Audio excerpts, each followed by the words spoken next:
Pokemon trainers, and welcome to Pokemon Unite Asia Champions League 2026 for Southeast Asia League. My name is Pickles, and we're JJ Kun, and we're so hyped up to bring the action for today.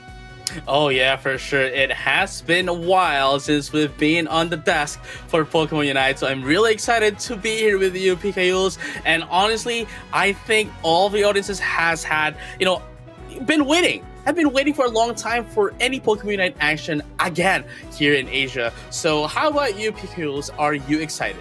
Of course, I'm very excited with all the new Pokemons and a brand new, let's say, mechanic in Thea Sky Ruin. Since way back PUACL 2025, we were with Rayquaza. But it's a different story for today as we take a look at the roadmap of PUACL 2026. So for November, we do have day 1 and day 2. And right after that, we'll be taking a little bit of a break for December and go back to January for the remaining 4 days. Not to mention, JJ, we also have winter tournament open qualifiers for Southeast Asia team, and I do believe top team from APAC East and APAC West will get a slot for PUACL Grand Finals that will be on March in Japan.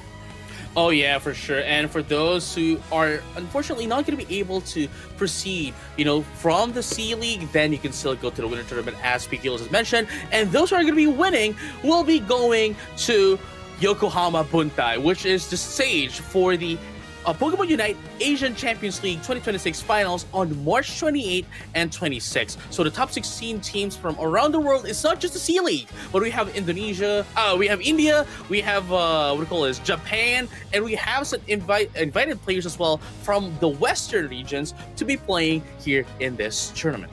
Oh, that's actually true, and I do believe it has been already determined since LAIC has already been concluded. I do believe we'll get to see Force Gaming, CACM Esports, and Dignitas in Japan. But of course, taking a look at our brand new draft rules, so pretty much it's still the same, but the difference here is we get to ban 3 Pokemon each team. True. So a total of 6 Pokemon cannot be used in our draft for today, and of course, the upcoming tournaments.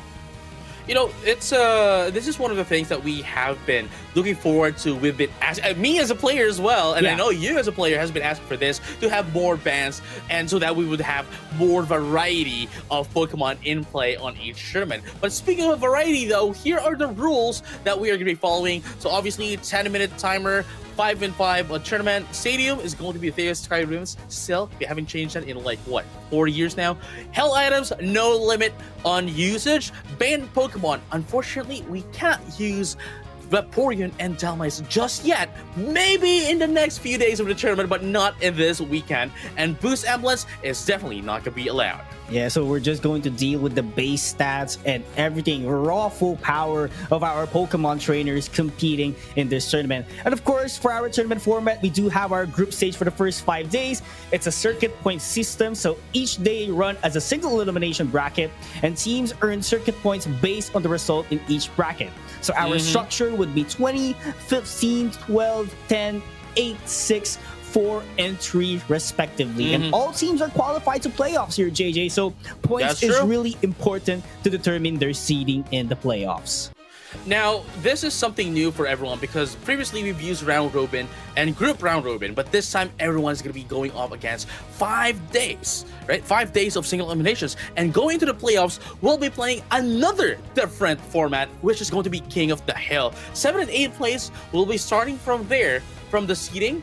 Then they need to climb up until they reach up the champion, or at least the one waiting for them for the championship match. So this, as you have mentioned, this is going to be the problem now, right? Like if you're on the 7th or 8th placement of the seeding, then you have to battle 7-8 times for you to get into the rank 1, while the top seeded teams will just be waiting for you to climb up to fight for the championship match. Yeah, that's going to be very tough as well. And because speaking of toughness, it all comes with a prize. And of course, our total prize pool for this year is 30,000 USD. That's 8,000 for our champion, 6,500 for the second, 5,500 for our third, and 3,500 for our fourth. And for our fifth and sixth, we got 2,000. Seventh would be 1,500. And for our eighth place, we'll be having $1,000.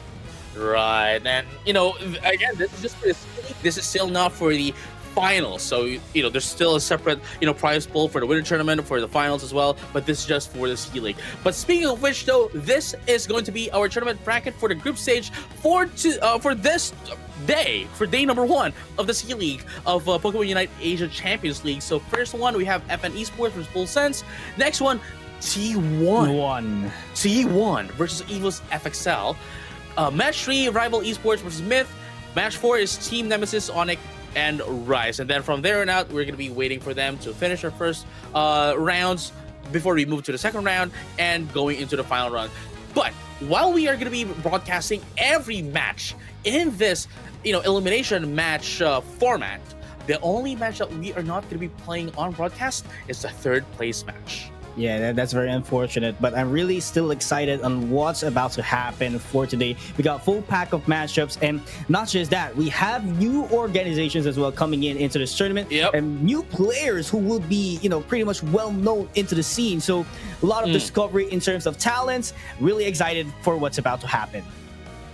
Oh yeah, I mean, for one, me personally, I'm looking forward to match 2 of the day. That's C1 versus EVOS, and they might be of see, there we go, T1 right there. Yeah. They might be newcomers to the to Pokemon Unite, but T1 as an organization is not new in esports. And at the same time, EVOS, sure, they might have a different roster before, but this time they are running the previously owned by Ultra Ego. So that is something to look forward to as well.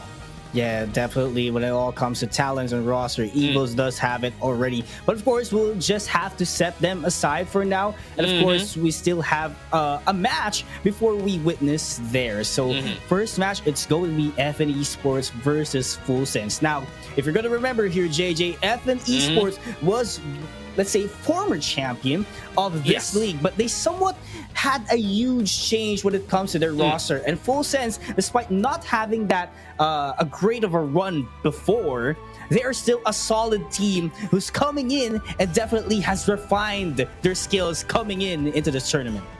Oh yeah, and speaking of FN Esports, here we have Sobak, always, Chobu, Nishu, and Hojun for FN Esports. As you have mentioned, they have been there's been quite a huge change in the roster, and definitely we'll be seeing how this synergizes in this tournament. And for Full Sense, we're going to have Mark Gods, Notisa, Sunsage, SCG, SGC, and Imhong, which, by the way, they are, I believe, the only team that has had that had the least amount of players that change. I think it's only Imhong, right? Yeah. And I mean, aside from Onyx Rise, right? Because Onyx is still a very solid team for the past couple of years. But still, we cannot deny Full Sense coming in really solid so far with their roster. I know the connection and their chemistry is really solid coming into this tournament. So I'm pretty excited for our first matchup. And definitely, it's what we expect that we were talking about a while ago, JJ. Mega Lucario banned right off the bat. Here we go. Let's see. The band's okay. Mega Lucario. We're not going to be able to see any of that aura jab. The Zacian, the Darkrai, the Suicune, and of course, I know you like that. Yeah, I know you like that reference. I know you like that reference. Mega Brave, right? Yeah, Mega Brave. No Mega Braves in this matches thus far, at least for game number 1 of FN Esports in Full Sense. So I know you like that so much. I loved it, man. Come on, no denies. Oh, the Mega Charizard X, though. Finally gonna be able to see this, the first new Mega, in our game, and it's actually quite reasonable as well, because there's virtually almost no real reason for you to run the vanilla versions of these Pokemon, Lucario and that of Charizard, because these are just essentially overpowered, well, not overpowered, but stronger versions rather of the base Pokemon Charizard and Lucario. That's why it gets banned. Yeah, unless you're gonna be running the Fire Blast Flamethrower Charizard at least for That's today. true. But in the future, we get Mega Charizard Y, so that's a better option as well in the regular Charizard. So if we're gonna be taking a look at the current state of the game, right? Like All Rounders has been overpowering the Thea Sky Ruins once again. It's very crystal clear. 4 out of 6 bans, and we get to see 3 All Rounders already in the field. And speaking of that, though. The 3 all-rounders is going to be met up with, of course, our, what do you call this? Miraidon.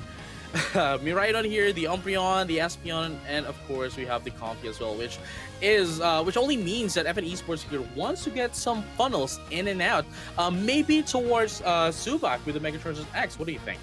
Yeah, I think that will be the case as well, especially that they do have an Umbreon here. So Umbreon could possibly go for the mean look in order to, let's say, seal down Mega Charizard, because it's a very aggressive Pokemon with the Fire Punch and Flare Blitz. So as much as possible, they want to protect the Pokemon with the likes of Espeon in order to, do its job in the back line. And of course, SCG, SGC would definitely take care of the others.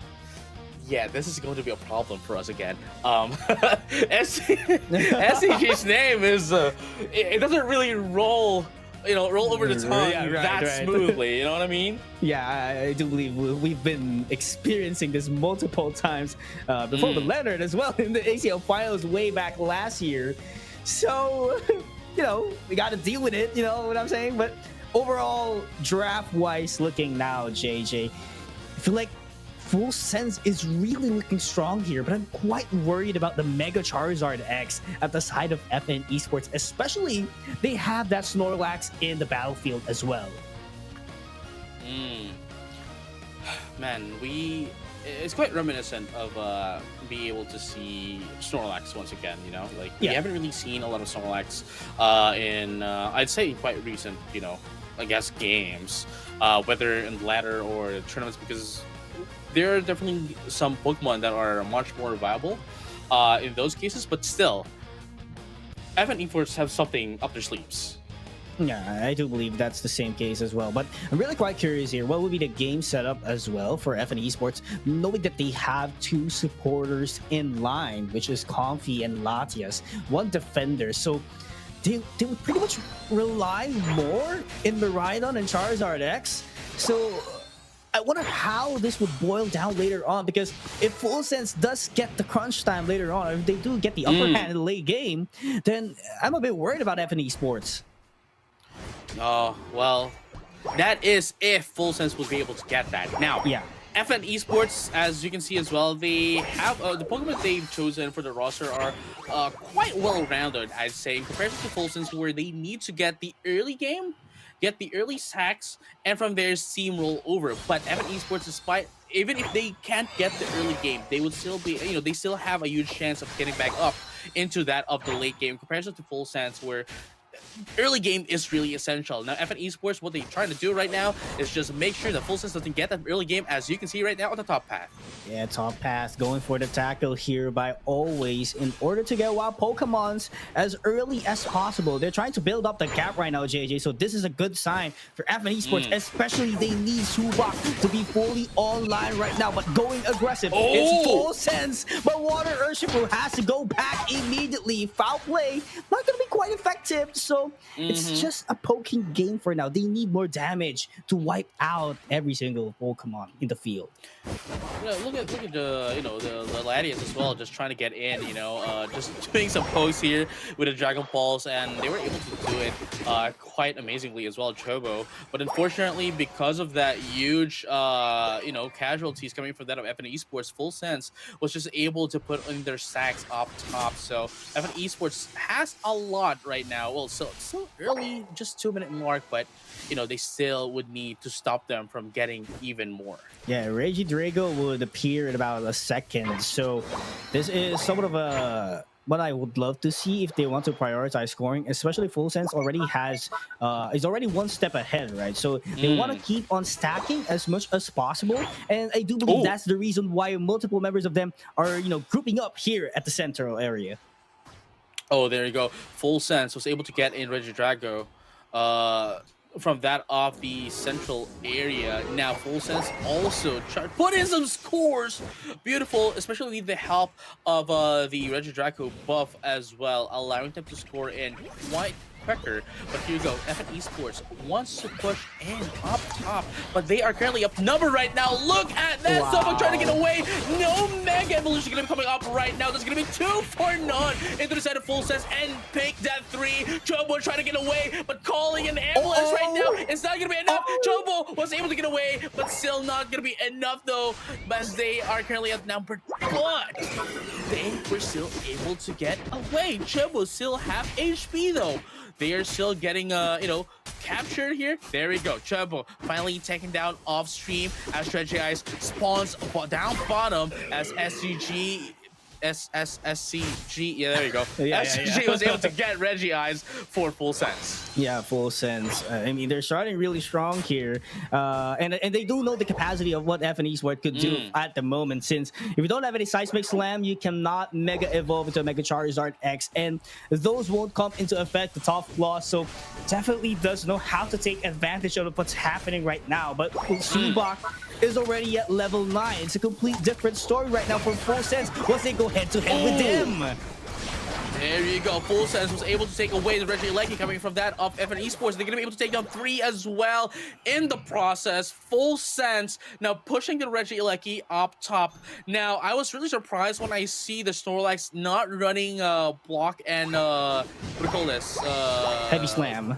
Heavy Slam, and instead goes in for Yawn and Flail, putting this not as a tank, but rather more of an attacker, no, all-rounder rather, than that of a defender in this case. But look at this though, Full Sense trying to get in the resources of FN Esports right now at the central area.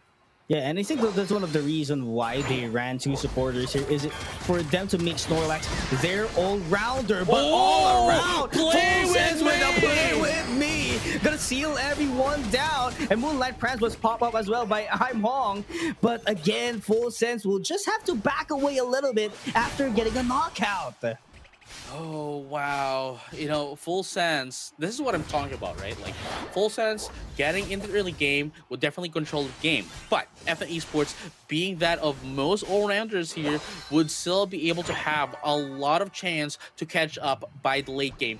But the question is, would Full Sense allow them to do so? Looking at the XPs right now and the levels, they're still, the highest one right now is at level 10. That is the Miraidon. But into Full Sense, they already have a level 12, a level 11, and another level 12. And it is the supporters that are at level 9, which is totally fine as well, because all you need to do is support those attackers for Full Sense. Yeah, that's going to be a huge problem for them, knowing that there's a lot of Pokemon that could chase down the Mega Charizard X and the Miraidon at the side of FN Esports. That's why they're trying to put a lot of pressure here towards the bomb path, but another knockout comes in at the side of FN Esports, but it's a quick trade in terms of goal zone.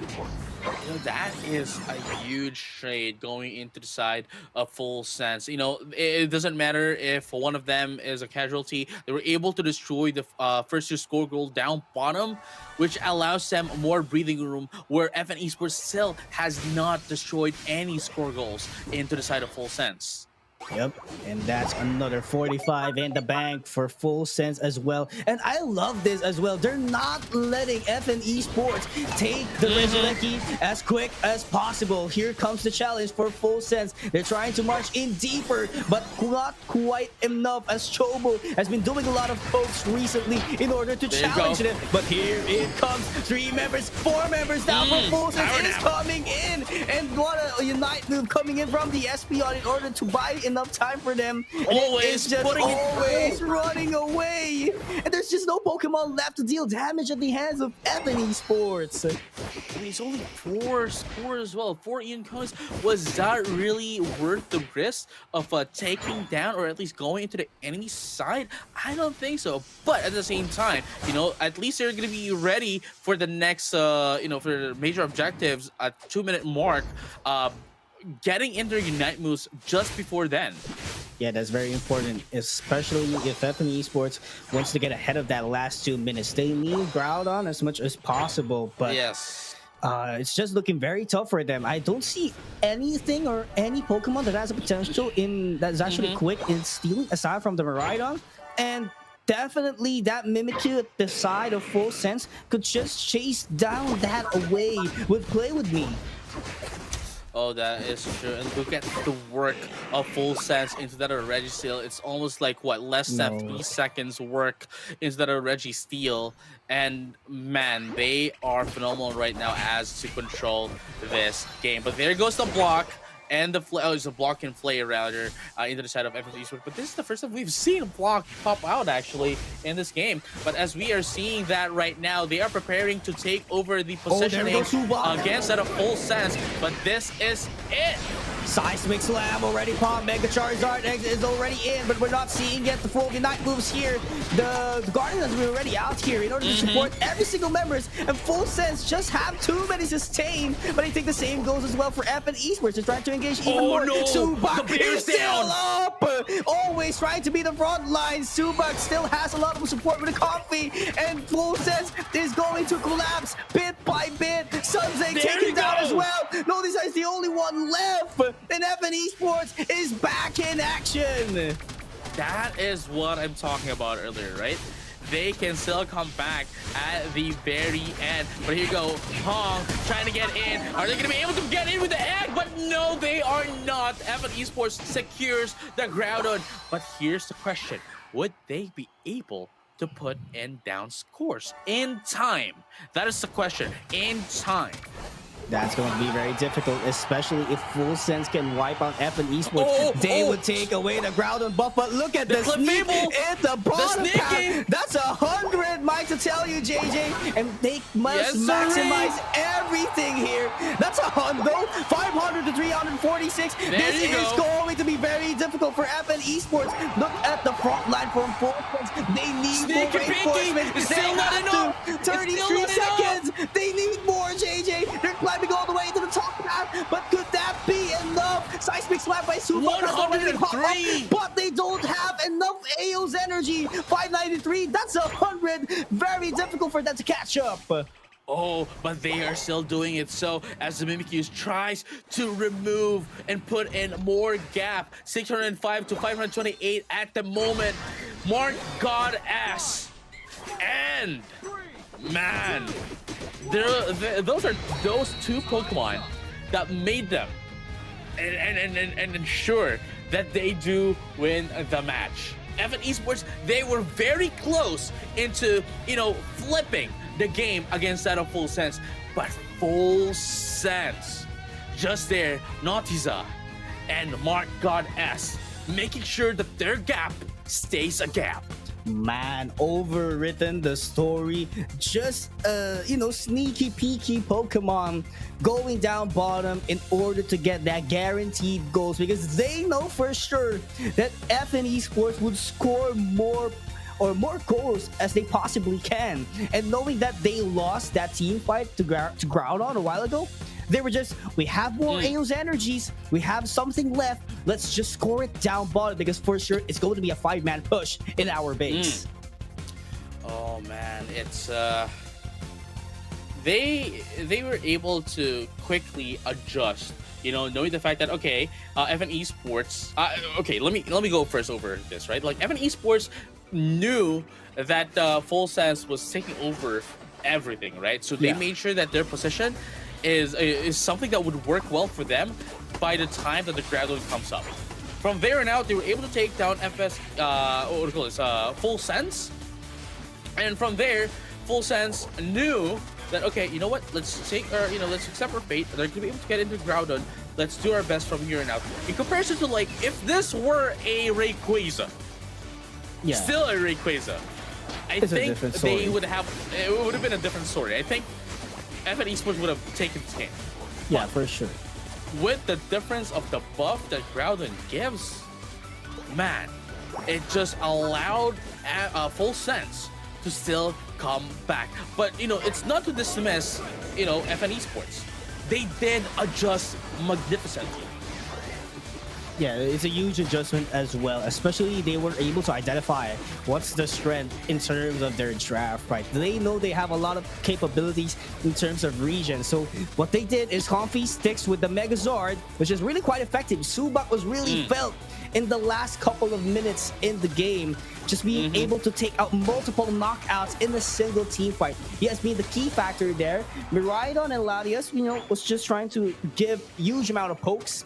And Snorlax, despite being an all-rounder, still did its job as a defender, giving a bit of a blocks out there, and Flail dealing out some damage as well in the front line of Full Sense. Oh yeah, and here you go. That is our game number 1. Ladies and gentlemen, it is going to... Ladies and gentlemen, all traders alike. I almost forgot my tagline. Ladies and gentlemen, all traders alike, that is game number 1 going to Full Sense. And we're going to be having more games here. We still have game number 2, as this is a best of 3 series despite being a single elimination. And this is going to be very tough, for the teams out there, since if you definitely lose this first round, it will be really difficult for your team to, get multiple points ahead of time, because this is a point system in a single elimination bracket per day. So, as long as you keep moving forward, it's going to be great. But if you fall down immediately, just imagine how many points you would be losing. So I do believe that it is around half already in the points that you will be losing, since once you're in 5th, you will only secure 8 points compared to 20 points if you're first. So that's going to be huge for your team. And at the same time, right, it's like this is a single eliminations match. So if Full Sense once again wins this match, then FN Esports will have to, wait for the next day, which is, by the way, tomorrow. Yeah. Before they can play again. You know what I mean? Yeah, and that's going to be, it somehow gives you an advantage for the next day, but at the same time, but the momentum that your team is having, like, you're going to be thinking of it, oh, we're down by this number of points, because they do have to close up the games as much as possible, because there's no qualification matches that was actually shown in the bracket, right? So definitely you have to score more as much as possible if you're trying to look at the point differential. And here you go. We have now... Oh, look at that. FN Esports, surprisingly, is the one that bans Mega Charizard X. Oh my Or at least, God. they just don't want to give Full Sense to Mega Charizard X. But as we say that, yes, the Mega Charizard X is out, but Mega Lucario is in. This is a different story. Mega Lucario is really tough as well when it Mega evolves. And not just that, JJ. It's not like a Mega Charizard wherein you have a fixed moveset. With Mega Lucario, you can still manipulate it the way you use a regular Lucario. You can go extreme speed. True. You can go power up punch. That's the biggest thing that we have to look forward into a Mega Lucario. So it's a complete different story. Or rather, it's not how do you call this? It's move number 2 is Meteor Mash. It does have Meteor Mash as well. Oh, I thought you were going to say the second move is Mega Brave. No. It's not even Aura Jam. Come on, man. Not even my bad, bro. All right. It's a muscle memory that somehow me and JJ does have. When we hear the word Lucario.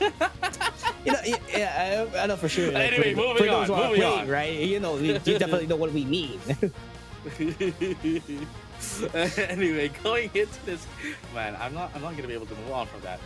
Okay, so Full Sense and FN Esports now has Mega Lucario with the Crystal. We have the Mimikyu still. We have the the Fable still going to be a staple, and I mean for the wordplay. But Suicune is now in as well. Previously banned from game number 1. And into FN Esports, they have the Espeon, the Comfy, the Umbreon. Oh, we have the Buzzword as well. And of course, AG Slash, which is interesting.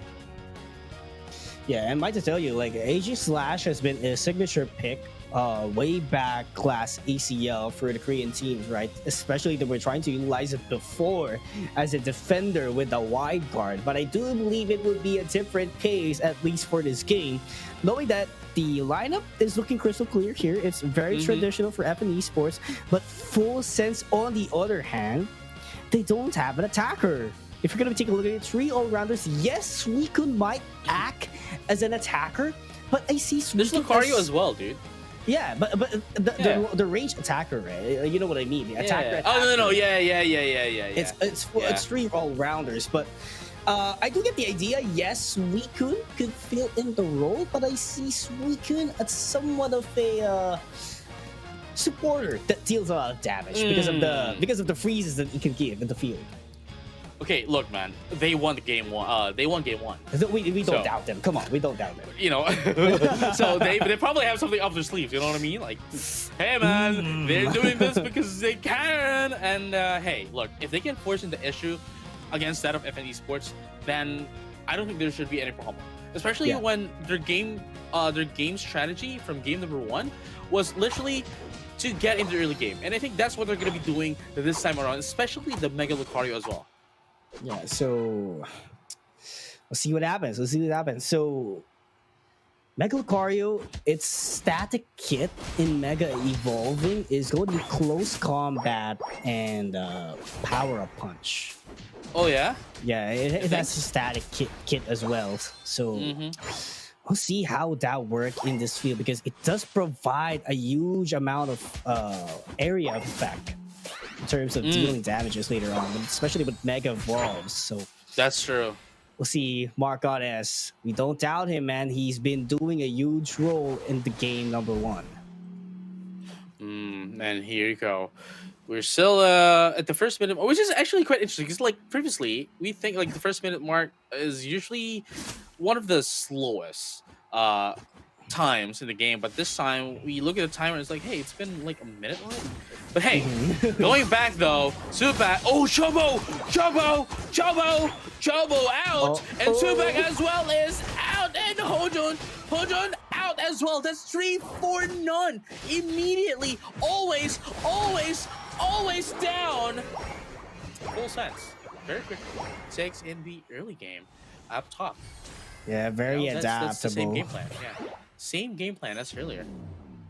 Yeah, this is what we expect. Especially they had the great momentum in game number 1. So Full Sense is just trying to keep that kind of momentum that they had. But FN Esports is looking pretty much aggressive compared to game 1 here, because know they have a great lineup in terms of aggressive. That they have a Buzzwole, they have a Comfy, so they could abuse that as much as possible, knowing that Full Sense is still under leveled. Yeah, and we also have Trick Room as well from that of the Mimikyu, which would definitely be a huge factor in the in the clashes later on, given how big the AOE of that move as well. There you go, as I've been saying, almost taking down 3 with them, but here you go. FN Esports with Aegislash gonna be able to take down 2.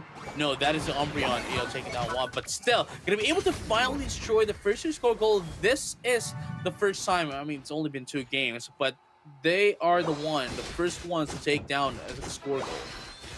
And pretty excited what's about to happen on the next one. Full Sense starting things very strong at FN Esports. They were a bit quicker in bouncing back into this game. So if you're going to be taking a look at the point department, they're trying to even things down. They don't want to be behind as much as they were before in game 1, because they don't want the same thing to happen. They want to extend into game number 3. So just focus on objectives. They taking Regieleki at top path, and they want to dominate that path as much as possible, because it is very wide open compared to bottom. Oh, and at the same time, right? Like it's the path where Mega Lucario is, and for them to be able to take over and control the top path means they would be able to easily take over the bottom path as well, as we can see that they are doing right now. Chobo trying to buy some time for the reinforcements to come, and only Mega Lucario is up top. And look at this right now. It is going to be Play With Me taking out that Guzzlord, and here you go. Another KO. We are almost seeing it. Oh my goodness, Subak getting outnumbered, gonna be taken out in Hojo as well. You know, after the funnel of the Age Slash, Full Sense was able to finally answer back against that of FN Esports. And look at this right now. Oh, Sidekick Slayer is going to be able to not do anything but push their opponents away, taking down the Umbreon as well. Full Sense had the lead in that clash. Man, there's just no way for you to get away up against Full Sense in that team fight. Just imagine the Mimikyu has a Trick Room, can immediately go up against you with those dashes. And same thing with the Follow Me being used by the Clefable. There's just no room for you to hide already, especially when I'm Hong is just doing the Rock Tomb as well. Very difficult to go out when you're up against Full Sense in this form. Oh yeah, and you know, this is something that we were talking about earlier. In the game in general, it has buffed slow movement, AOE, whatever you want to call it, right? Like it's even slow smoke, which we have been playing earlier, and we've seen Sludge Bomb as well. Anything that slows you down is such a huge thing to have in your team at this point of the game. But look at that. As we are saying that FN Esports was able to take down 3 into the side of Full Sense. And man, despite having the lead in clashes, Full Sense still has the lead in points. Yeah, in points, but that is a much needed buff here for FN Esports. Registeel secured for the attack buff. This is what they need. FN Esports will try to look forward for another team fight and eventually later on take more goals and take more advantage up against Full Sense. And here you go, FN Esports. You know, this might be the chance that they're looking for, you know, to go up against Full Sense, and maybe we'll be able to get in game number 3 as well. Yeah, definitely they won that game 3. But still too early to tell though, you know. Full Sense is still giving me a huge amount of scare. We haven't seen the full potential of the Mega Lucario yet, especially when that wide close combat goes online later on with Mega Evo. So there's still a lot of potential that we have to consider here, but look at the chase down for Subak.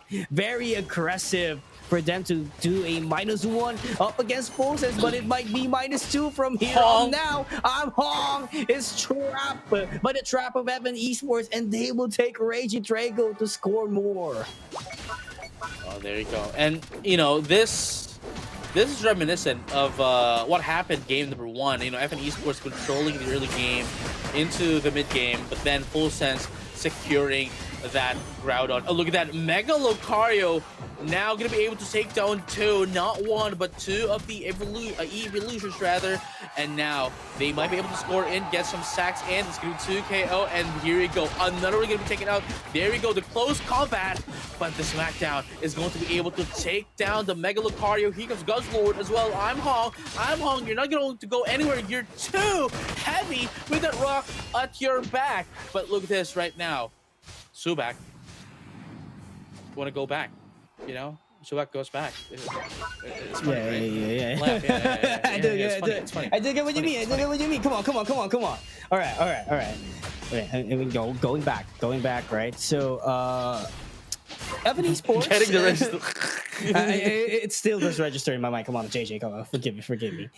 But yeah, FN Esports doing a great job in utilizing their their tankiness, knowing that they have a bunch of all-rounders, and that config does really sustain them. So everyone is doing their job pretty well. But Full Sense, on the other hand, Mark Goddess is going to be carrying a huge amount of load later on in this final stretch. They need those freezes from the Suicune.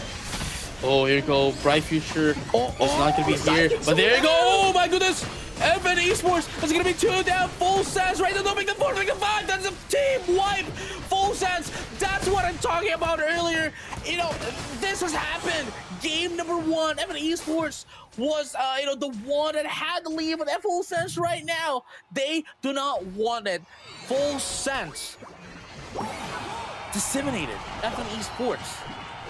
And from there on out, they learned from game number 1, going to game number 2, securing that very quickly as well. Quick work by Full Sense. And now they just need to score in. F Esports, even if they can get 50 points each, the question is, would they be able to still score that in? I don't think so. Man, F Esports still has 1 minute. They need to force a team fight to steal away the buffs off the ground.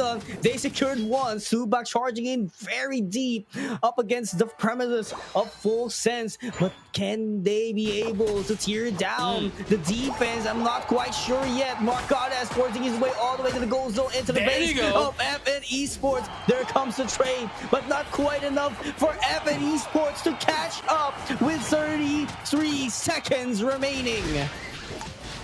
Oh, there you go. Very Flurry Friends Forever. It's going to be used, but is that going to be doing anything? Well, it did make Subak, survive a little bit more, but they don't have the points as Full Sense just tries to defend this right now. And even, honestly, you know what? They don't even need to defend, because even if Evan Esports gets this in, it still wouldn't be enough to catch up with the points.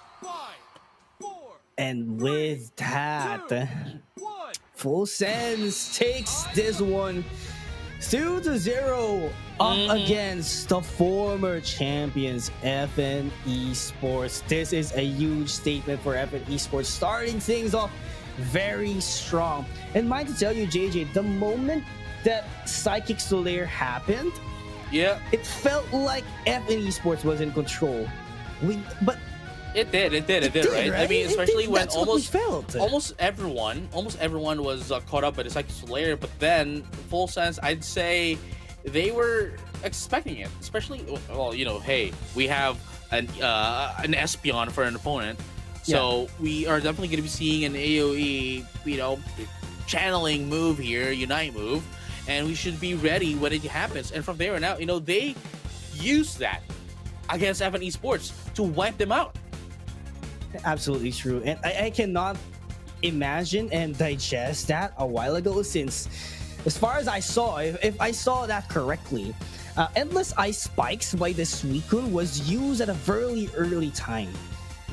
So just imagine they don't have anything to use already. Maybe the Rubble Rouser, I want to see the replay later on. Maybe Rubble Rouser did the job, but Moonlight was providing a lot of heals for the side of Full Sense, making them survive that huge AoE attack by the Psychic Solaire. Oh man, but we are currently looking at the replays right now. Let's see what has happened right now. Full Sense.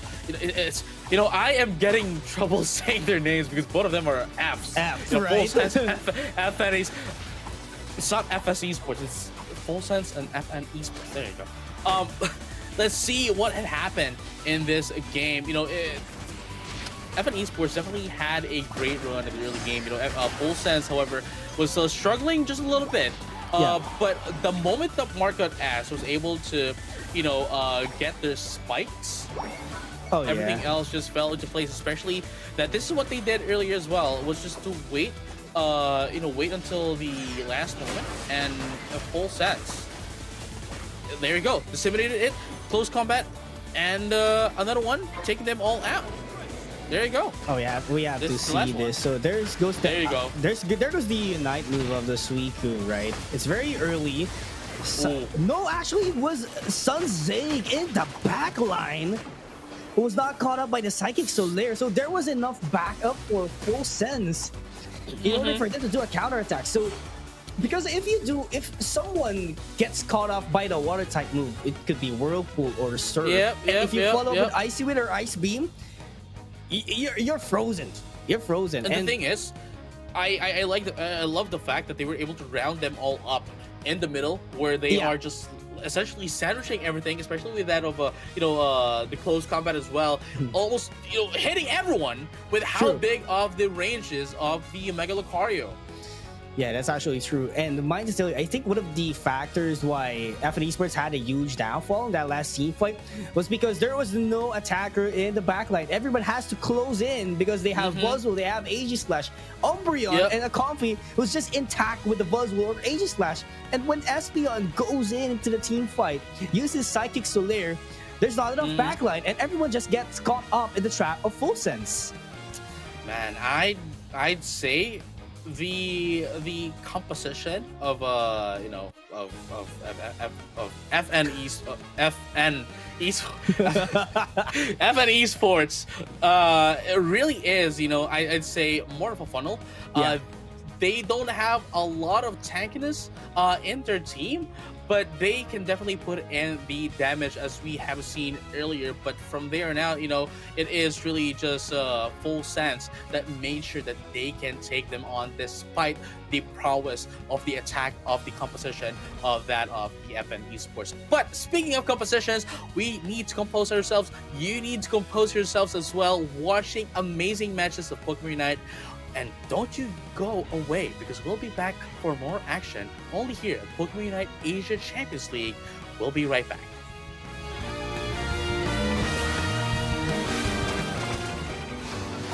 The final stretch.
there, trainers, and welcome back to Pokemon Unite Asia Champions League 2026. Big Heels and JJ Kyun still here, ready to bring the action.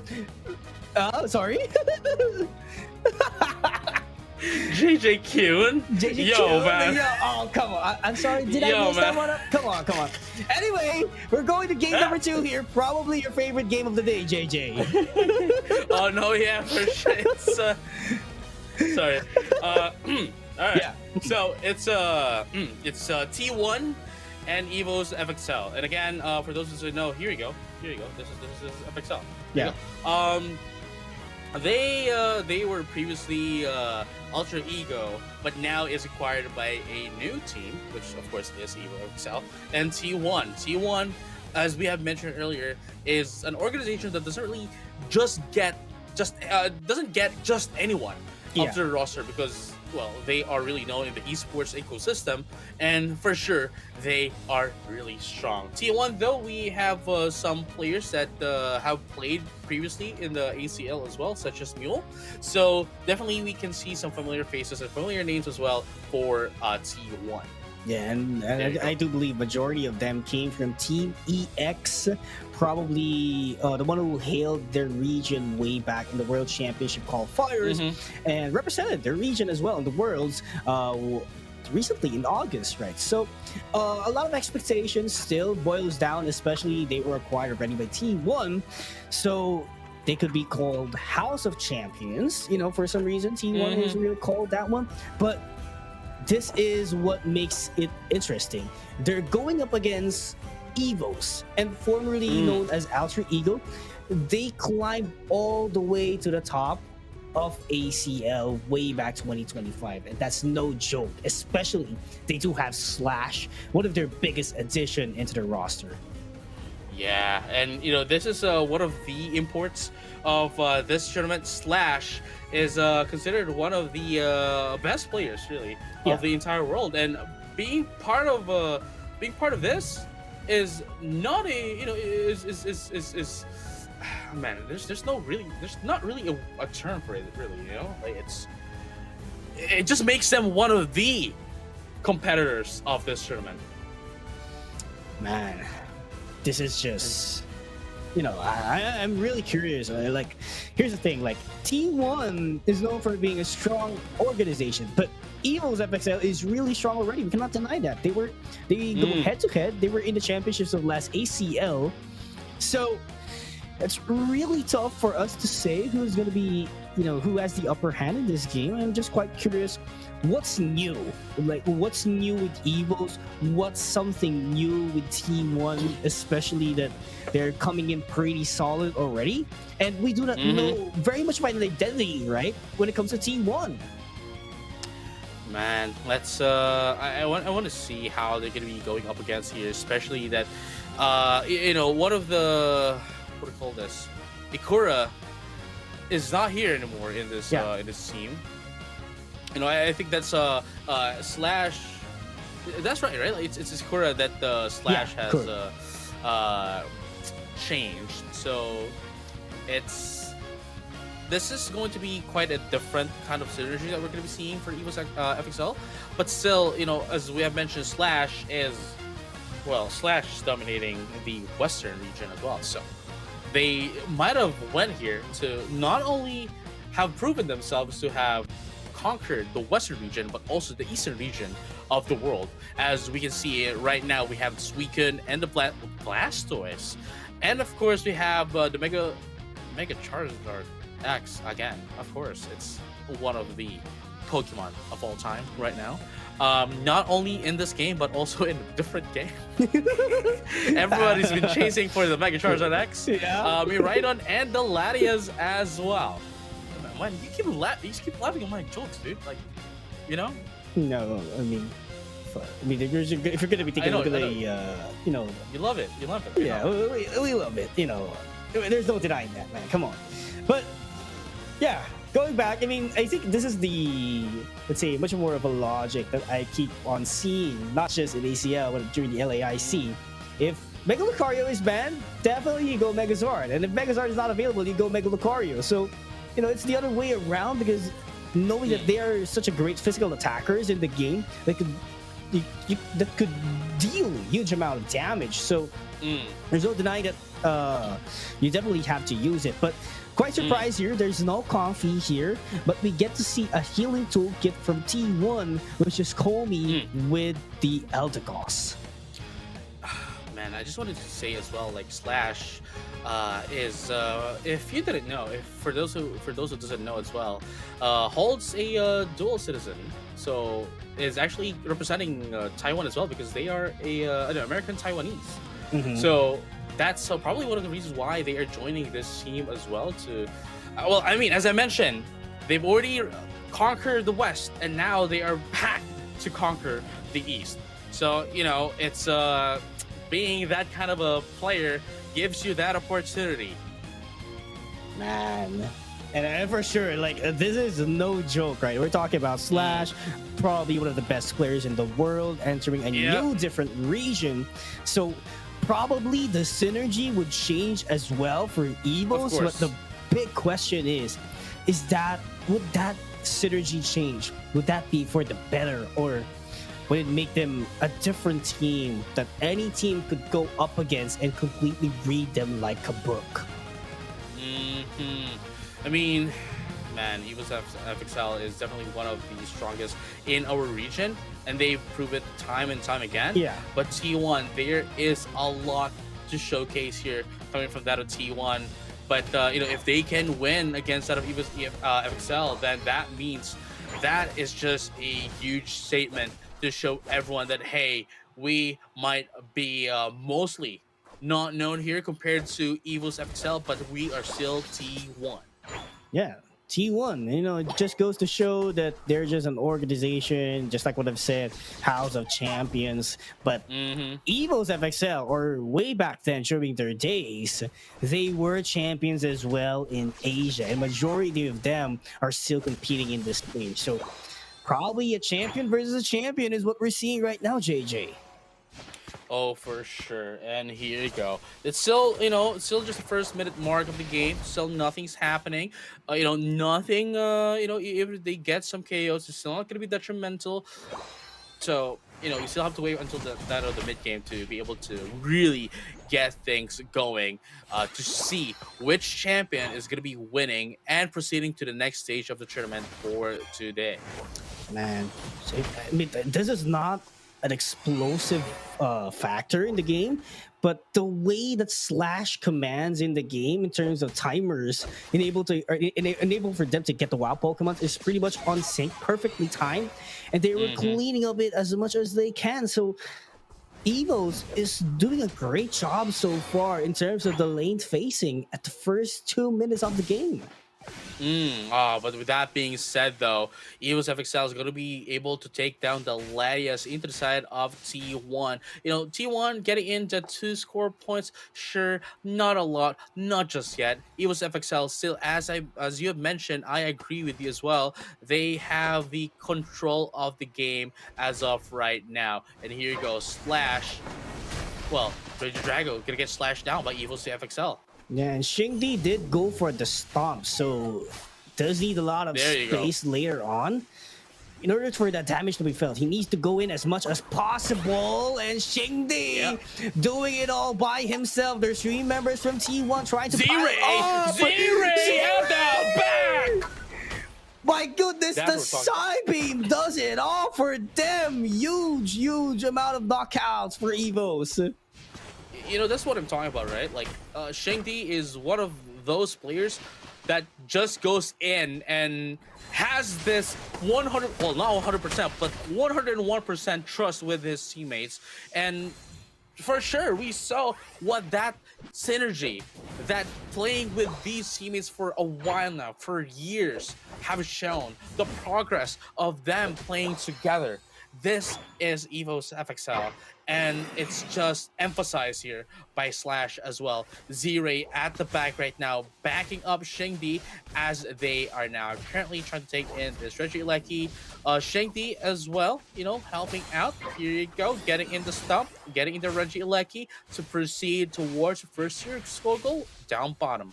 And there's a lot of pressure towards the side of T1. Yes, they do get the objective at top, but what's coming next in for them? The score pressure is still boiling down at bottom, and definitely EVOS can get a lot of spacing. That's why Mule and the others are trying to Oh put a no! lot of pressure at the forest. Psychic Solaire able to buy some time, but Megazord is already online, and Espeon has to back away, but Wish will keep him up and going into the team fight. Look at the rapid spin. Oh, Mule gets down. For them to sustain the fight. The goal zone taken out here. You know, EVOS FXL, in theory, they did a very great move. You know, they took them to Reggie Alecki, immediately regrouped. Essentially just making the Reggie Alecki a bit of a, what do you call this? Just to, you know, get their attentions, you know, buy them some time. But unfortunately, T1 saw right through them and just attacked them. And look, Mega Charizard X was able to deal an immense amount of damage, almost taking down a lot, maybe 4 of that of EVOS FXL. Unfortunately for them, they were only able to take down 2, but still, that is still a lot. Yeah, multiple group ups are being felt here all the way down to mid. And it's EVOS FXL being the aggressors as they take down 1 here. No Latias already at the side of T1. And they keep on pushing forward. That eject button, but the Hydro Typhoon will not be enough for them to maximize it out. And Blaziken does deal a lot of damage with a Fire Punch and a Focus Blast. And everyone from EVOS FXL is running away immediately. Blaze Kick not going to be quite enough for them to take down another KO. And it is T1 applying the pressure. Defense with the rapid spin, not going to be quite enough, but able to buy a lot of time. Psychic Solaire. But here goes the Queen Sentinel as well, coming in from Xingdi, trying to defend things down. They haven't touched yet. They haven't touched the goal zone. EVOS FXL defending everything, but still they got wiped out. And this Serio almost getting in the score Serum as well, but never mind. The Miraidon puts in down 19 up defense. Top. Ipe, they're gonna be able to put down the 40. Still, EVOS FXL, they weren't able to defend this that quickly. Unfortunate for them. And here you go right now, 111 to 12. We might have been saying a lot about EVOS FXL, but again, T1's not gonna be getting this roster if they are not champions, and they are definitely showing us that hey, we can take down the prince, the royalties of Southeast Asia. Sure, we're here to take that crown away from them, and look at that right now. 111 to 35 is the score, as they are making sure EVOS FXL is not going to be able to move from the first to score goal. They are pushing them. They are forcing in the issue against EVOS FXL. Goodness. And look at that. Suiga's going to be taking out. That's going to be 4 down.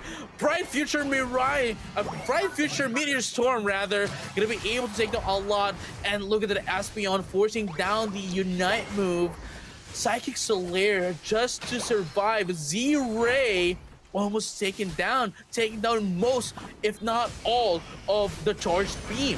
Not looking good here for EVOS FXL. They're just trying to prolong the fights. They're just trying to survive every single opportunity that they do have, because T1 is applying so much pressure because of the buff that they had with the Registeel, being able to make sure they maximize it until it runs out. Man, T1 is in complete control of the game right now. EVOS FXL doesn't seem to have any answers as of the moment, and this is one of the things that we were talking about earlier in terms of like the synergy, like how is Slash going to be able obviously they have been this is an invitation, right? Like they have been practicing, but still with Ikura being into that of the team, you know, they have been playing for like what years, and this is the first year that you know, Slash has been playing with that of EVOS FXL. So definitely there still needs to be some changes. But here you go. As we say that right now, T1 still answering back against EVOS FXL, and they cannot get in with the Miraidon. You know, we have with the Miraidon, rather, just making sure that they are in check. Uh-oh, slash, a B2D, Fire Punch goes in, Seismic Slam, get caught up, Mega Charizard, Mega Evolve, Queen's Ascendant in order to suppress Meowth immediately all the way to the front line, but Bright Future Meteor Storm is already dealing a lot of damage, 3 members down for EVOS FXL, and there's just no spacing for EVOS to steal away Groudon. Man, Kami is the MVP of this match, if I would to say so myself. It's not the Mega Charizard. You know, the Mega Charizard, yes, was able to deal in so much damage, but keeping everyone in check. Kami with the Miraidon made sure that EVOS FXL cannot advance forward. Beautiful stuff. Yeah, it's such a wonderful stuff, but EVOS FXL is not quite done yet. They're trying to defend, they're trying to tear down the shields that T1 does have. One single team fight is all they need in order to steal away the buffs. But the question is, can they march forward? Slash, putting a lot of pressure, but where is the follow-up that EVOS does have? And here you go, another charge beam coming from Kobe. No, make the 2! Slash and Shingdi, the core of the team, is now down. And look at that. Another one. Oh my goodness. Wipeout once again from T1. And from there now, 30 seconds left in the game. EVOS FXL is going back to the Pokemon Center and recovering until the next game. Yes, and this is T1 that we have been talking about. Completely unknown to many people, but they are introducing themselves. What a game we've seen, and it's just game number 1 here, JJ. There's still a lot more to come, not just today, but of course in the coming days of the tournament. And that's just phenomenal teamwork we've seen. I mean, yes, EVOS FXL, they do have a solid chemistry. They were, you know, very aligned when it comes to their goal, but the adjustment is what we were looking for a while ago. They weren't able to adjust just because T1 was trying to corner them in a single point, wherein they were forced to defend. That was the only thing that EVOS did during the second half. You know, they weren't even they weren't even just defending. You know, it isn't just defending that they were doing. It's really, they are trying to get in, but every time they see an opening, T1 just shuts it down. It's like the upside down. The gates with the upside down, if you've been watching that, the gates with the upside down right now has been closing and is being always closed by T1, and that's quite phenomenal work from them. Yes, and this is a scary team that we are looking at, because EVOS probably, in terms of rankings from last year, probably they're the best team that this region has, aside from FME Esports, who became the champion of Sealy. But man, T1 coming in, pretty new in the region, but it goes to show that they could be the kings. I mean, for sure, if they took over day number 1, they're gonna be scary in the following days of ACL. Oh yeah, for sure. And man, it's with this kind of performance, if they can, as I agree with you, if they can keep this up until the end, there's no doubt that they may just be able to take down the first seed going to the playoffs. Yeah, and you know, mind to tell you that there's going to be 3 teams who would be qualified here for ACL finals in Japan. So head start in the first 5 days, you just need to get the first and second seed for the guaranteed slot, but that's not quite easy, especially when there's a newcomer team like T1 who has been, you know, doing a lot of things, or getting a win up against a team like EVOS. It's going to be a difficult role for all the teams competing here in the tournament. Oh, for sure. But you know what I'm thinking right now that the EVOS needs to do? They definitely need to ban the Miraidon. Yeah. That is, you know, again, the Charizard, the Mega Charizard is a problem. That's for sure. The Mega Charizard is a problem. The Latias is a problem as well. Of course, the Eldegoss, the one supporting them, you know, 50-50. Yeah. I'd say. But the Miraidon that that's keeping them in check is the biggest threat for EVOS FXL, because with that, they couldn't get in at all. Yeah, I mean, the Latias was providing a lot of space as well with Miss Ball. So definitely, giving a lot of space that Variety could just, sit at the back line, do some charge beams out there, Bright Future Meteor Storm. So the front line is pretty looking good for T1, despite not having a dedicated defender. So I think, yes, they could take away Miraidon if they can, just get close in, or maybe have a speedster at least that could actually take them down quickly, because T1 was a little bit squishy a while ago during game 1. That's true. I mean, I don't know, man. Like, the spacing of Kami is just phenomenal. It's Absolutely. just majestic. Kami is always making sure that they are at the farthest possible location while doing charge beam, making sure that they cannot get in. And even if they do get into that of T1's team, everyone else is just going to welcome them in. Yeah. You know what I mean? Yeah, I do absolutely understand that. But I think maybe if EVOS would try to stick with their game plan, I think it would be great if they have a Mimikyu with a Trick Room. I think that's a factor in order for them to catch up immediately on those backlines that T1 would be having in the near future as well in this game. So that's a possibility, but you gotta respect that Miraidon. You gotta respect Komi as well. So I think if they won't ban it, they would probably have someone or a Pokemon that could actually, that is good at suppressing one person or the other. They had that one a while ago, which was Shingdi with Serena, but Miraidon is open. But I'm sorry, dude. Go ahead. Yeah, but here's the thing: they banned Latias as well. So, is there a Pokemon in your mind that can offer a spacing? Just like what I've said before, Shingdi, or rather a Mimikyu could be an option in order to seal down that Miraidon. And I think Shingdi does hear that at some point in his brain, that maybe we need someone or another Pokemon who can catch up very deep, but at the same time, do the -1 up against them. Man, it's let's see.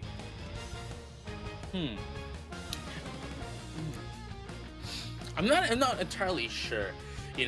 Going up here. The thing is, there's a lot of variables at the moment.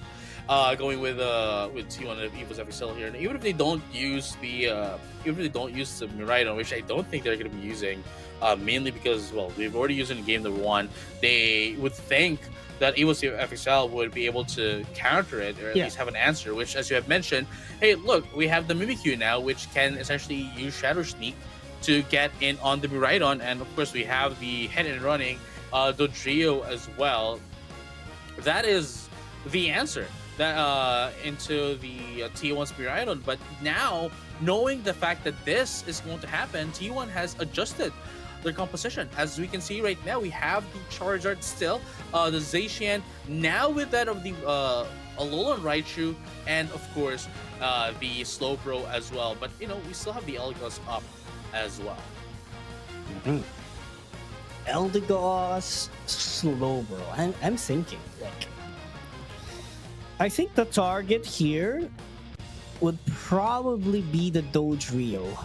They want to take care as much as possible in that Raichu, right? Since Raichu, I mean, I'm not quite sure what would be the build yet, but if you're going to take a look at the lineup of EVOS FXL, probably Electro Ball would be great to offer a lot of AoE damage, because they know that this Slowbro could actually provide the spacing that the Raichu needs for T1.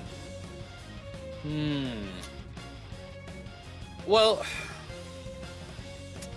at least we know for a fact that EVOS FXL, what they're going to be doing for this turn, at least for this game rather, is to be able to get as much score as possible, going in for the objective play rather than team fight, because we've already seen what happened in game number 1. T1 forcing in the issue, making sure that they always fight, just shuts down EVOS FXL. Now EVOS FXL, knowing this, changed up their playstyle. We have Z-Ray once again back to their signature Mew. we can definitely see some change here, but other than that, they need to be able to answer with the scores of their own. No, they have to, right? But yeah, game 2. It's just day 1, JJ. A lot of things are already happening. I'm not quite sure why, but it is interesting. We get to see potentials already.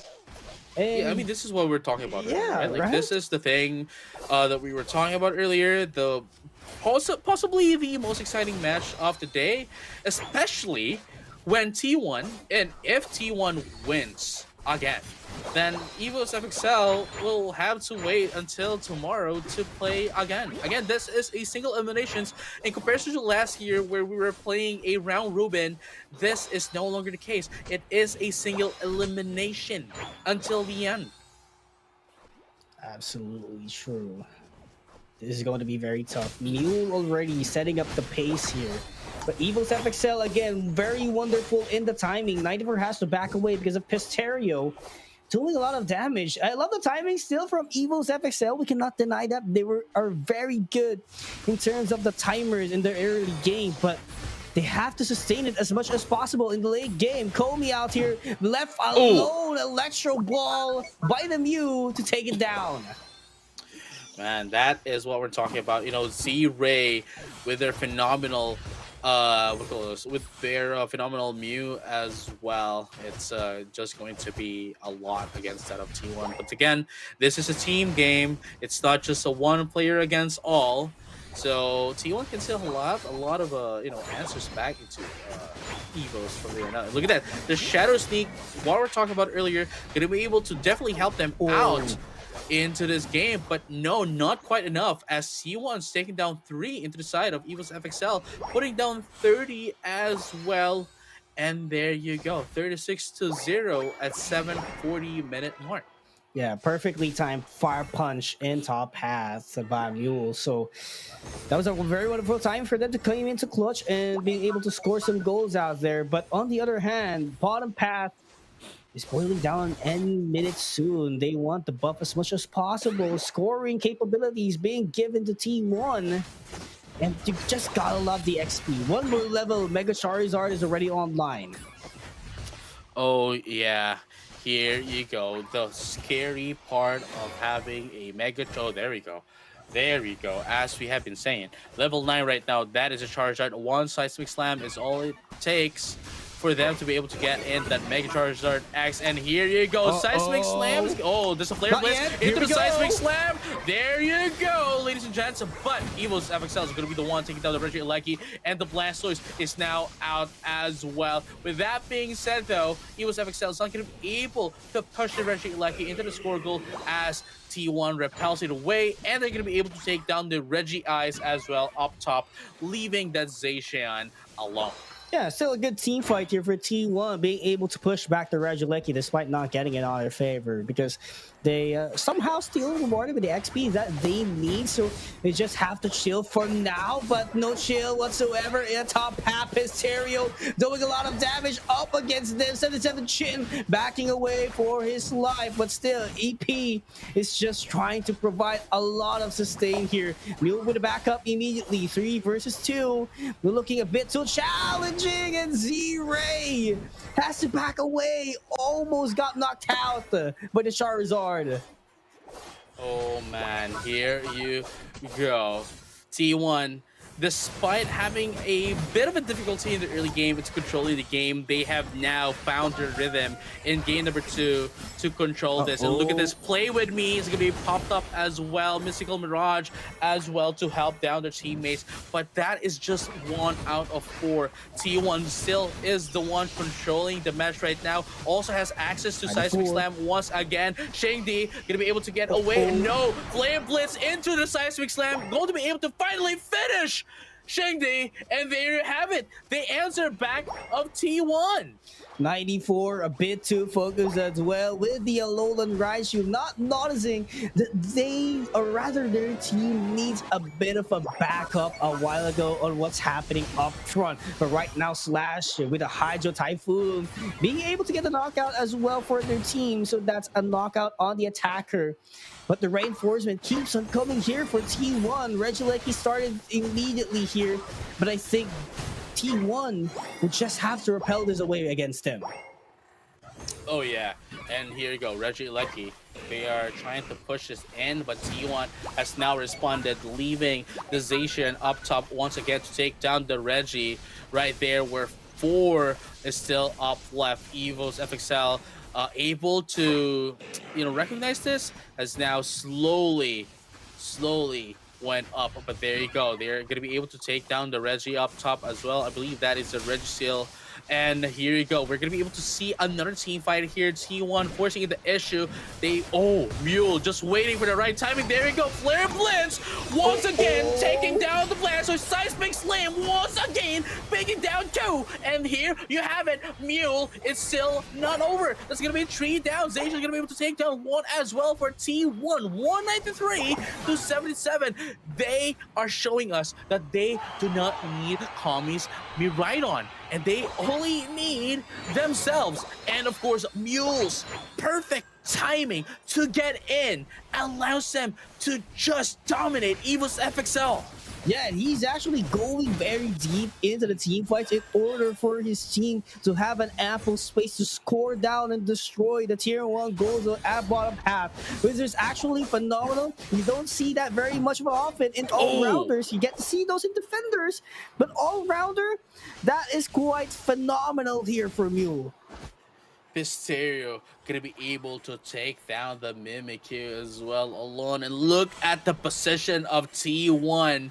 They are already beyond half of the map, just making sure that EVOS FXL is not going to be able to push through. The moment that they step in a little bit ahead, T1's going to answer them back. Not even the Dodrio is going to be able, not even able to put in down some scores. They're always getting stopped here by T1. And look at this, 240 mark right now. Reggie Elecki, they might just have to give it away. Yes, they did give it away, but still, is that gonna be enough?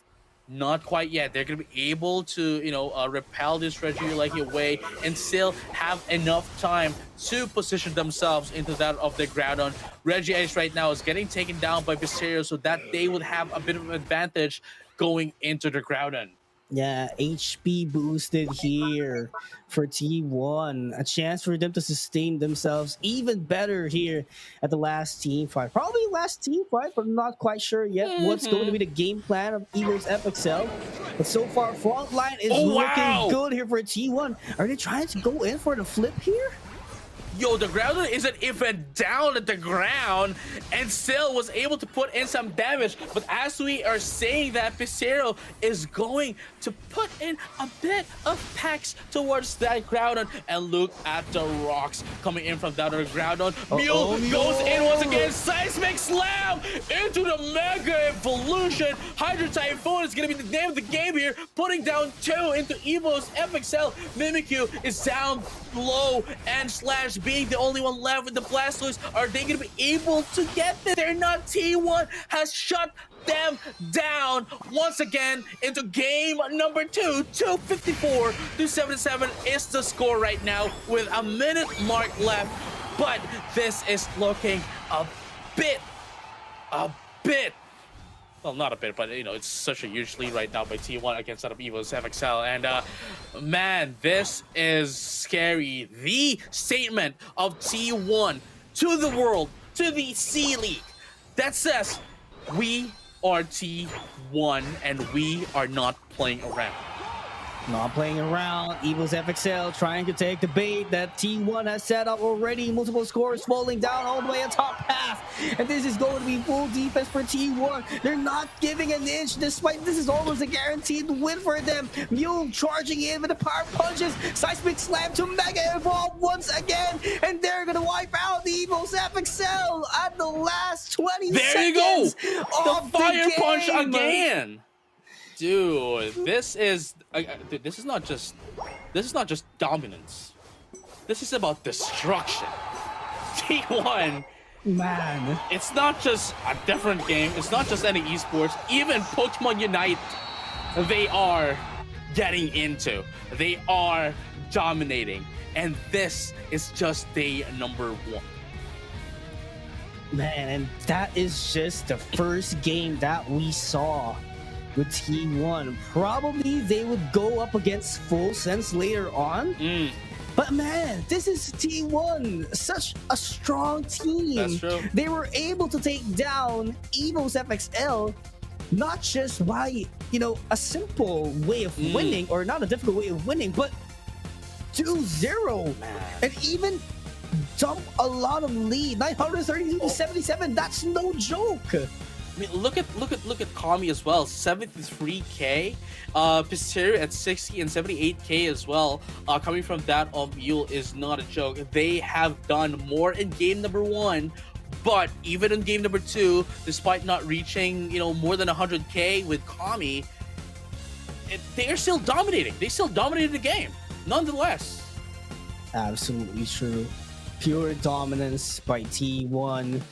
I love the chemistry, I love the timing, and each individual skills of every Pokemon trainer the T1 has. Phenomenal. But we gotta give the MVP to Komi for this series at least. The spacing, the positioning, and the way he uses his moves is phenomenal here, JJ. That's true. I mean, that's what I've been talking about since game number 1, right? Like, they know their spacing, they know their positions, they know when to strike as well. They strike when things hits hardest against their opponents, and from there and out, they just made a lot of effort into that of their own team, and made sure that everyone else can just finish the job, making it easy work for everyone else. I also noticed that Mule was aiming for the Seismic Slam or the Mega Evolution the moment that his opponent's HP drops to maybe at around 25%, like where it is guaranteed KO at least. And from that point on, he tanks everything. He provides a huge chunk of spacing for his teammates. That's why Komi and the Eldegoss was able to do things down the way they wanted it to. EP just healing all the way down. Raichu, Komi, Electro Ball, Psychics, whatever he wants to do. Definitely fine. No need to worry because of the front lines that T1 has. No, that's I also noticed that as well. Mule here wants to make sure that when they use their Seismic Slam, their Unite move, to Mega Evolve, that is going to be the last possible moment when someone is gonna get knocked out, just because of the fact that at least they're gonna be able to take advantage of the full length of the Mega Evolution while staying in the Mega Evolution, while gonna be able to take down at least one from the team of the opposing team. So that is quite a very phenomenal play coming in from Mule as well of the Mega Charizard X. Yes, absolutely true. But for EVOS FXL, they would have to take their exit for day number 1. Not quite the debut that the fans were looking forward to in order for them to see Slash all the way in Asia. But for sure, they will come back stronger tomorrow. And man, it's just... Man, it's an elegant game, It's an elegant game for T1 that's... I was... Actually, okay, look, I'll be honest. I was looking forward to, like, more or less an equal kind of gameplay. Yeah, 2-1, right? 2-1, equal, very head-to-head. Okay, maybe not a 2-1, but at least, but at least it's a head-to-head kind of match. But, like, that wasn't a head-to-head match. It was, like, the gap is just too big. Absolutely, the gap was too big, but of course we do have to take a little bit of a gap here as we're going to be heading in towards a break, and right after that it's going to be game number 3, Rival Esports up against Made in Thailand. So don't go away, Pickles and JJ Kun still here, and we'll be right back in PUACL 2026 C-League.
Hello there, ladies and gentlemen, Pokemon trainers watching from home. Welcome back to Pokemon Unite Asia Champions League 2026 for Southeast Asia. Pickles here and JJ Kun still ready to bring the action, heading towards game number 3. It's going to be Myth up against Myth is made in Thailand, right? Correct me if I'm wrong. And they're going up against rival Esports, formerly known as PaperX.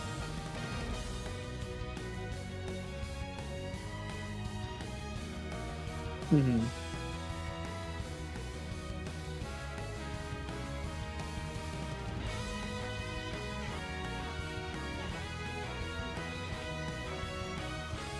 Yeah.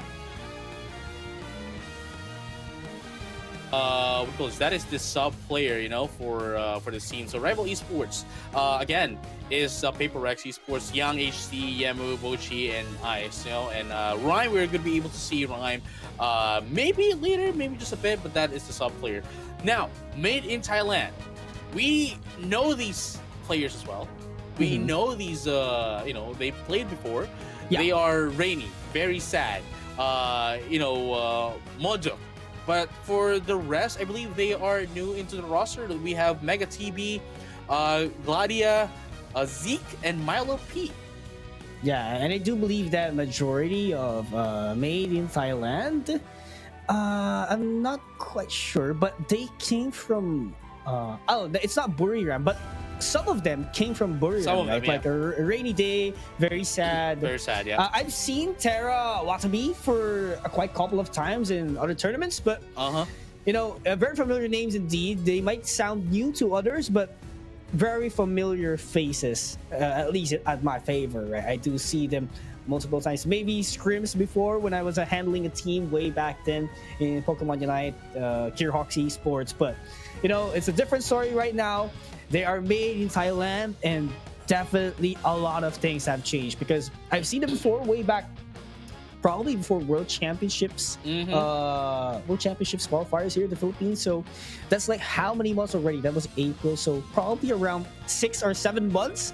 So that's a huge gap on what this team has already achieved behind the scenes. Yeah, and speaking of achieving behind the scenes, Rival Esports is actually we have the team names swapped up. So it is Rival Esports on the right side, and Made in Thailand, or Myth, is on the one on the left side. They're gonna be banning in the Zacian, the Mimikyu, the Hoopa, the Blastoise, and the Darkrai, which has, you know, been doing a lot as well in quite recent Pokemon games. But we can see that the Mega Lucario and the Mega Charizard is open still once again. You know what I mean? Like we're definitely gonna be seeing either one of those or both, actually. So you know, hopefully not on the same team though. Hopefully not on the same team. You know what I mean? At least give one to the other. You know what I mean? Yeah, right. Oh, there you go. Yeah, there we go. There you go. All right. Okay, now. Very consistent, right? Whoever goes first pick definitely would go Charizard or Mega Lucario, right? Yeah, and here we go. Ice and Yang, please don't dare get the Mega Charizard. Actually do. So that Made in Taiwan won't be able to get that. You know what I mean? But yeah, I understand, right? Rhyme though, now going in for the Miraidon, which we've seen the potential. Well, you know, we've seen Miraidon get played a lot before, but not to the level of Kami.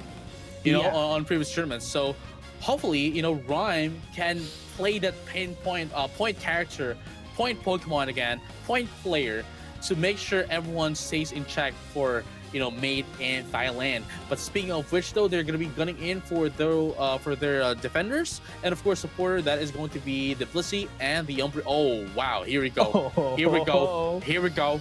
Lock it in. Hey, look, at least we're not going to be seeing those two Mega Pokemon at the same team. You know what I mean? Yeah, I do agree. And come on, lock it in. Yeah, come on, lock it in. Night Mew Yang? Wait.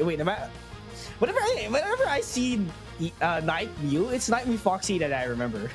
No, it's Yang this time, dude. It's Yang. Yeah, it's Yang. Right. It's It's Yang. yeah. Not Foxy. It's Yang. But yeah, Mega Charizard, Urshifu, probably a water type.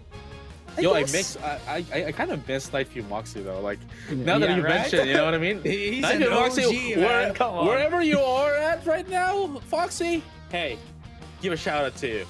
Oh, come on. We definitely love that guy, that's for sure. And he's been quite well competing into the scene. Maybe he would be back once again into Winter Tournament just like last year. We never know. But let's go back into the game, going back to the draft. Rainy here with the Blaziken. So a pretty solid lineup in general in main in Thailand. This is one of the things that we saw before in ACL 2025. It's much more of the former lineup, just addition Mega Lucario into their team. But in general, Rival Esports, if they could pull off the same performance the Team 1 did with Night Mew Yang and Rhyme, I do believe they do have a great advantage here. Composition alone, okay? Composition alone, I think I would have to give it to Rival Esports. Not to Made in Thailand, mainly because of the fact that Made in Thailand is like, FN Esports. They have the damage, but the question is, do they have the sustainability? You know what I mean? They have the evolutions, they have the Mega Lucario, they also have the Blaziken. Sure, again, they have the damage, they have the egg bombs as well coming from that of the Blissey, but Rival Esports has me right on Mega Charizard X. We have the Water Bear. Oh wait, no, actually no, it's not a Water Bear, it's the Dark Bear. We also have Snorlax, and of course, as a form of support, that is the Latias, which has been doing a lot of rounds right now for our current meta. So I have to give it, in terms of sustainability and damage together, I'll have to give it to Rival Esports. Yeah, I think I do agree as well, but I'm not quite sure. Like something is with Made in Thailand. Yes, I think if it's not an egg bomb, maybe if it's a helping hand, and there's no much. It's not much of crowd control, so maybe it's exactly right. Soft boy, right? So right. Maybe if it was a Cliff Fable, I think it could have been better, right? Oh, never mind though. Made in Thailand is doing the rounds early in the game. That's the thing though. That is the objective here. One of the win cons of Made in Thailand is that they need to control the early game. They need to get some XPs. They need to take the lead, in the early game so that they can steamroll over until the late game. But the thing is, for Rebel Esports, they have the leeway. They have the leeway to do things up. Oh, it's okay. Never mind. I'd like to correct myself. It's not yet the they have to be determined by the the move that's gonna be selected by that of the Kabfu, and this time it's not the Dark Bear, but instead the Water Bear gonna be in play. Yeah, and I do believe that Water Bear has been actually played a lot recently because Dark Bear does deal a lot of damage with the Unseen Fist, right? But with the Water Bear, you could do a lot of combos with it, right? So I think that's one of the checkmate reasons why they're using the Water Bear for now. Yes. But they have Mega Charizard at least, that could fill in the spot of a Dark Bear. Oh yeah, for sure. And as I mentioned, they have the back lane attackers that is right on. They have the front liners. The Bruiser that is the Water Bear. Oh, sorry, I only said the Dark Bear earlier because of the the thumbnail into the Pokemon Select. But going back, the Bruisers, of course, we have the Water Bear, and of course the Charizard as well. So they are, they can check down Made in Thailand. They can check them out very quickly if they can get the lead. But as we are speaking right now, Rival Esports, despite having a lot of points right now, the 31 lead is still not a lot, especially that we are still hitting the 7-minute mark. Made in Thailand has been winning most of the team fights that they pick off against other rivals. So I would have to say they still had the lead. Yeah, absolutely. And this is somewhat of the play style of Rival Esports way back then, last season. They're a slow starter, but they scale a lot in terms of XP department. Just take a look at that. They're not that much of a behind in terms with Made in Thailand, despite Myth taking down, you know, a chunk of wild Pokemons, I guess you could say that one. But this is Rival Esports. They're a very patient team. They are. I do not see them getting behind at the first half of this game at least. Man, let's see though how Ladia is going to be able to help down Rhyme right now. There we go. Pure defense. That's just pure defense. Here comes the combo. 24-25 hit combo here by the Water Bear. And it is Rival Esports charging in even more. That's 3 KOs in a row. Can they make it 4? And yes, they do. Very sad story. Man, quick flip.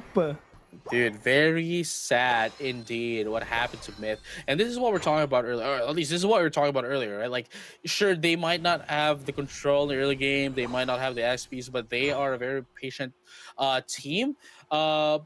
Based on their game style and play styles and, you know, their competitive history. And at the same time, as I mentioned, it's only Myth, it's only Made in Thailand that needs to control the early game so that they can get advantage instead of Rival Esports. But Rival Esports, they have the leeway into taking things slow. And look at what happened. Rival Esports, the moment they get their spikes at level 9, they just went in and took down Myth. It is going to be very tough right now for Myth. They're trying to get a Regieleki. Oh, Psychic Solaire popped in. Doesn't matter, dude. Doesn't matter. Right?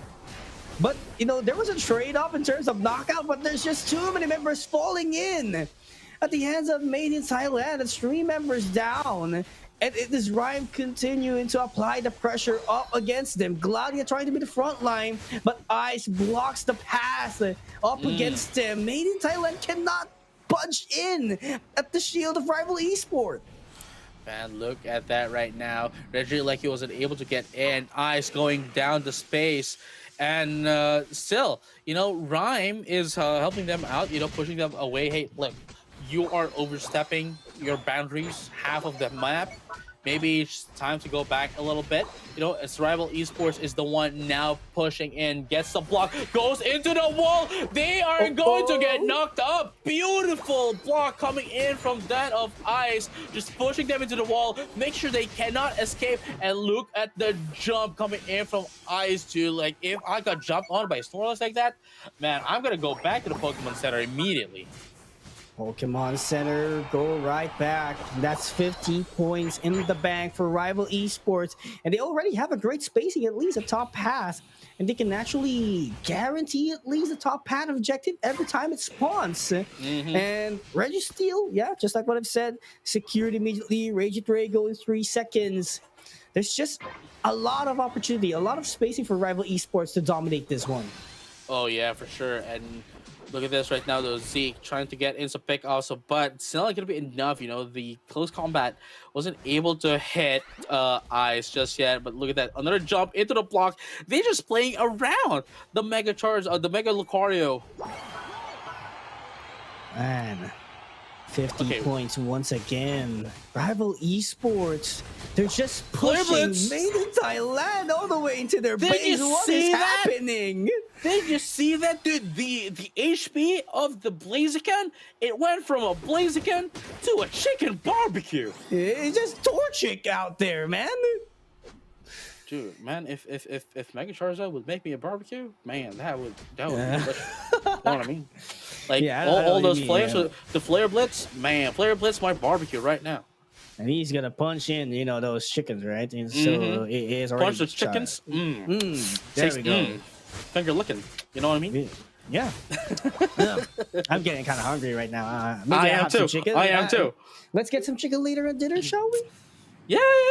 Actually, we can. You know what I mean? Yeah. I know what you mean. Anyway, going back to the game. Yeah. Going back to the game right now. 256 to 47. Rival Esports to Myth. And Rival Esports does not only have the lead in points, but also in XP, but perhaps also in positioning. Myth is kind of spread out right now in the central area, but Rival Esports is now pushing in, baiting down Myth. There we go. Oh my goodness. Beautiful power-up punch just to get the unstoppable status. Not going to get a block here. But is that going to be enough, though? Here comes a charge beam coming from Rhyme. Here you go. Or please, that Unite move is not going to be enough. Midnight Press, Bullet Press is going to be popped up as well. And look at that, Bright Future Meteor Storm going to be able to deal a lot of damage. It's going to be 2 KO coming in from that of the Water Bear, and that's going to be 3 down into the side of Myth as Rival Esports solos down the ground on securing it for themselves. 256, they're just going to make the gap bigger than it already is against Made Anti. Look at that positioning for the charge beam. Beautiful play from Rival Esports. There's just no one in Made in Thailand to catch up to that Miraidon, very far from behind, just using Charge Beam, Bright Future Meteor Storm. They need someone to take care of Rhyme. Oh man, they need. That has been like the same problem, right? This the same problem of EVOS against that of T1. Someone needs to get Miraidon in check, because if not, that's, well, we saw what happened, and that's going to keep on happening if nobody bans or, you know, steals away the Miraidon. It's very tough. They need to team Rocket the Miraidon later, you know what I mean? Yeah. Man, there's just no space or opportunity Bliss assistance. right now. But Bliss assistance doesn't really matter. Yeah, right? Rainy. Well, oh man, there goes the barbecue. Man, Are they going for the 1,000? Are they going for the 1,000?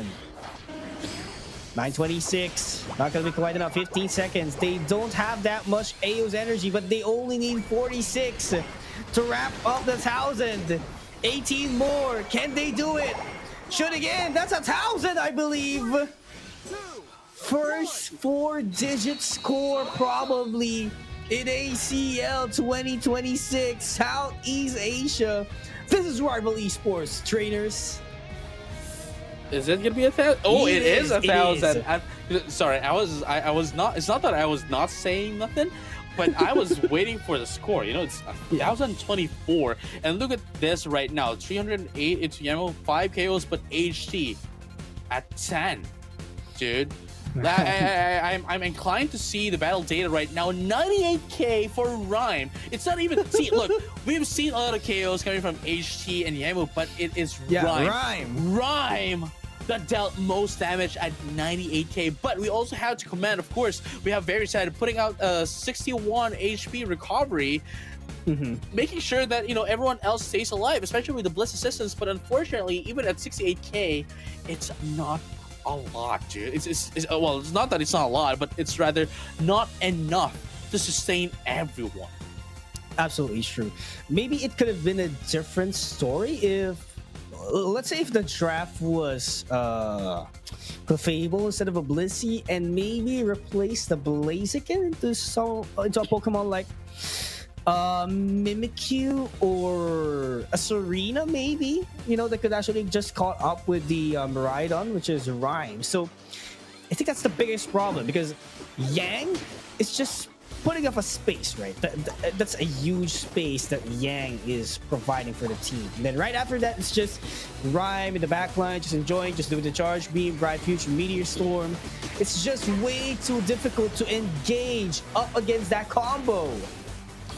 Oh man, look at that. The positioning of Rhyme is just amazing. And this has been a problem since the last game. Again, if anyone's going to be playing against the Miraidon, someone really needs to get in. And with this kind of composition, nobody can get in. You know, like, definitely not the Lucario. The thing is, if the Lucario marks down the Miraidon, who else is gonna be marking down the the Urshifu, Yeah, the Charizard, right?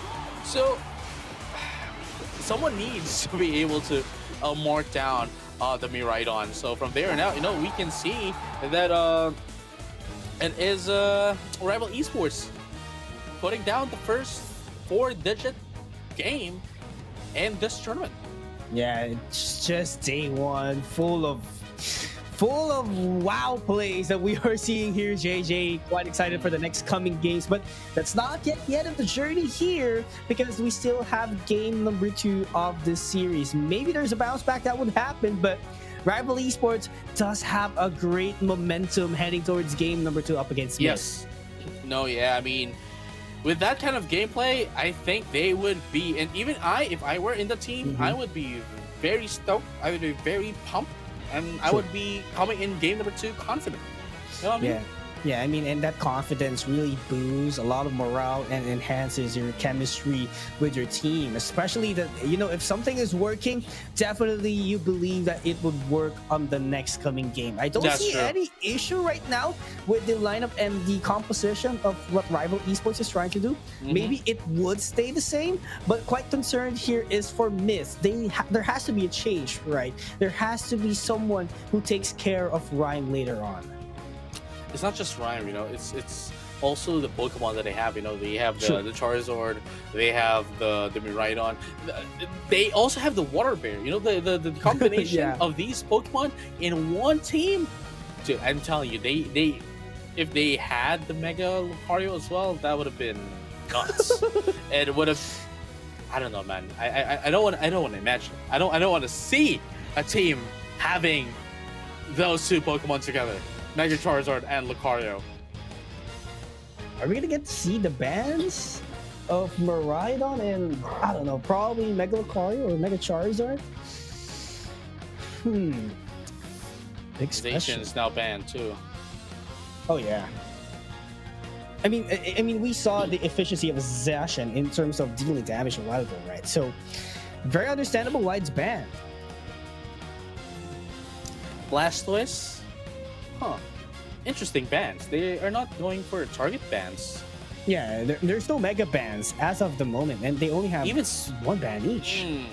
And this is the game where I think this is the first game that we are not going to be seeing a side switch. Oh yeah, no side switch, right? But what a Mimikyu ban? Lucario still. Wow. Possibly Rival Esports would have to go on the same composition if Mimikyu is banned. I don't know. I see the potential. I see the potential. I'm not entirely on board. If I'll be asked, I'm not entirely on board with the ban list right now, because as we can see, there was no target. Whoa!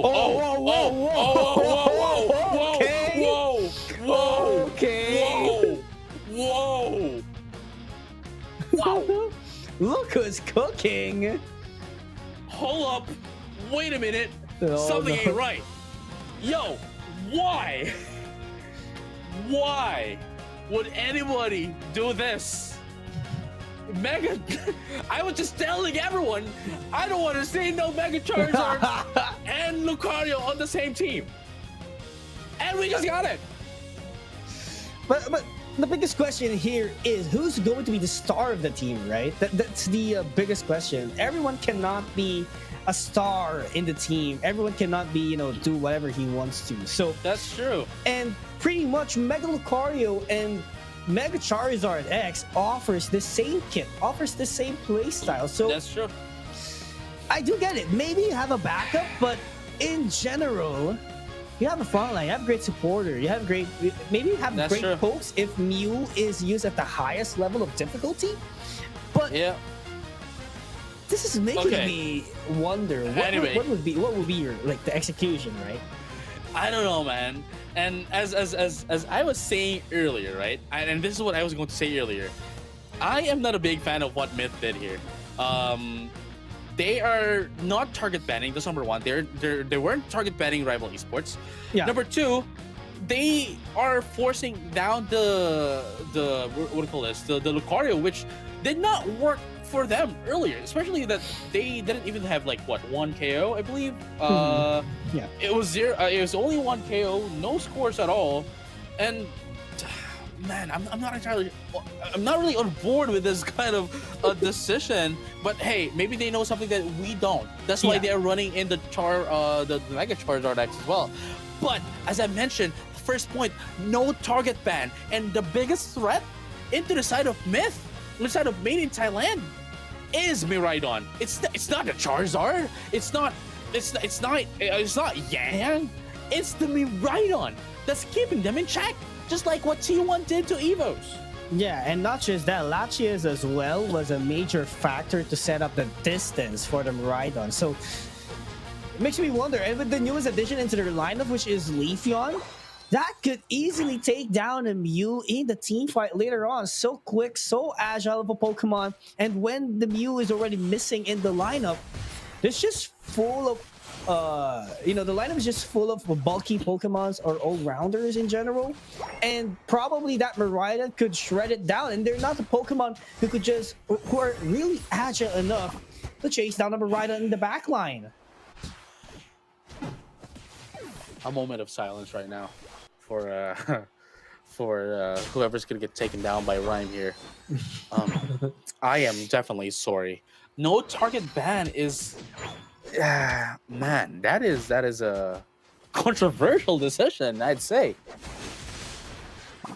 I'm wait, sorry, I just really- realized too, HC is the one running the Leafeon.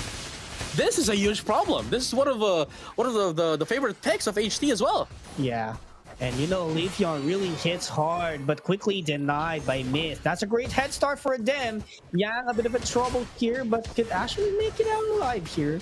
But defense keeps on going here for Rival Esports. Not going to be fortunate enough for them to keep it going, but it's just it's just a minute and 30 that we are seeing. This is not yet the full potential of Rival Esports. And look at those charge beams. So much itch up against Myth.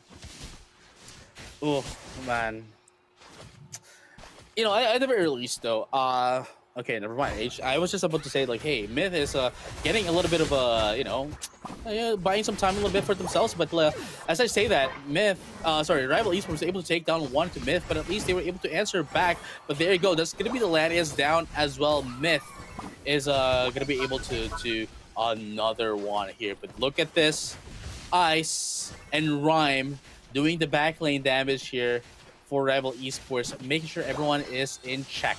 Myth, man, they might say like a Myth here, but at least they were able to take down the Reggie Draco. That's something. Yeah, could boost up their scoring capabilities, but Rival Esports is stacking into their goal zone, so a pretty solid defense in bottom path, and I do believe that they are waiting as well for the 7-minute mark, aside from the 7:20 here as well. So this is a good sign for Rival Esports to deny the purpose of getting that Reggie Draco, aside from the XP that Myth had. Oh yeah, here you go. Close combat. And into the power-up punch as well. We have still get to see the potential of Zeke's Mega Lucario, even coming from game number 1. Because game number 2, man, there's the Buzzwole keeping it in check as well. And HT securing the Reggie Alecki. And now waiting for the Reggie up top as well. That it's going to be the Reggie Alecki Yemu. Not going to be enough though. But I think they're just going to be giving it away. There you go. Reggie Alecki going to be taken down by Myth.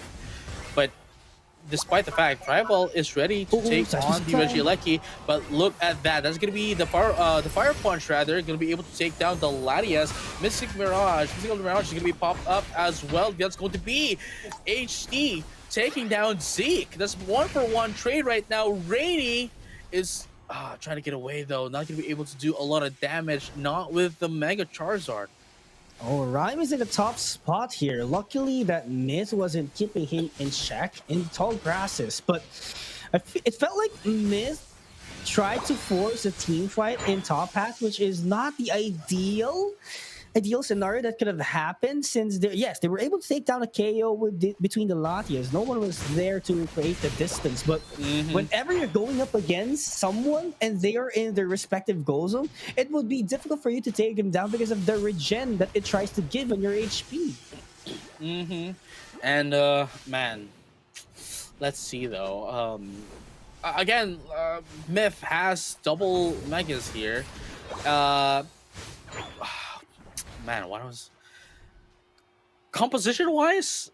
They have the advantage. Dude, we cannot dismiss the fact they have the advantage here. Yeah, right. Composition wise, right? Like, and Rival Esports, that's the thing, right? Like, Rival Esports does have the synergy, does have the experience more than that of Mid. So that is still an advantage coming from Rival Esports. And now at the 107 to 23, we are showing the difference between these two as well, despite having both mega Pokemon. And look at that. Lucario is going to be taken out along with the Eldegoss as well. And the Mega Charizard, instead of going in, instead of forcing in the issue with the Mega Charizard, instead goes away. Sure, understandable. There's no one with me.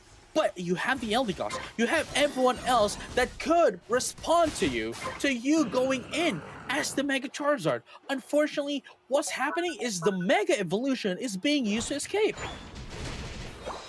This is not what we expect with this kind of lineup, right? I mean, yes, sure. I think Myth is trying to play this one very safe as much as possible, knowing that their Charizard is the front liner in terms of level in every single Pokemon in the Sky Ruins, but it does take a lot more time. There's just 2 minutes left for the final stretch, and Rival Esports overall still are controlling the game, so they need a movement here. They need to get buffs as much as possible to force down Rival Esports, take away them from their comfort zone. Oh man, it's I'm just waiting right now, you know. I'm just waiting for whatever might happen into Myth here, but definitely they would have an advantage. Look at that, Paranom's gonna be popped up. That's gonna be Miraidon finally taken down, but into the expense of the Mega Charizard. And not just that, they weren't able to convert a lot of goals into that one. HT with the respawn, being able to take down the second Mega of Myth. But right now, Gladia is trying to block the path of Rival Esports. But never mind, because Rival Esports will push it down to their limits. And that's just multiple KOs, one by one, in favor of Rival Esports once again. And here we go. Mega Charizard X is going to be popped up once. Oh, man, I'm not. Why at 3-minute mark, though? You know what I mean? Yeah. Because you have to prepare for the final stretch as much as possible, That's especially when you're behind like this. And it only means that Charizard this time around would need to use all the resources that Myth has just to be able to get that what do you call this? That Unite, right? That Unite move, that Mega Evolution, ready for the ready for the final stretch. And from there on out, how else is Myth going to be able to catch up to Rival Esports if the Charizard alone is going to take down the resources?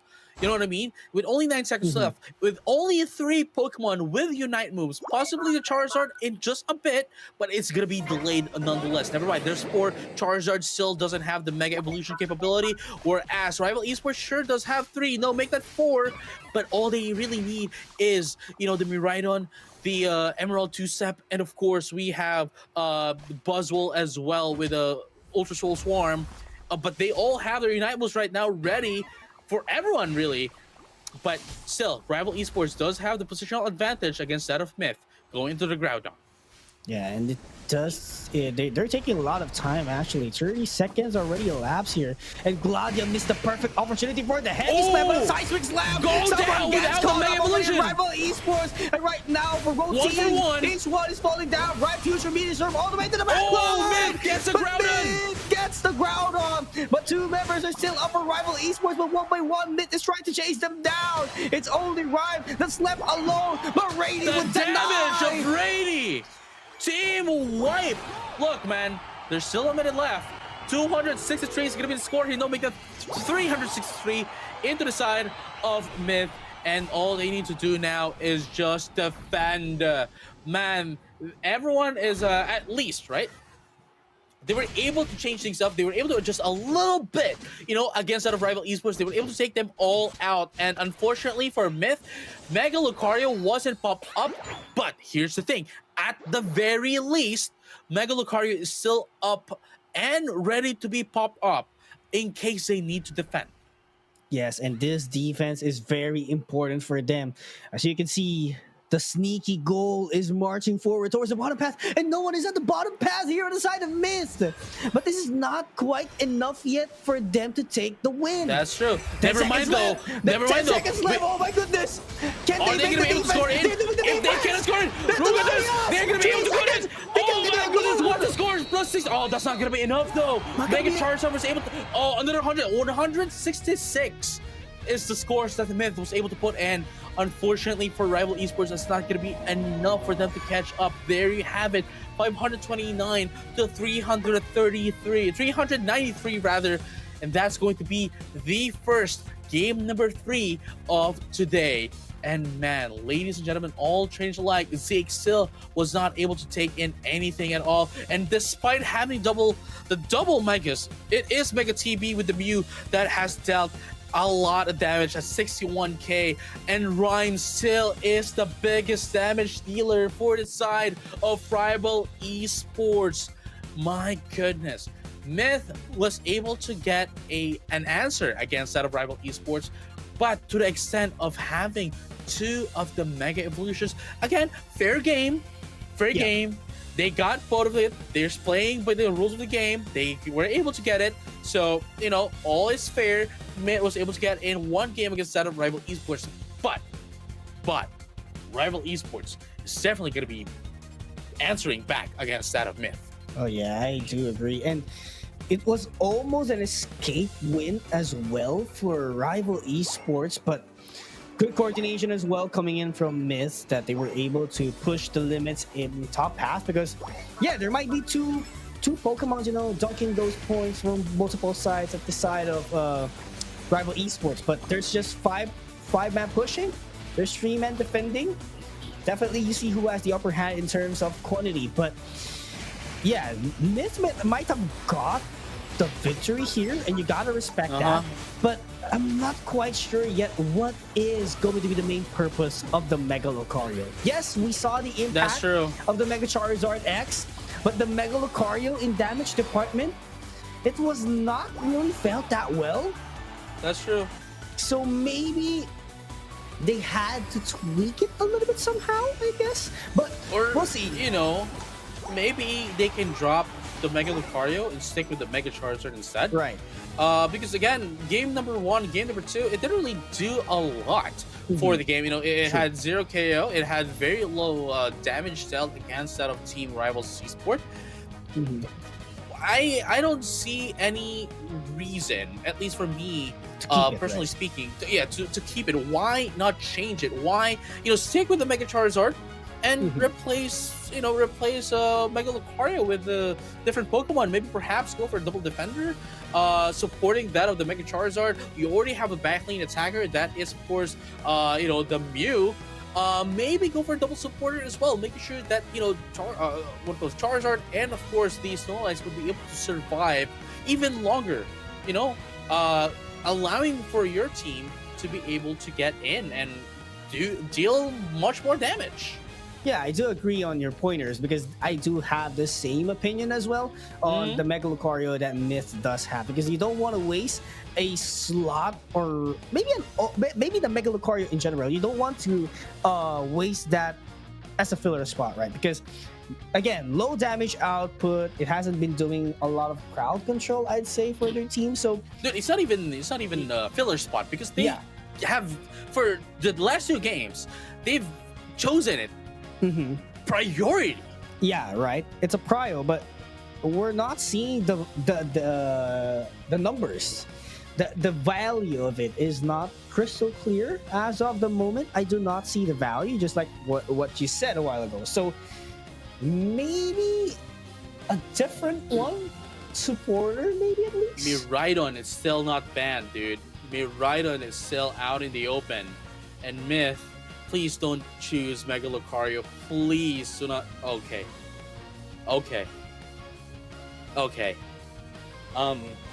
Maybe at least for game 3, we'll see it. We'll see. Mega Charizard already gotten by Rival Esports, so no double megas. So just imagine this, JJ. Mew and Charizard X was the main damage dealer, at least for Myth in the previous game. Now they took away the Charizard X, so we're going back to game number 1, dude. We're going back to game number 1. Yeah. And the thing is, Rival Esports has Rhyme on the Miraidon. Yemu. Oh wait, no. Actually, I think this is Bocchi. Bocchi onto the Mega Charizard X. And honestly, at this point on, I think it doesn't really. Obviously, it matters, but I don't think it matters that much. Whatever else Ice, Yang, and HC is going to be choosing, because that whatever they're going to be choosing is just going to be supporting, the Mega Charizard and the Miraidon. Now, the ball is in the court of Myth, of made in Thailand, because obviously they already picked Lucario again for whatever Arceus reason, but it's like they need to have an answer against the Miraidon and the Mega Charizard X, and now they're going in for the Talon plan. What's the maybe it's their method to take away the Miraidon in the backline, I guess. Put in some scores, I guess. Brave Bird. No, or Fly. I think it has to be Fly, right? Especially if you want to get close to the Miraidon. It has to be Fly. It has to be. If that's the game plan, at least. Oh, okay. Look, man. Even if they do go for Fly, just to be able to take down Miraidon is too far back that even if they do go down, see, here's the thing. It also has eject button. What do you call this? Rhyme, right? Yeah. Even if it does go down, there's going to be 2 problems that they need to face. Number 1, what's going to be the final blow against that of the Miraidon? Number 2, since Rhyme is so far back in the team fight, it's just going to be welcomed by everyone else in Rival Esports. And the thing is, Talonflame is very squishy. Yeah.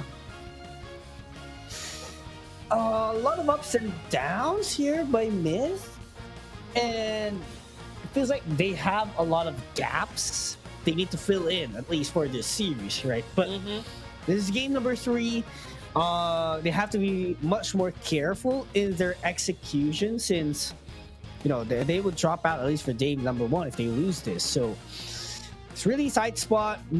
Draft wise, we'll have to give it to Rival Esports, but we need to see more value on the Mega Lucario in order for this to work out in their favor.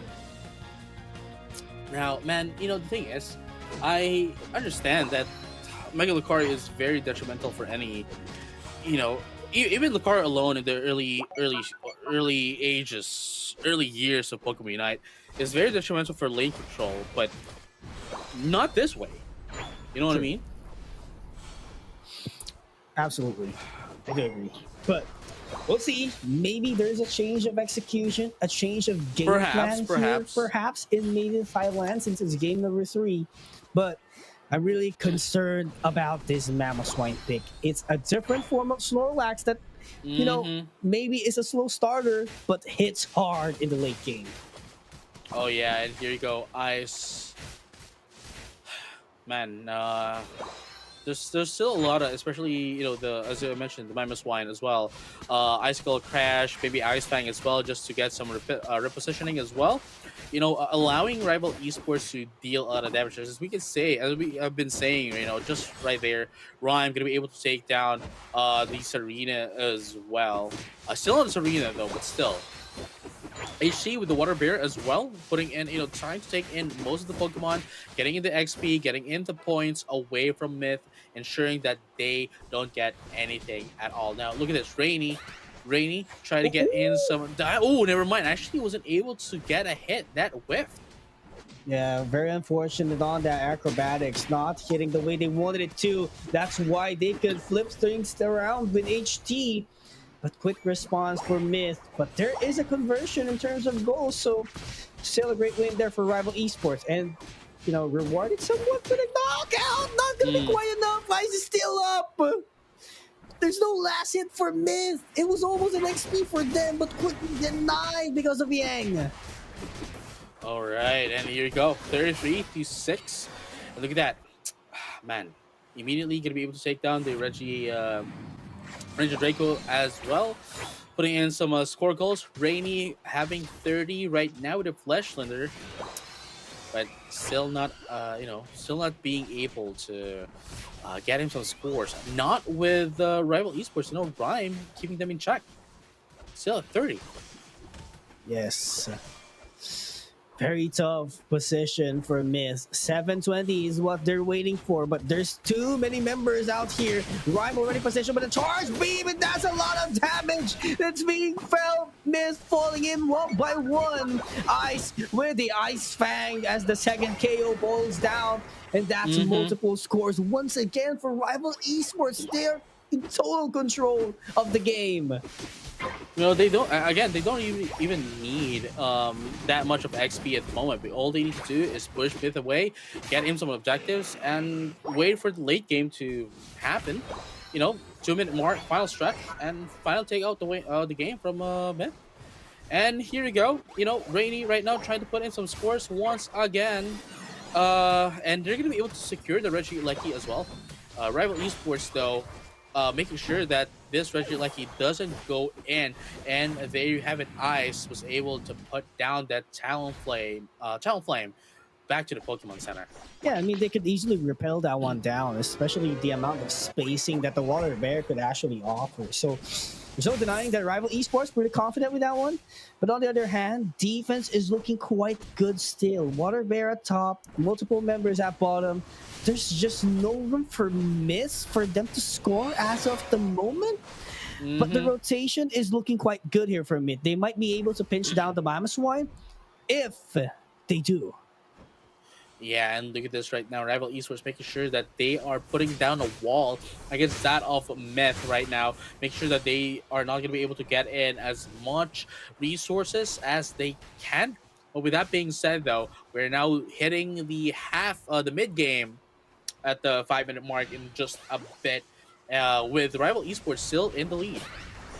Rival Esports, Yang caught up in trouble. Rainy gets the last hit for the knockout.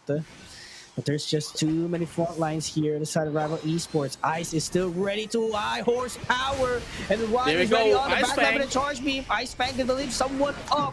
But there goes the Seismic Slam as well for the follow. Mega Charizard X is already online. 2 members falling down from mid. Make that 1-3. And the 4 will fall down. Rainy is pinched down there. And there goes the team wipe.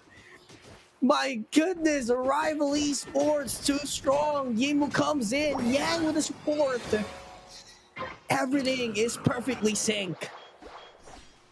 Definitely perfect sync right now, as we can see as well. Here you go. Rival Esports, after securing that defense down bottom, was immediately able to convert into that of the top path, going and securing the Regirock down bottom, leaving the Water Bear as well. And now they're going to be able to put in some sneaky beaky down bottom, getting in 40 points as well. Charizard Yimu going to be able to take down the support of Myth. That's going to put them down back to where they are working, the Pokemon Center. And here comes 40 points down coming in from Zeke. That is the Mega Charizard against that of the Water Bear. It's going to be a 1-on-1 though. 3 seconds before the mid response back up. And here you go. Rival Esports trying to get in some Regieleki as well, while 1-on-1 is still happening down bottom with the Mega Charizard, Mega Lucario actually, getting popped up. Okay, Rainy, oh my goodness, perfectly timed Seismic Slam, but there goes the Flame Sweep in order to repel Yimu away and fly back. But this is a great opportunity for them to secure the Regieleki. It's looking wide open for Rival Esports. Oh yeah, and here you go, HC right now with the water bear trying to my take down the goodness. Lucario, and they're gonna be able to do so as well. Ladies and gentlemen, and all change like Rival Esports still controlling the map right now at 114 to 253. Man, it's just the phenomenal display of performance here coming in from that of Rival Esports as they make sure that Myth is not going to be able. They're just literally just shutting down Zeke right now. Yeah, absolutely. And Myth having a tough time to bounce back in terms of, team fights, rival esports being to set up the play always ahead of time because of the mammal swine that they do have. And if not, there's always a supporting character, which is the Eldegoss, providing a lot of healings in their team, even though the water bear HT is just roaming around, as long as they have that Eldegoss intact, it's just way too difficult for Myth to shred down those HP. That is true. And here you go. HC right now shredding the Registeel as Myth tries to push down, up top. But still, Rival Esports was able to see that from a mile away, making sure that they are not going to be successful. And here you go. Just 15 more seconds before the Groudon comes up. Did you saw that? The Mist Bolt doesn't have any damage inflicted on ice. Oh yeah. What a tough defender they have to deal with. And they're positioned very well. Even with Yemu, they don't want to give the spacing to Myth immediately. Lucario finally Mega Evolve. Seismic Slam already popped up. Flames Whip will miss a big opportunity for them to sweep down everyone else. Oh wow, and one is already full down. But there's no Mega Charizard online already for Rhyme. No Mega Lucario either. But look at the bright future Meteor Storm. Rhyme is just doing everything he wants to. He is the one chasing down the members of Myth, and not even his teammates. And look at that though, Groudon right now is in the palm of the hands of Rival Esports as the Lucario, the Talonflame tries to go in and out. And look at this, Rival Esports acknowledges the fact that they are still in the lead and just wants to make use of the Groudon as a bait against that of Myth. And look at that right now, HC going to be able to take down the Latias as well. 253 to 114 is going to be the name of the game here. Yang here, just making sure everyone gets healed up. Right side of the team has a huge lead, and there you have it. Confirmation into Rival Esports that they have the lead. They do not need to take anything as of the moment. They just need to control the map, make sure that Myth doesn't get the Groudon, or at least use it as a bait. And here you have it. They are taking in the bait. Mega Lucario is popped up right now. Groudon, though, is going to be taken down by Myth. See, that's the thing. It doesn't matter right now because all Rival Esports needs to do is just score in once again. Look at that, 507. Even if everyone else into the Myth scores in, it's still not going to be enough. Seismic Slam. There you have it. 507 to 398. With only 15 seconds left, they wouldn't have enough points to catch up unless this Talonflame can go in, but even then, it's just 100 points, still not 507. Perfectly calculated in terms of time and AO's energy. Myth, they thought they had a chance, but Rival Esports calculated them and read like a book. Oh yeah, I mean, again, they have already acknowledged the fact that, okay, hey, look, man, we're at the lead. We don't need to rush this. We just need to use this as the bait. And they did just that. And from there on out, they just need to play it out very nicely, very defensively. Wow. What? That was enough? 1 point. What? Even everyone didn't know. Everyone didn't know. See, we nobody knew, dude. We didn't see the last moment, the last calculation. It's not Rival Esports that won. It's made in Thailand. It's Myth with 1 point of the lead. Oh my god. We are terribly sorry for flashing, the incorrect graphic, but what? It was enough? I thought. Yeah, it wasn't enough, dude. Yeah, because all I saw was 100, and the lead was more than 100, right? Right? So there was someone who snuck in A goal The before the upset. overcap. Before the overcap. The upset. And that's going to be big, dude, because this Who was the last is... one though? See, look at that.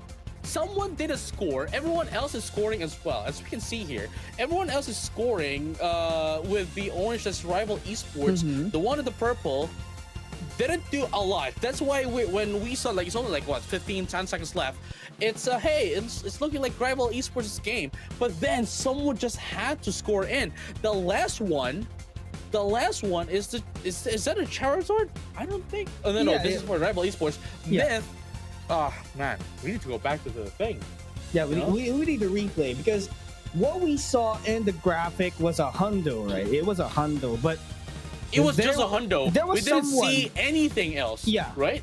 Aside from the hundo, so man, there has to be something before or after the hundo. There has to be something that happened that we didn't saw who snuck in the goal. So look, man, I take back everything I said about the Lucario. I take back everything I said about the Lucario. We take it back. Apparently, they know something that we don't. Yeah, they know something that we don't. Man, and that made them win. Maybe it's not about the damage. Maybe it's not about the damage, right? It's not about the damage. It's about putting down scores, which is the game. Which is how you play the game. Just get enough points. Doesn't matter if you win team fights. If you get in more points than your opponents, then you win. And they have 508. All right, let's wait. Let's wait for it. All right. This was the last team fight that rival esports gave up. Not gave up totally, but the next team fight they gave it up. They took Myth took the bait. But the bait overall managed to do an upset victory for them.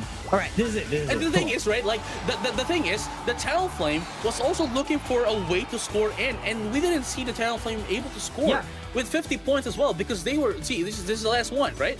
Wait. Who scored? Who scored first? Oh, we have 5 points and 4 points. Serena and the Lucario. Serena and the Lucario had 5 and 4 respectively, but was the Talonflame able to put in 100? Well, maybe that was where the 100 is. That was where the 100 is. But like 396 plus 100. That's 496 plus 10 plus 4. That would be more than that. Who's? Oh, you know what? It doesn't matter. They had 508 points. They won. They won. Yeah, it doesn't matter anymore. You know what I mean? Like, maybe our calculation's a little bit off right now, but like, it doesn't matter. They won the game. Man, and that's actually a huge victory and a big upset for rival esports. Again, this is a single elimination tournament for every day, and they're just down at top 5 to 8 already, so that's a huge loss of points for them. Man, and what can I say? Absolute cinema indeed. And we get to see more cinema later on, JJ, because right after that, it's Team Nemesis versus Onyx Rise. We'll be right back here in PUACL 2026.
Ladies and gentlemen, and all trainers alike, welcome back to the Pokemon Unite Asia Champions League 2026 C League. Once again, we are your casters. My name is JJ, and with me is PKUls. And this match is quite meaningful to the both of us for no particular reason at all. For no particular reason at all. So, yeah. Yeah, I mean, it's Team Nemesis up against Onyx Rise. Pretty much one of the solid teams that we get to see in our region for over the course of, you know, since the birth of Pokemon Unite. Well, for context, Onyx Rise is the only team who came in solid from last year up to this year. They haven't even budged their lineup. Oh, with yeah. Luna, Axew, Eeyore, Zoe, and Cell. Again, it's one of those, you know, teams that has a synergy from forever, you know, since day zero. And here you go, Team Nemesis as well. We have Sankwan, Drem, Rubix, Lance, and Kai, which, again, I cannot express it enough to tell everyone who's going up against Team Nemesis, formerly known as Talon, to please do not give Kai the Hoopa. Thank you very much. You're welcome. You're welcome. Thank you for You're the tip. welcome. You're welcome. You're welcome. I understand why. But, you know, I think let's have something in return. Do not give Axew the Venusaur. That's true. That's something in return, right? That's true. That's Do not true. give him the Venusaur. It's going to be a different story. Yeah, I mean, I kind of miss Eeyore as well. You know, I kind of miss talking to Eeyore as well. Eeyore's a really great guy to talk to. He's a very chill guy. The entire team is very chill as well. They are all good, and it's just anything else outside of Unite is just phenomenal. And man, speaking of outside of Unite, we're going to be taking these Pokemon outside of the game right now. That's going to be the you know, the Clefable, the Miraidon, the Mamoswine, the Suicune, the Darkrai, and the Buzzwole. It seems like. Yeah, Buzzwole is going to be, oh yeah, there we go. Miraidon, we've seen the prowess of Miraidon for the past 2 games, and we don't want to see that no longer. But AXQ right now hovering into the Charizard, not the Mega Charizard, it seems. Never mind. They're going to be going in for the, you know, they're just teasing it just a little bit, and now going in for the Mimikyu. And now, because the Charizard was not taken by Onyx Rise, it is now up to Team Nemesis to take down the Mega Charizard X. All right, so still open is going to be the Mega Lucario, but I don't see quite a point yet that Mega Lucario is going to be chosen by Onyx simply because they do have the Mimikyu already. There you go. Oh my goodness. That You called it. Look, man, I just told everyone, do not give Kai the Hoopa. Do not give Kai the Hoopa.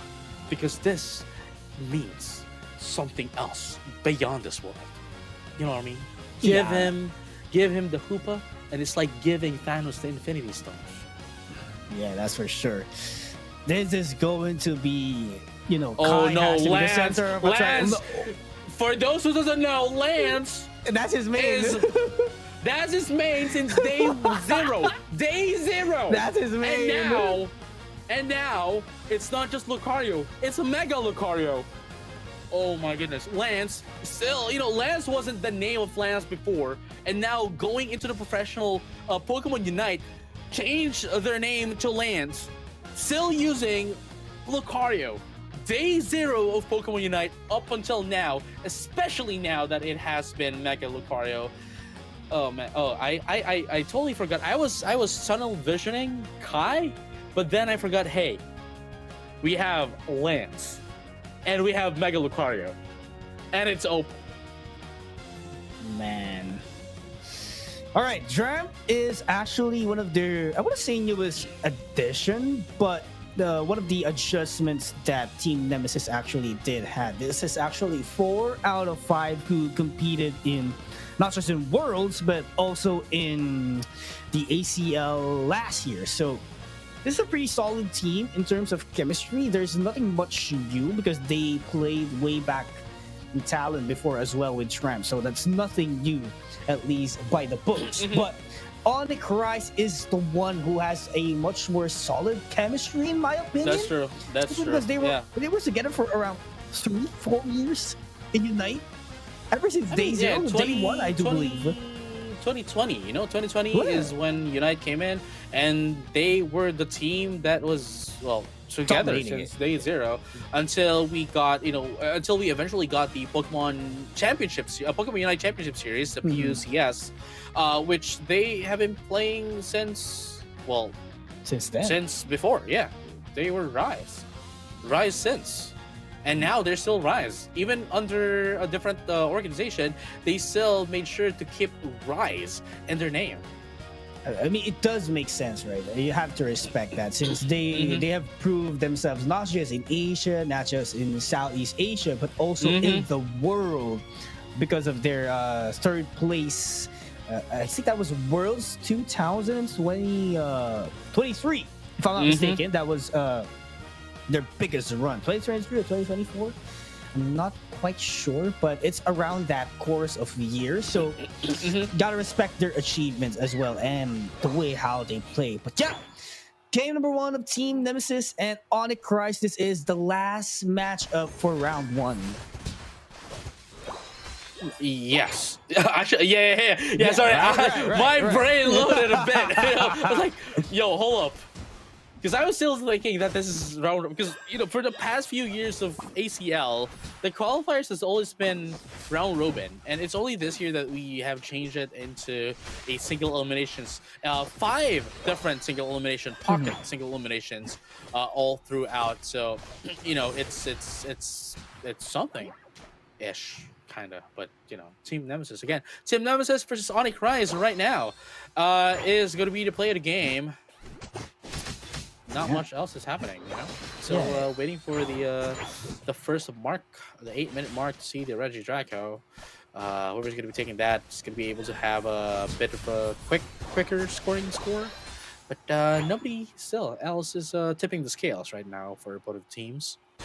Yeah, just have to stay patient, especially that both teams does take a lot of time for them to scale up those damages as well, since you need to make Charizard online as much as possible. Mew takes a lot of time as well, but same thing goes for Onyx Rise, which is the Blastoise. Maybe the Alolan Raichu could deal a little bit of damage in the early game, but you need to complete toolkit, or rather the complete moveset, in order for you to engage team fights. And probably this 8-minute mark would be probably the first big team fight, I guess, especially they're very patient in terms of scoring.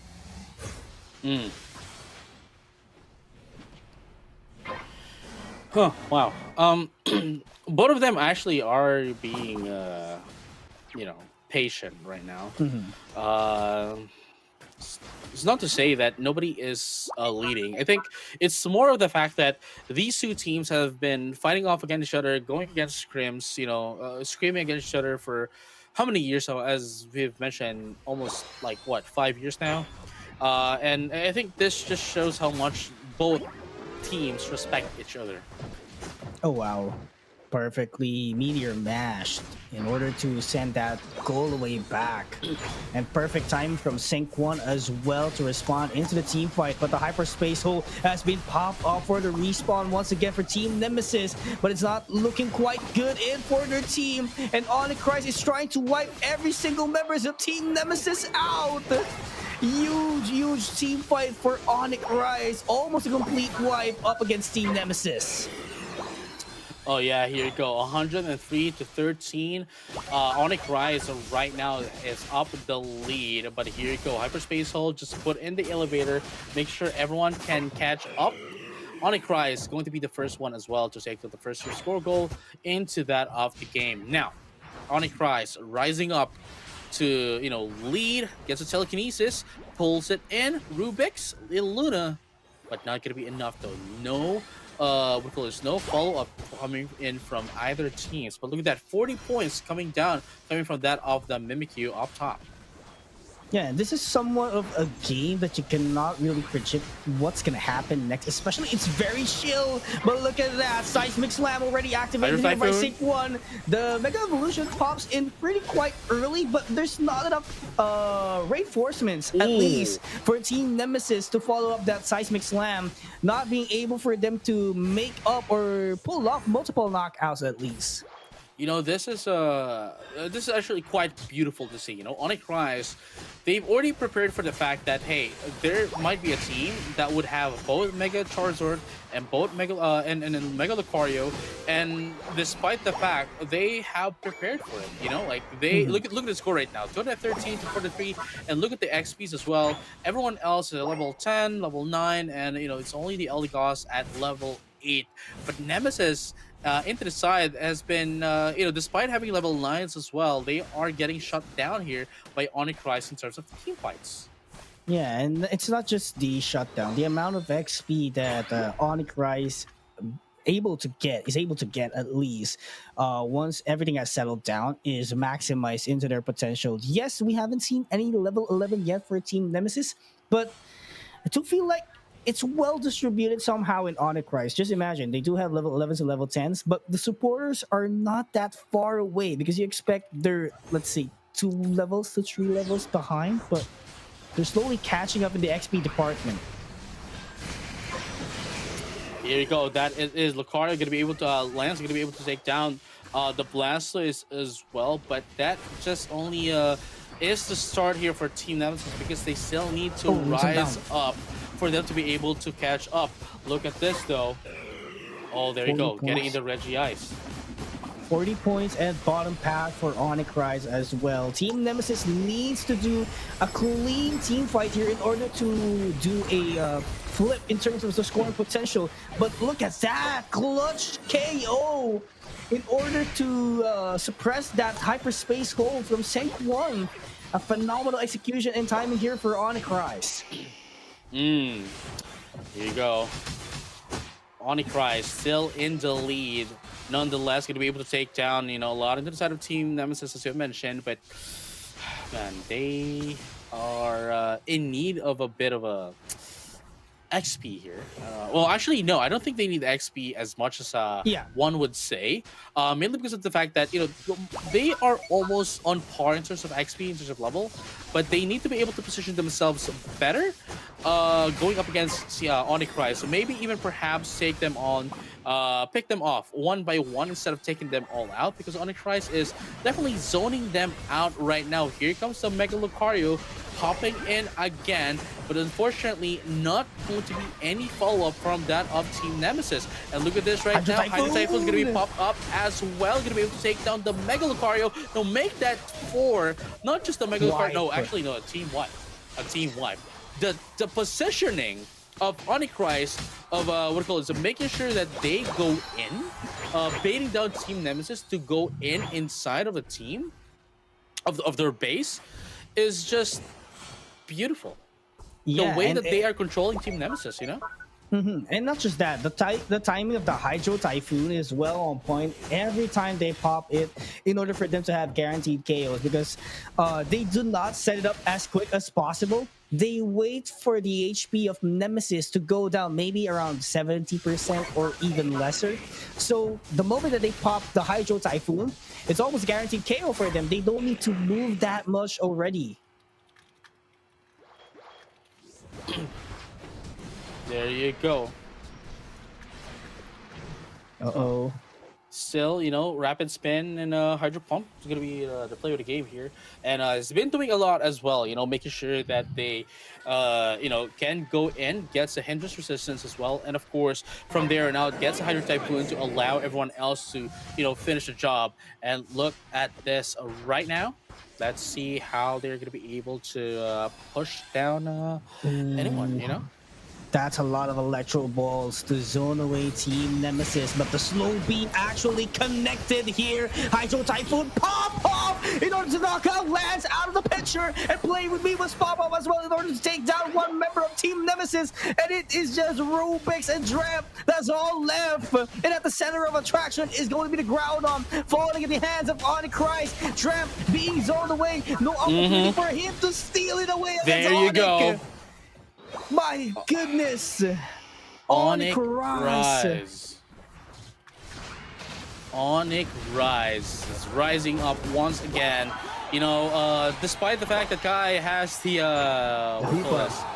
despite having the Hoopa, it didn't really matter for Onyx Rise because they have been ready I'll say for quite a long time right now, preparing for this specific moment. I think the Mega Charizard, they're already expecting it to any teams. Mhm. But the Mega Lucario and the Hoopa, obviously Kai best pick, Lance best pick as well. They are definitely going to be playing it up as well. If it's not banned, if it's not taken away by Onyx Rise, and from there on out, this just goes to show that hey, even if they can, any other team plays the meta Pokemon composition, the meta Pokemon together, it doesn't really mean that they have the instant win. And look at this right now. Onyx Rise at 592 to 112, 174 is still not going to be enough though to catch up to Onyx Rise with only 15 seconds left. Yeah, not gonna be enough. That's a huge chunk of points that Team Nemesis has to catch up into. And Onyx Rise gets their first game of the season up against Team Nemesis, and one win away for them to catch up, or rather be the last team in that round 2 of our single elimination bracket for day number 1. Here you have it. 824 to 234 is going to be the score of the game here. Onyx Rise versus Team Nemesis. And man, there isn't really a lot to say here other than the fact that Onyx Rise definitely had that game controlled, And look at this, AXQ with the Alolan Raichu having 110 damage. Definitely this is one of the better handling, I'd say, of the Mega Lucario coming from that. Lands 50k. Sync 1 unfortunately at 31k. Drev had more with 41k.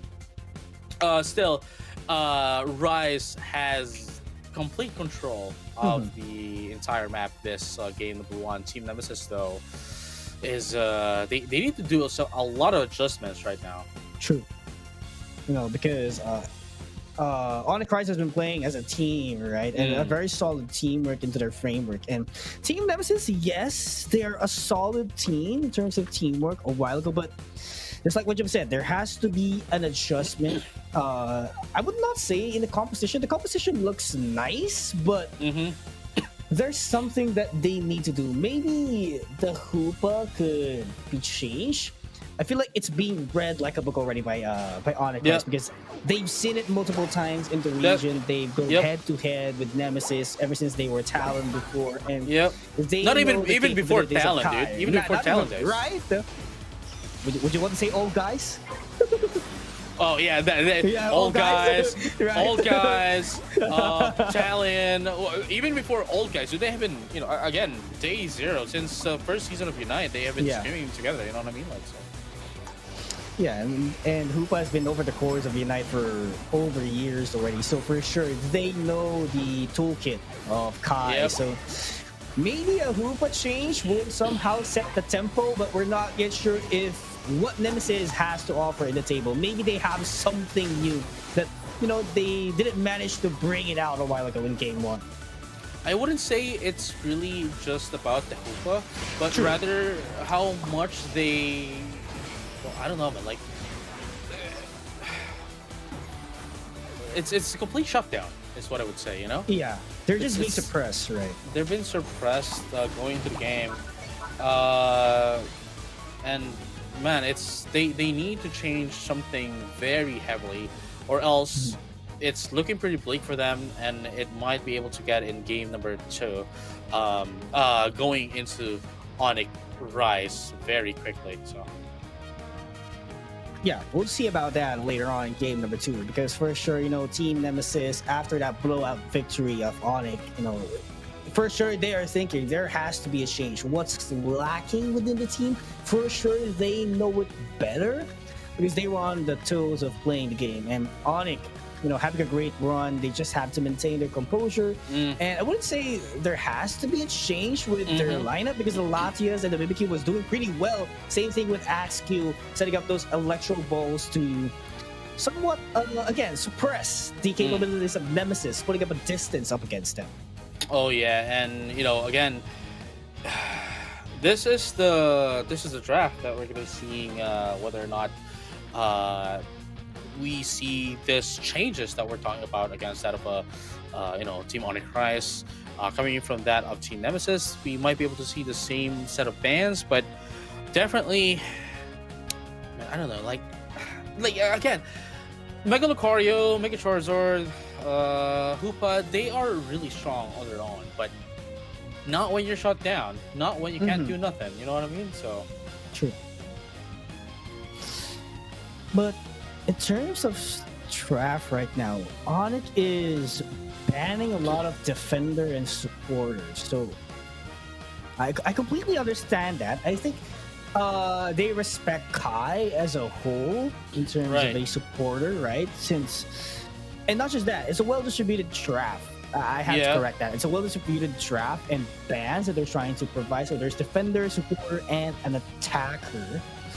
So they want to, let's say, narrow down the options of Nemesis. I mean, for sure, they have the knowledge. What are the options of Nemesis? Oh yeah, for sure. I totally agree with you. And now, going into game number 2, it seems as if Onyx is going to be staying to that of the left side. Starting off with the Blastoise. Now, Rubik's and Sync 1. Sync 1 has... Was it? Yeah, it was Sync 1 that was able to use the Water Bear as well, right? No, yeah. Lance going down instead of the Lucario goes in with the Serena. Oh, here we go. Latias as well. Maybe a Miraidon? It's banned. So it's banned, dude. Maybe an Inteleon from Tramp? I think that's one of his signature picks, personal opinion. But the thing is, there's no guarantee hits for an Inteleon, and Zoe takes away the Hoopa against Team Nemesis. Are we gonna see the duel? At the same time, Onyx also has stolen away the Hoopa from Kai, which actually is understandable as well. That is quite a good, composition as well. Because again, despite not being able to do a lot, Kai with Hoopa in the hands of Kai is still a dangerous Hoopa nonetheless. And now, as we have mentioned, we are going to be seeing the duo here, the Eon duo. That is the Latias, along with Mr. Mime of Kai. I think we're going to be seeing here not the power swap, but rather what do you call this? The barrier. And at the same time, like Onyx here, not changing the Alolan Raichu, I think is a very good decision. And of course, a Blastoise as well, because that has done phenomenal job in the first game. And at the same time, ASU with so much damage at being a point Pokemon, at being a point player. Making sure that they know their position, they know how far they should be from the team fight, in the team fight, and from there on out, just pick their battles. And Al Creamy joins the fray here for Team Nemesis, which will somehow serve as an attacker, I'd say, because that is the traditional toolkit of a Alchemy. So, with the Fluffy Cream Supreme as well, it adds a chunk of healings as well, since the the healing scales on the SP attack, right? So they have to stack those healings as much as possible, as early as possible, in order for them to have a great sustain, knowing that their lineup really relies on the chunkiness of this Mr. Mime, who would be really hard to deal with later on, especially if you have Showtime. So it has to take effect as much as possible, this Alchemy. Yeah, man. It's Showtime is going to deal a lot of crowd control into the set of Onyx Rise. The question is that enough for them to actually pull down some damage, knowing the fact that Onyx Rise here still has the Blastoise. They also do have the Hoopa as well, and of course we have Luna into that of the Snorlax. And even then, it's very agile, that of the Leafeon and of course the Pikachu. The question is, would they be able to put it down quite quickly? And at the same time, would Team Nemesis be able to respond immediately after popping off Kai's Showtime? There you go. KO once again for Onyx. This is too early for a KO, knowing that Axe-Q might evolve already into a Raichu, and that would give Nemesis a difficult time for them to sustain the fights later on. Here we go. Onyx Rice still dominating the early game. Was able to put in some scores. Nemesis wasn't able to put them out. Light screens could be popped up as well. Yeah, I think that's a good call as well for Nemesis to secure the birds at the bottom path in order for them to distribute the XP pretty well. Same thing with the birds in mid. So they're slowly catching up despite losing a lot of mini team fight, I guess. But eventually they'll catch up soon if they narrow down the options. But the Hoopa, Zoe doing a lot of things for their team to refresh the HP. There you go, 2 for 1 trade. No, actually 3 for 1 trade into the side of Onyx Rise right now. And as I mentioned, this is what Kai is, or at least was going to be doing previously in game number 1, just to make sure that everyone refreshes their HPs, going back to the base and then going back into the team fight. But unfortunately, Onyx Rise saw that, saw the future, gets the future sight, and made sure that doesn't happen. And here you have it, Onyx Rise right now, still in the lead, early game right now. Nemesis still doesn't have a lot of answer against that of Rise. Yeah, and here's the thing. If Onyx managed to control the first half of the game, Team Nemesis would have to rely more on the last 2 minutes of the game. They just have to scale and maybe steal a couple of knockouts if they could. But look at that beautiful heavy slam. Emerald 2 steps. Yes, the combo is just too good for Onyx Rise. There you go, 3 KO. That's almost a wipe, man. That's phenomenal team fight and timing from Onyx Rise. They make sure that those items, those eject and Emerald 2-step would be favorable for them to get the sure KOs.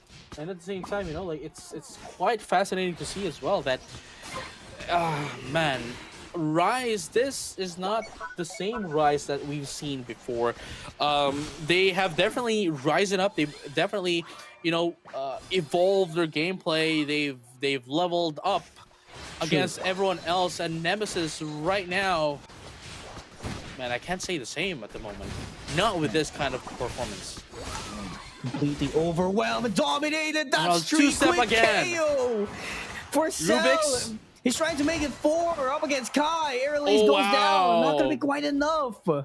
Beautiful eject button, but then it's not going to be a lot. Eject button, sure, able to survive, but then what? You're right.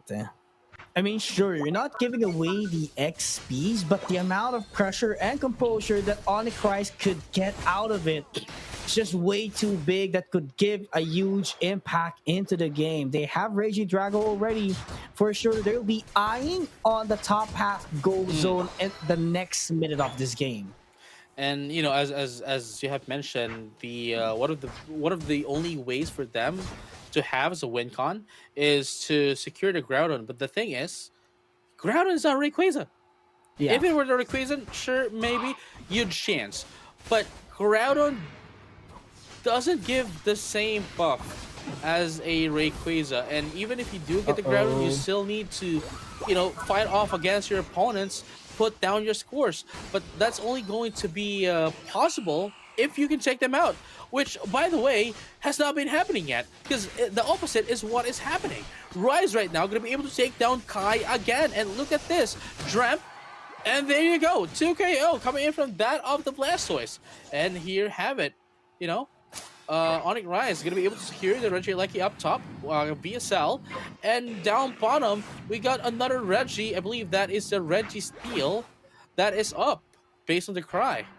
Yeah, and that is going to be an attack buff, whoever gets it, and that will be detrimental for Nemesis if Onyx Rise manage to secure it, and I do believe they will, because they have a great position already up against it. So Nemesis would have to burn the buff once again. And there you have it. Onyx Rise has had all of the advantages that they have against Team Nemesis. Currently, the score at 4-minute 10 seconds mark is 222-11, and the XP, Onyx Rise still in the lead, 10, 12, 11, 10, 13, whereas Nemesis at 9, 9, 10, 11, 10. There you go, showtime, and this is what I'm talking about. After Showtime, what's the follow-up? That's what I was talking about at the start of the game. Sure, they might be able to have a bit of a team, they might be able to have a bit of a crowd control, a bit of a stun, knock off a bit. But then what's the follow-up? There was no follow-up. That's the thing. I think they were missing a huge damage dealer blower in their team. I think that is what's lacking. There's no complete follow up, just like what you've said. After the showtime, there's no huge damage. There's no huge chunk of damage that they could get. Unlike to Onyx Rise, they do have a Leafeon that could do the Emerald two-step once Nemesis gets caught up by the Heavy Slam or even the Hydro Typhoon that the Blastoise has. Right, and now this is still looking pretty bleak into the side of Nemesis again. The lead is currently too much that even if they do get the Groudon, Rise can just give it away and just score for themselves. Now, the question is, would they be able to, lessen the gap against that of Rise before the Groudon comes up? And I believe that is what they're trying to do as well. Securing this Regieleki up top to give them a little bit of a leeway, a bit of a breathing room before the Groudon comes up. Yeah, and you have to force Onyx Rise to defend that once you get it, right? So you have a better spacing on the Groudon. So Nemesis is trying to aim for that, but at the same time, Onyx Rise is trying to manipulate the team fight, Heavy Slam all the way to the back line in order for them to get Power Nap out of it. This is going to be the Power Nap. As Rubex, the Akromai just uses the Fluffy Cream Supreme in order for them to prolong the team fight, but everything is just scattered here for Team Nemesis. And Onyx Rise keeps on chasing them, and there goes the Unite move rather of Zoe. The Rings and Bound. Rings and Bounds getting popped up so that everyone gets refreshed and goes back to the Groudon. Unfortunately, X2 is going to be taken down, but that's okay because now they have the lead in terms of the Groudon going to be able to secure this as well. There you have it. Securing the Groudon at 354 points. And of course, with the Rings and Bound, going to be able to refresh in some HPs as well. And now they just have to score this in. Wait for the right timing. Unfortunately, they're not going to be able to catch up into that of Regieleki at the score goal. But still, at 354 to 78, and now they're going to get a bit of a confirmation as well that they would have a better lead. There you have it. And all they need to do now is defend as the Snorlax here gets the sneaky beaky. 100 points. There you go. And then go back. And there's also... There's another one. That is the Leafeon. Another Hundo Sneaky Beaky. And there you have it. 554 to 126. But again, still 40 seconds left. But is that going to be enough, though, for them to catch up? Not enough points, though. 50-50 is what you need to catch up. But unfortunately, you only have not even 40.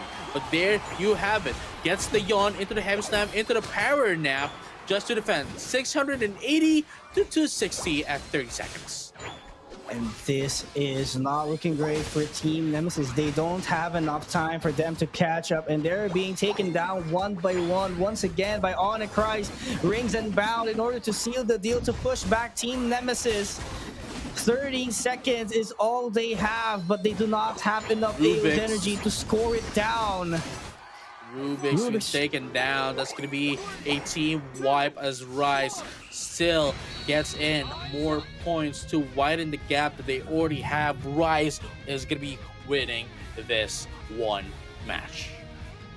And with that, we have completed round number 1 of this single elimination bracket, with Onyx Rise being the last team to advance to round 2, going up against Made in Thailand later on. And there you have it, ladies and gents. Rise taking down two games against that of Team Nemesis, and man, it's quite hard to watch because it's really, there's no words for it, but it is a landslide. We cannot sugarcoat the fact that happened from Team Nemesis. But then again, as you have mentioned, this only means that they would have more time to prepare for tomorrow, because then Rise and the other teams that has won still needs to play for today. Yeah, and Team Nemesis, I do believe they would be playing up against Full Sense for tomorrow. So Full Sense, on the other hand, is still, going on through into this tournament, at least since they won against FND Esports a while ago. So for sure, it will be a tiring day for them. While on the other hand, Nemesis could study already what's going on with Full Sense. But the fact remains that the momentum is not looking quite good for the teams, not just Nemesis, but for the teams who lost round number 1 immediately in day 1. Oh yeah, for sure. Again, the points is there's a Very lot. important. Very important indeed, and well, not placing first here definitely puts you in a very bad spot at the moment. Even if this is just day number 1, not getting a lot of points. Again, you're going to be getting 20 points, right? You're going to be getting 20 points if you're on the first place, but you have a lot to catch up if you if you're not going to be getting first at this point. And at the same time, right? At the same time, it's, how do I say this? You still need to be able to defeat those teams. Yeah. Like T1, we have EVOS as well. Man, they are top contenders. Onyx is there as well, for you to be able to get those points up and running. So that is going to be quite a huge wall to climb. Yeah, absolutely. And even though you're a guaranteed contender in the playoffs, that's king of the hill. You need to climb up at the highest or at the peak of the mountain in order for you to secure your slot in ACL finals. That's a huge challenge. And if you're not going to be getting the top 2 spots as early as possible from days 1 to 5, you'll be having a tough time to get it in the playoffs as well. Man, yeah, that is for sure. But then again, it's again, everyone who's playing here still has a lot of time, and still gonna be able to play on the the playoffs. But speaking of the playoffs, we're still not there yet. We still have 5 more days to play on. But before we head into the next game, we're gonna be taking a short break, so don't go anywhere. We'll be right back.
Hey guys, ladies and gentlemen, and all trainers alike, I'm still here, your caster. My name is JJ, and with me is PUACL. We're still going to be here for the Pokemon Unite Asia Champions League 2026 C League, and that has just been the 4th match of the day. We still have 3 more matches to go through the entire day before we go say and goodbye for this day. But again, we are now heading to round number 2, where we are only going to be seeing that of the winners of round number 1. Unfortunately, we have to say goodbye to those who have already to those who have already lost for round number 1, and then whoever's going to be losing in this game, this round.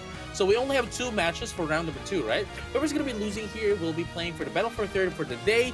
Unfortunately, we're not going to be seeing that. We're not going to be streaming that. But instead, after the 2 matches, the round number 2, we're immediately going to be proceeding to the grand finals of day number 1. Yep. And speaking of our match number 5, we're going to be having T1 once again back in action. Pistero, Mule, Saram, EP, and Komi, probably the MVP of the previous series that we witnessed a while ago. So pretty much excited on what's about to unfold. And they're going to be going up against Full Sense, who actually beat the brothers of T1. Oh yeah, and then Full Sense right now. I think, despite their performance against that of Event Esports earlier, I think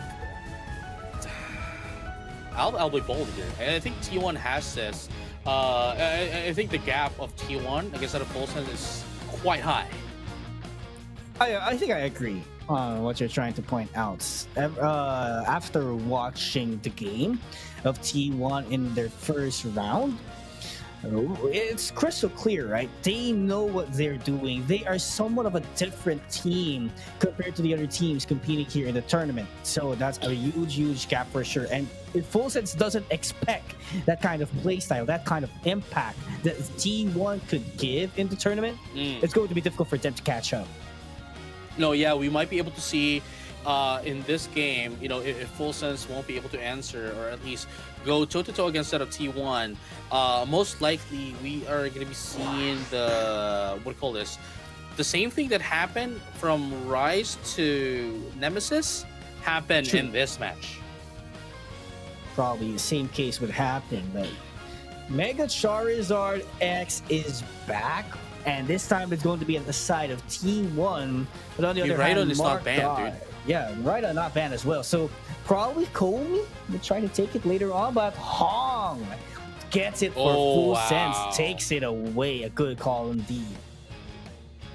Yeah, you don't want that into the hands of Mule, because we saw what Mule can do with the Miraidon, and just making sure that if they take it away from that of T1 is already a huge advantage for Full Sense. But the question is, how would they follow up on this? Like, what's the next step? Sure, you might have the Mega Lucario now for path control, lane control, but then what's next? That is the big question that Full Sense needs to answer right now against that of T1. And actually, a good call as well. A good call as well for T1 here, JJ, because they locked in a supporters at first because they were waiting for the defenders of Full Sense. So as much as possible, they don't want to be suppressed by the frontliners of Full Sense. And actually, a good call on choosing Raichu, regardless of the moveset, if it's Electro Ball or Stored Power. It somewhat creates a distance it could sidestep away from these threats, such as maybe Urshifu or a foul play Umbreon later on. So it's a good call for Komi to take that Pokemon into their favor. And somewhat they need Mule, Mega Charizard X to be the front line here together with Pisterio. Yeah, man. At least, they have an answer against Mule. Sorry, not Mule. It wasn't Mule that was using the Miraidon. The Miraidon. It was Komi. Anyway, going back to what I was saying, at least they have an answer against that of the Blaziken into the form of the Water Bear. If they do so choose the Water Bear instead of the Dark Bear, at least they can still go in, especially up against the special attackers of T1. the question now is the execution part. If they can execute this properly, I think Full Sense would be able to shut down a bit of what seems to be a huge threat for them going against out of T1. But T1, we've seen how they played earlier. Man, they leave very little opening against when they're up against anyone, really. Yeah, I'm just excited on how these teams would compete to each other, knowing that probably this is the first time that Full Sense and T1 would meet in the stage, simply because they're from different sides of APAC, right? APAC, East, and West, so they're not on the same toe. So definitely this is the first time that they're going up against each other. For sure, and here we go. Let's find out though how Full Sense is going to fare up against T1, as T1 right now is T1's T1, and honestly, T1,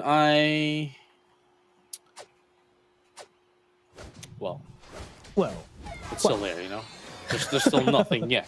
Yeah. There's still nothing happening. It's just the first minute of the game. There's not much else to say.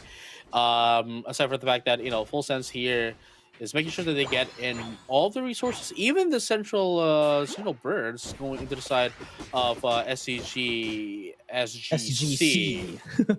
Yeah, at least, they are able to, get the head start.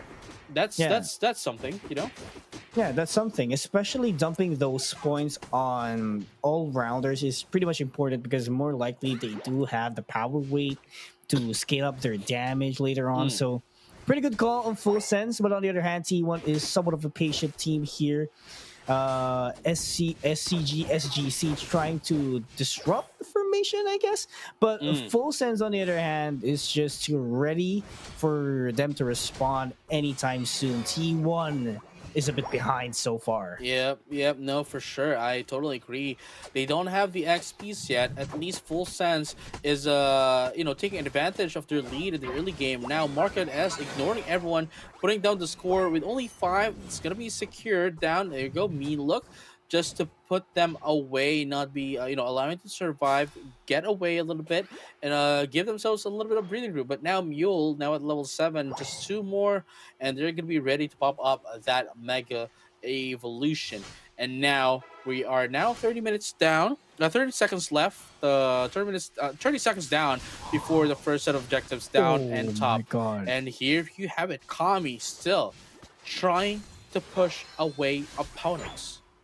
That's a lot of damage after the Electro Ball being piled up in the tall grass. And right now, it's going to be very difficult for them to advance at the side of Full Sense, knowing that Komi is such of a huge threat after leaving those Electro Balls at tall grass. So it's very hard for them to check the bushes right now, since they need to force things down. And if Full Sense doesn't have enough information, it will be detrimental for them to engage into team fights, especially if they don't have the charge beam of the Maridon. That's true, but then, they have it. That's the thing. They do have it. And what T1 doesn't have is a Blaziken. Sure. They don't have, I mean, they do have it right now, but... Well, just now, you know what I mean? Just now. Question is, can they maximize this? Especially, they do have it already. Seismic Slam, Mega Evolution, not yet being popped up. They know pretty well that they are at the premises of Full Sense.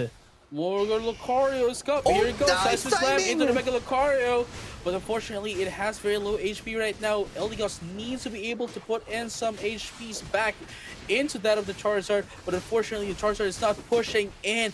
And it is the Blaziken that buys them some time. Whereas, T1 is going back up. Well, the Charizard actually just went out of the team fight and played like a Talonflame.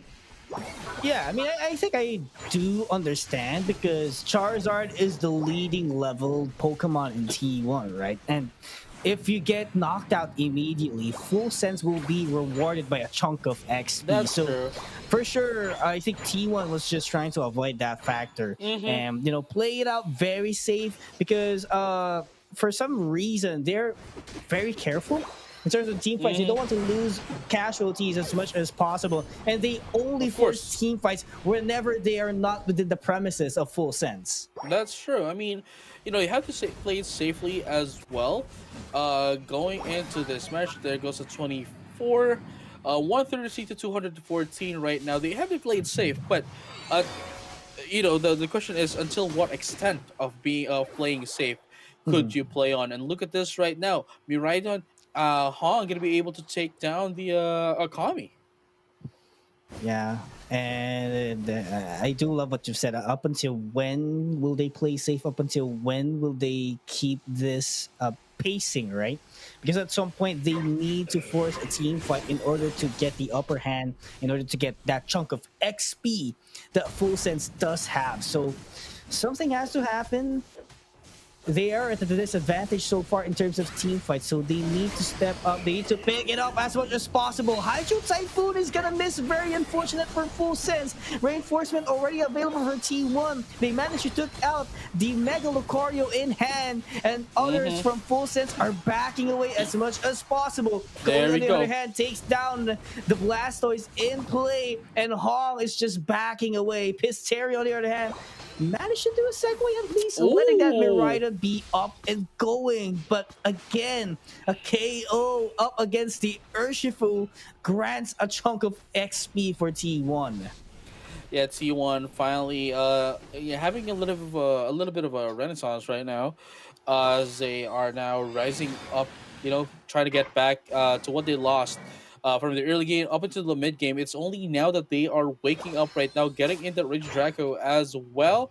To get in a little bit of a score here, but still preparing themselves for the inevitable team fight in just a minute and a half. Yeah, in half. But it's still quite, how they say this, it's still not clear who's going to be Mm. getting the objective later on. I mean, yes, T1 is catching up, but Full Sense does have a lot of Oh, potential as well in order for them to bounce back into this play, in order for them to come up stronger into a team fight. As we're going to be taking a pause for now. I do believe we do have some technical difficulties later on, so we'll yep. have to wait later on for our officials to declare what has been the reason behind this pause by the admins. Yeah, and it's kind of interesting as well that we're getting a pause right as a team fight Breakthrough, right? is, yeah, as it started, not only in the central area but also at the The bottom bottom. path. Right, there's a lot happening right now, which is going to be quite how to say this, well, it's going to be quite detrimental for the Mhm. team at the negative end. Yeah. Where in this case, see we see here, what do you call this? Oh, what's this? The Mega Lucario, right? Mhm. Is gonna be rounded up here by three people from three trainers coming from that of T1. Right now we are just experiencing. We have just got word that we are experiencing a bit of a technical difficulties with the players, but we're just waiting for them to come back once again, and from there on out we can continue immediately. But then again, again, Lucario is still getting hit. Yeah, and There you it's go. not looking good for Lucario, right? That's a guaranteed KO already once the game resumed. But for the bottom pass, they somewhat disengage immediately. So that's great for Full Sense not being able to give a huge amount of KOs at the side of Team One, and Mm-hmm. it's much of an equal matchup that we're seeing so far in terms of XP department. But still, Full Sense, we cannot deny they have the kit, they have the moves to completely wipe out T1. But T1, Komi, if his electro balls are complete and set it up already on those tall grasses in Groudon, it would be very hard for Full Sense to advance in the team fight. Yeah, but that's the thing though. Like T1 is all well, it's now catching up. Also has the highest level Pokemon in the game right now. That is a Charizard, and there you have it. Going to be able to secure that Reggie Ice as well. Here you go. Mean look into that of the Blaziken, the chicken barbecue, but it's not going to be enough though. Here we have it going down, positioning themselves into that of the Groudon this time around. T1 needs to Uh take this oh. one for them to be able to catch up against Full Sense, and of course, just as a bonus, take down Full Sense as well. But here you go. What is going to be the play of the game here for both of the teams? Sunsage right now getting in a little bit of damage into the rapid spin as well. Here, go. Oh, there goes the Unite move coming in from the Eldegoss to support his teammate Bright Future Meteor Storm all the way to the backline of Full Sense. It's just making damage here, and the Mega Charizard X has been taken down, but Pisterio is taking down multiple members of Full Sense. And right now they're just eyeing on the ground on Eyes of the Prize. Mega Lucario is still available, but they don't have the Unite move already. That close combat there you go, Team Wipe to take it down. Team Wipe, and the Groudon is looking at the hands of T1, but it's not over yet. They need to convert this into a score. 4 members down. That's a hundo going in. It's enough, but not enough to the extent they can chill already. That's what I'm talking about. You know, T1 is just waiting for the last moment so that they can put in and take on the Groudon. And as I mentioned, as a reward, as a bonus for them, was taking down Full Sense, and they were able to, they were able to fight themselves for the time as well today to breathe in. But here you go, 40 more seconds left. Full Sense doesn't even need 50 points, and look at the Urshifu down bottom. SCG trying to get a sneaky beaky, but we have to remember T1 still has a Groudon buff. So let's find out what's gonna happen here. They have gotten the confirmation that everyone else is up top now. Here you have it. Look, Mega Lucario going to be put down here. Thundercloud Crash again as well. Going to be able to take down 2. No, make that 4 right now. And just like that, with all the buffs right now, even if another hundo comes down, the Urshifu is still not going to be enough to catch up, as T1 has been able to wipe out the rest of Full Sense, putting down all of their hundos as well. And just like that, T1 was able to recover from the early game to the mid game into that of the late game against that of Full Sense, marking their first win of this match. And I understand why T1 is pretty much confident in engaging into team fights, especially when they are at the base of Full Sense. It's simply because they have the Thundercloud Crash, they have Pole Puff. It's just their Eldegoss, EPE. They trust it. That they can sustain it when it comes to team fights. So no need to worry about SCG, SGC trying to snuck in some goals at bottom path, because they know they have Groudon buff, they have someone to sustain them, they have a reliable front line, which is Mew. Definitely everything is favorable. Everything was favorable for them in the last team fight. For sure. And here you have it, man, the everything just worked out well, fine for T1 as well. Full Sense, I have to commend them for being able to control the match, especially with the Miraidon, how they were handling the Miraidon. Of course, we cannot dismiss the fact that the Urshifu, SCG, SGC has been doing quite the work as well for them, along with the Mega Lucario, which, by the way, this, I believe, is the Markgod, rather, has been showing us the, I'd say, the potential of the Mega Lucario as well, being used in a lot of team fights, surviving a lot of team fights as well, putting down damage, which we haven't really seen from any Mega Lucario earlier today. So now, Full Sense would still need to be able to play up against T1 into that of the Groudon, because this is the part where they lost against T1. It's not about them being able to control the rest of the game, but rather how T1 was able to control the Groudon, which, look at this, how they are pushing away Full Sense, how they were able to make sure that they don't go inside of the Groudon, and from there on out, take them out as they are getting spreaded out. They are getting, they are dispersed, and take them out one by one, secure the Groudon, and then secure the win for themselves. That was quite calculated play coming from that of T1. And honestly, if there's anything that I would say that needs to be changed, is that they need to be more prepared for the not Rayquaza rather, but the Groudon. Maybe go for a different angle, but that's the only thing that made the difference. Really, it's the Groudon fight. Everything else is phenomenal for Full Sense in that game. Yeah, absolutely. And I think Mysteria as well from T1 did a huge role after that Mega Charizard X was taken down by their team. Just knowing that he charges in with Focus Blast. Focus Blast does provide a little bit of a slow once he got hit by it. So that's a pretty good call for Pisterio to push back the offense of Full Sense in order for them to have more breathing room and secure the objective even more for their team.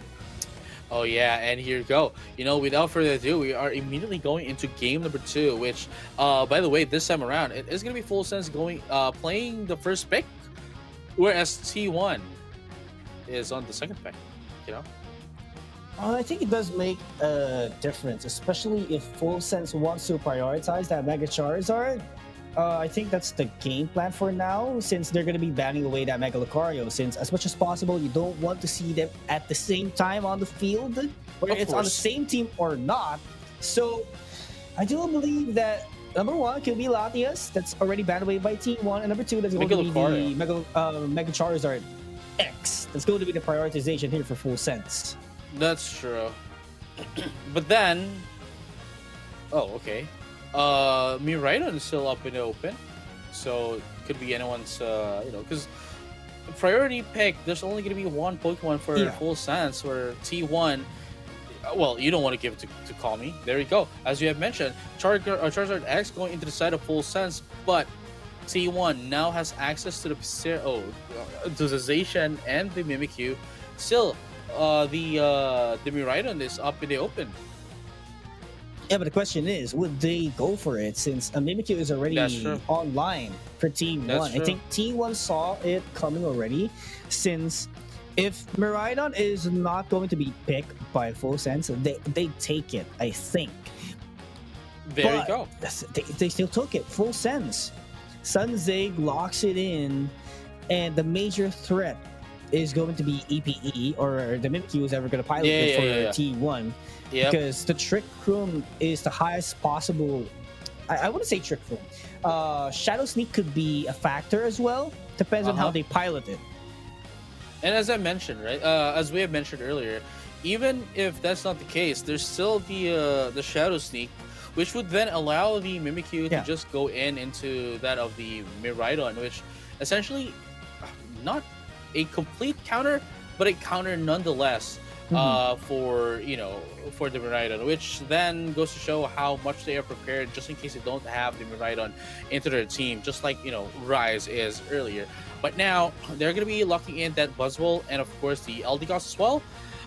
The last one here though for the T1 is going to be a supporter that is going to be Clefable, allowing them to survive more instead of the team fights. I do like this just because of the fact that they do have the damage from the back lane. That is, they do have the back lane damage. That is the Call Me, and then we also have a Bruiser that is the Zacian, and of course we have the just go in and go out and finish a job kind of Pokemon that is the Mimikyu, whereas Mamoswine here still needs some recoveries as well for it to survive, tank out some damage, allowing the others to finish the job. Now, for Full Sense, it's a different story.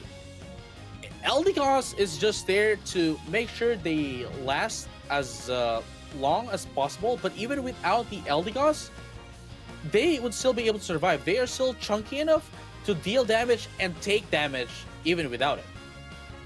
Absolutely true, and I feel like Slow Grow is, how do you call this? I think the Slow Beam is not enough for you to lessen the threat of T1. Yes, you can suppress Zacian, you can suppress Mimikyu, but the other way around, there's going to be one Pokemon available for them to be the Bruiser, right? So I'm not quite sure what's going to be the action plan unless they pop Slow Beam and Ultra Swollen Slam at the same time. So that will be great for them, but what are the odds that you could perfectly time that one? I'm not doubting Full Sense. They've been working together for multiple times already. They've been together as a team for over the course of these years, but with the likes of T1, with their caliber, can they have the perfect timing in order for them to wipe out T1 in a team fight by using those Unite moves that they have available?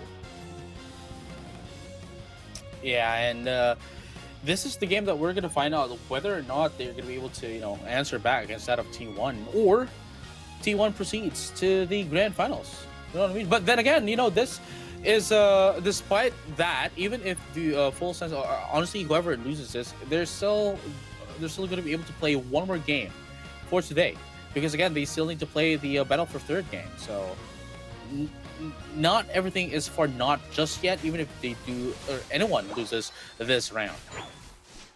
And the game has been commencing already for 30 seconds. Game number 2 for our match 5. T1, one win away for them to get the final slot for day 1. And for sure, they want 20 points already for themselves. This is just showtime for them. But full sense, they were able to do more.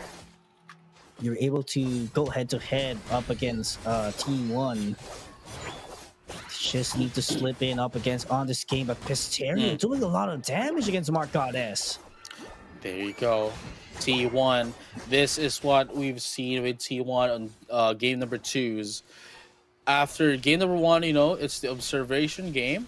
Make sure how, look to how they are going to be able to, get ahead for game number 2. They just observe, they just look of openings against their opponents, and from there now they just go for a roll, and that's what's happening right now for T1 right now.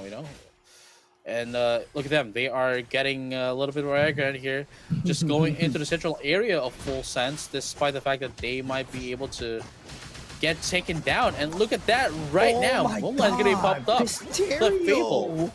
Fable is still alive, everyone else is still alive. Pisterio is ending the dream for full sense right now. Yeah, and I think that the moment Pisterio actually appeared at the map of full sense, even though he didn't do anything that much, the mere fact that there's pressure up against full sense kind of make them hesitated to commit into the team fight, making T1 get the KOs instead of them. The thing is, the Clefable and the Mimikyu were only there as a bait.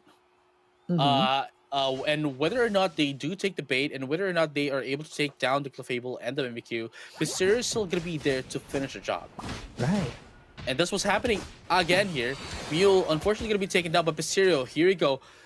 Coming in, 3-4, 3-2. And look at this. Follow me. Unfortunately, not going to do anything, but it doesn't matter. Here goes the Moonlight, allowing Pisterio to survive. And look at this right now. Noriza not going to be able to take the Citrus. Never mind. Was able to get in Citrus Berry, but here comes the Moonlight once again, recovering some HP. That's what I was talking about. The Mimikyu and the Zacian were only there as a bait for Pisterio to finish the job. But still, even if they are getting used there as a utility, they would still be able to do some damage, despite the fact. This is scary. T1 is so agile with the Trick Room and the Zacian available for their team. And not just that, the Raichu will also be an agile attacker. So it's really hard to catch them off guard. But with a Seismic Slam, yes, it is short, but the amount of time that you have to get close to your opponent, definitely you would be punished already by the hits being done by the Raichu at the back line. Yes, sirree, and man, that's what we were talking about earlier. Like T1, observing game number 1, and now look at full sense, still not a single score in sight. And not just a single score in sight, they are having a hard time. They are wondering, what can we do in this kind of tough situations? Yes, they do get some XPs, but they are taking each other's resources, which is not a good thing because they don't know who to prioritize from now on. And at the same time, the biggest threat right now is Zacian, for sure. Yeah. They need to be able to target the Zacian, but the thing is, even if they do target the Zacian, as you mentioned, there's still Kami. There's still the Mimikyu. So, it's one thing to target the Zacian, but to warn everyone else. There we go. The Ice Fang, the quick Ice Fang eject button. You cannot be too worried, dude. Surround. There we go. 2 KO. That's a huge impact. in order to start things off. And look at that. Just how many times did Saram bought for their team with an Ice Fang? And even though they're at the goal zone of Full Sense, it seems like they're the ones controlling the team fight again and again. There you have it. Sun's Age gonna be taken out. There you have it. Mule just pushes them away, putting down some scores. That's 9, leaving 6, so they can overcap 4 later. And now 440 is gonna be the play of the game here. The time rather, and they still control the match. This is a whole different level of T1, a whole different game from game 1. Too early to speak, but this is a complete head start for Team 1 up until the second half. 4 minutes still left in the game, but it's going to be very difficult for Full Sense for them to come back up until this point because the XP department is looking very far away compared to Full Sense. Yes, sir. And here you have it. 73 right now to 296. Being able to secure the Reggie Draco, allowing them to get a bit of a buff as well. It doesn't really matter for T1 as of the moment because even if they can get a bit of a score here, they still have the control in terms of the team fights, which is really the most important thing right now for T1. Being able to control the team fight means that they can control everything else. And look at that. Despite going in for the Seismic Slam, it is going to be the Mega Charge that's going down. Another 2 KO here inside Full Sense. That is going to be the only one left. That is the Miraidon. And well, this is what I was talking about. Controlling the team fight means controlling the map, means controlling the game. And that's what's happening with T1 right now.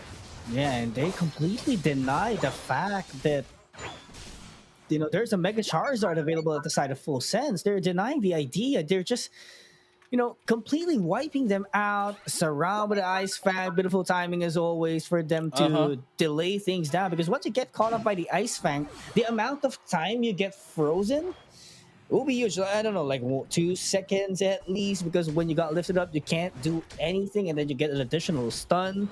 So it would really, bought a lot of time for Team 1 to do the hits already up against you before you make it even, out alive or even budge your muscle. Yes, sir. And Marco S, despite having a lot of muscles, it's still not enough muscles to push down T1, because T1 right now, look at this right now, Trick Room's gonna be popped up as well, gonna be able to take down that Slowbro, and look at this Buzzwole, Ultra Soul Swarm gonna be able to take down finally Pisterio. But to what extent? There's so much resource that has been expended just to be able to get T1.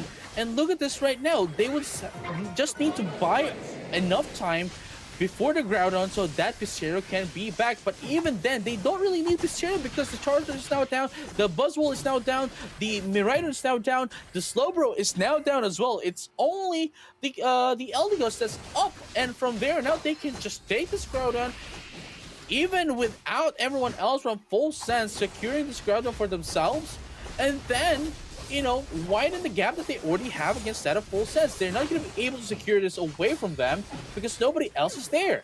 Yeah, absolutely true, because there wasn't even a challenge that Full Sense did. All they want is to defend, but the question is, with this amount of firepower, can they prevent the scores from falling down? I am sure they cannot already, because T1 has done it, and that is almost a guaranteed win for them. That's a 570-point lead. It would take a full white team fight for Full Sense to come this back up. But the question is, can they do with Saram being available as the front line? That's true. And here you have it, 680 to 110 with 50-minute mark as well. Kami going to be able to take down the Mega Charizard again. That's going to be 4 down to the side of Full Sense. 777, 780. to 110. That is 670 points upwards. Well, 672 now. There you go. Quick maths. 25 seconds left, and T1 is just dominating once again, intimidating Full Sense. They can't go out even right now. What a display for T1, making a statement. They could be the best in this tournament.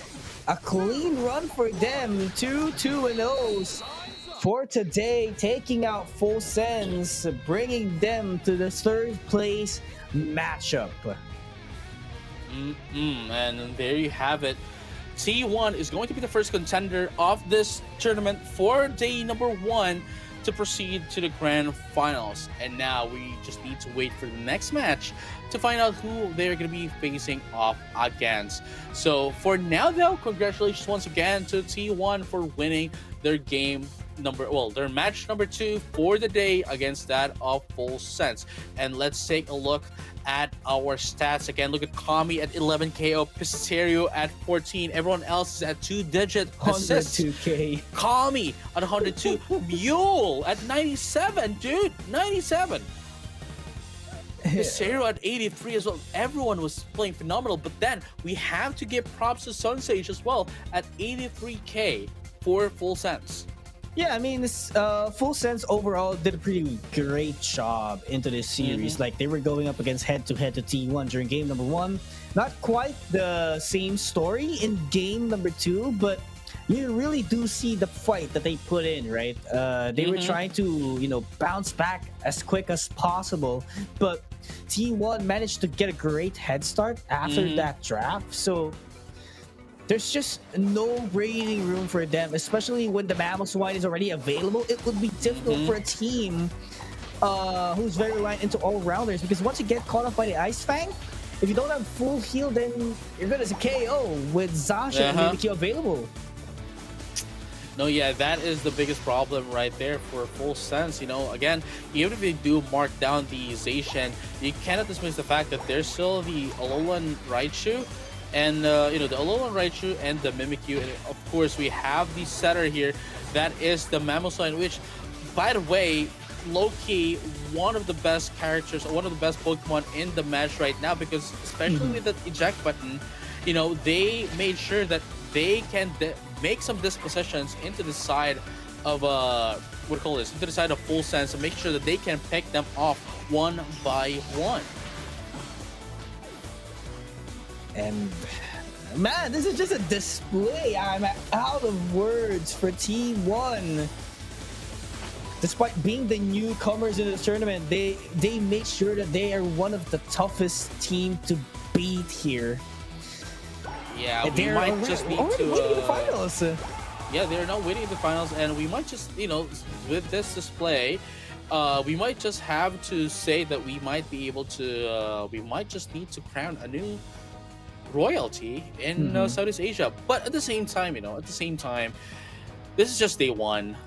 Day 2 is tomorrow, and unfortunately for everyone, day 3 takes place next year. So there's still like a whole month and a half for updates and everything else that could change going into day number 3. But let's focus back here at day number 1. T1 is now waiting at the grand finals, and the next one we'll find out who's gonna be going up against who for T1. Yes, next matchup in round number 2, it's going to be Made in Thailand going up against Onyx Rice. So pretty quite curious what's gonna happen, because Made in Thailand got slipped through it, and Onyx Rice had a landslide victory. We'll find that one out after this very short break, so don't go away. Pokemon Unite Asia Champions League will be right back.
Ladies and gentlemen, and all traders alike, we are still here. We are back with the Pokemon Unite Asia Champions League 2026 Asia.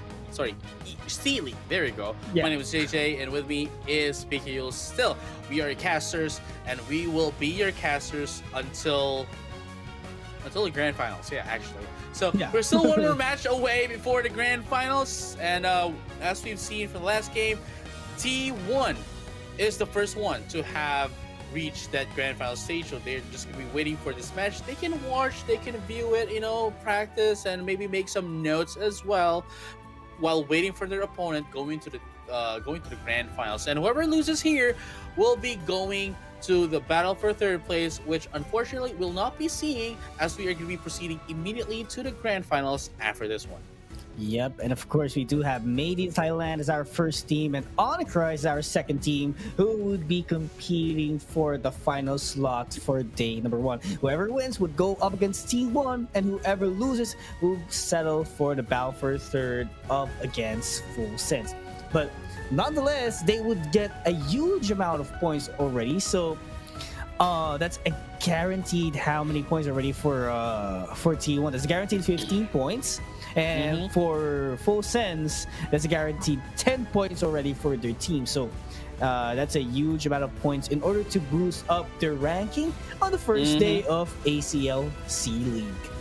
again, whoever's going to be winning the day-to-day tournament will be getting 20 points. So that is such a huge lead immediately if you're going to be getting it day number 1. Yeah.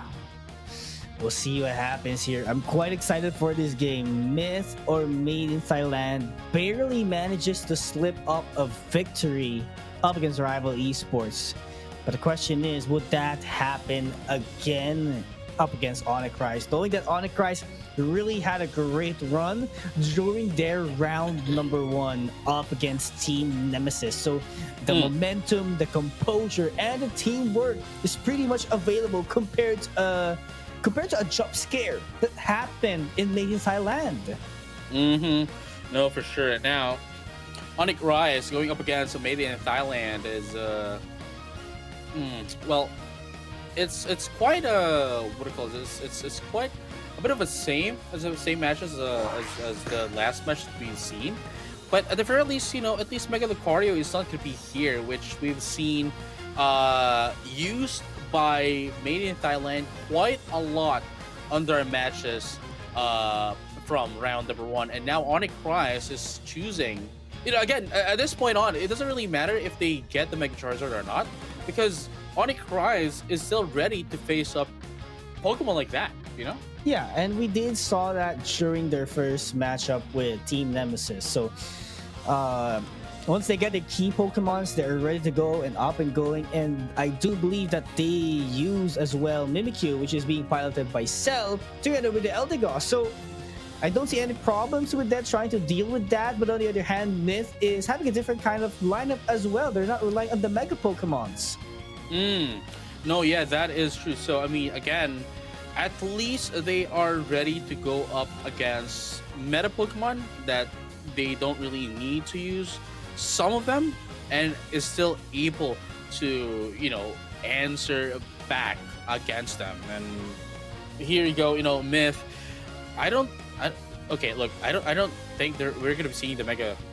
Are we gonna be seeing all-rounder competition? I'm not quite sure, but it's a possibility since Suicune is somewhat of a pseudo supporter. Okay. There you go. We have one supporter at the very least. It's four all-rounders, and the last one, since it's not taken in by Myth, is going to be taken in by Rice. That is the Mega Charizard X. At least they're hovering on it, and this composition is quite akin to the oh, never mind, it's not the Mega Charizard. There we go.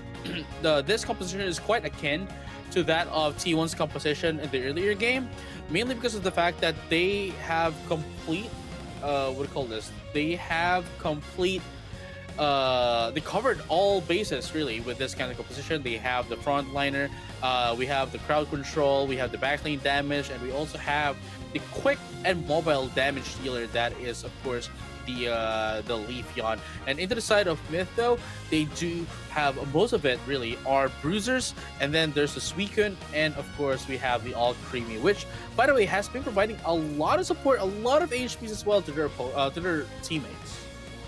Yeah, but I think this lineup or this draft from Myth might actually work. Oh yeah? Yeah, I think it might work actually, since they have SP attack bases, even though they lack somewhat of range. If you're going to take a look at the lineup of Onyx, yes, they do have a Leafeon that deals a lot of damage, but up against a Blaziken, up against a Serena, and a Buzzwole, I'm not quite sure. Maybe the Raichu would be the biggest factor here for Onyx, and that plays a huge amount of role. Mamoswine, yes, it could get a single all-rounder, but we're talking about... Okay, let's listen to them. We're talking about 3 all-rounders, setting Suicune aside. It might actually work. It depends on their execution or what's going to happen in this game.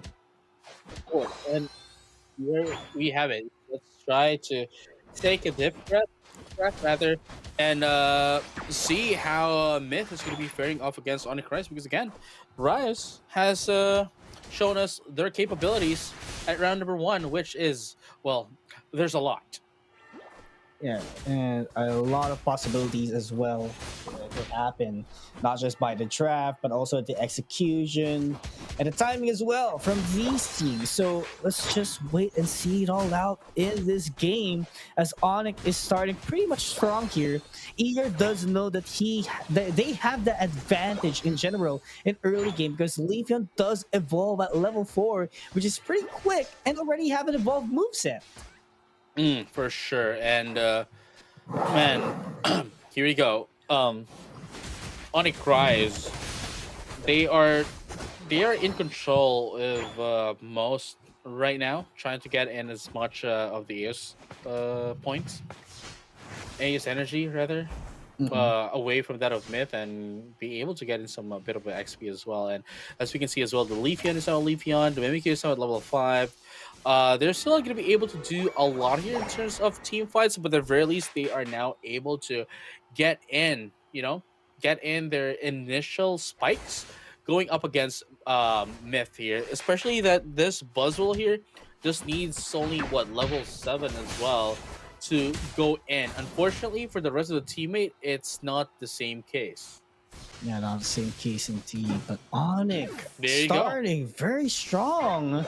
AXQ is still the major threat of their team ever The since their game pickoff. up against Nemesis. And it's not just a threat of a major, everyone is a threat on Onyx because of how synchronized their team is.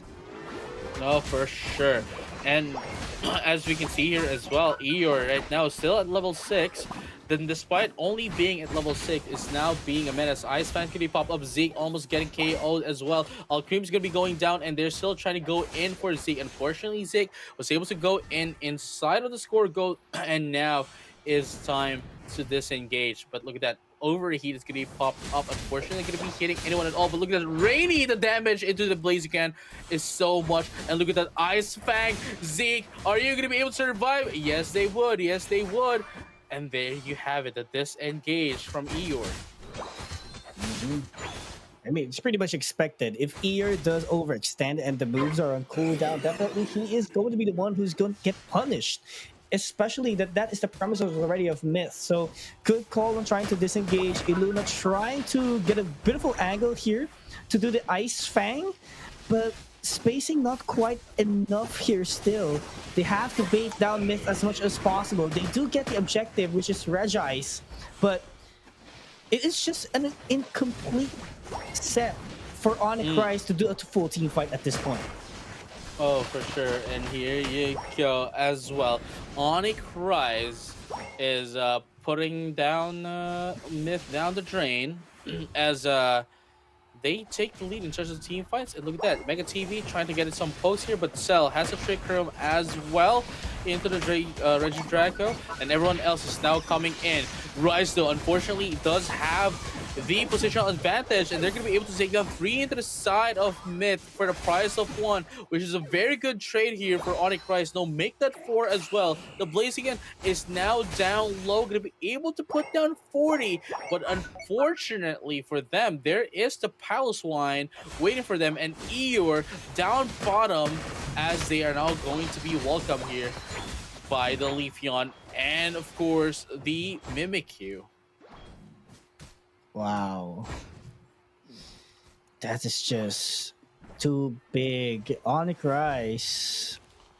They're looking pretty formidable here up until this point. Mammoth Swine already available.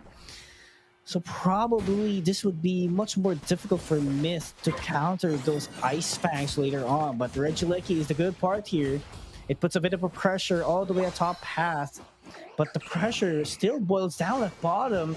Can very sad defend this one. Ear cancels out the score, but Cell is there to put up the distance with the Emerald 2-step. Would get 2 KOs for their team.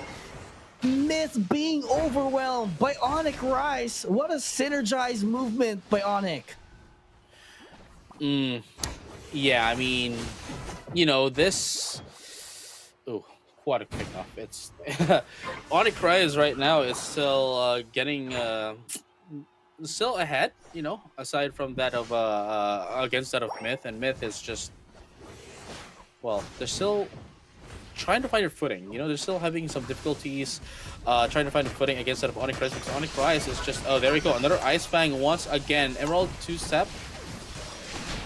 Okay, there we go. Ultrasonic Swarm. And Ultrasonic Swarm once again gonna be picking out. It's gonna be 4 down into the side of Myth. And the Serena, unfortunately, Queen Ascendance, but you're outnumbered. That is, I mean, I wouldn't say quite a waste of a Unite move, but at the same time, you are outnumbered at that zone. So you're not going to be able to survive nonetheless. All right, Eeyore marching forward, takes down Suicune.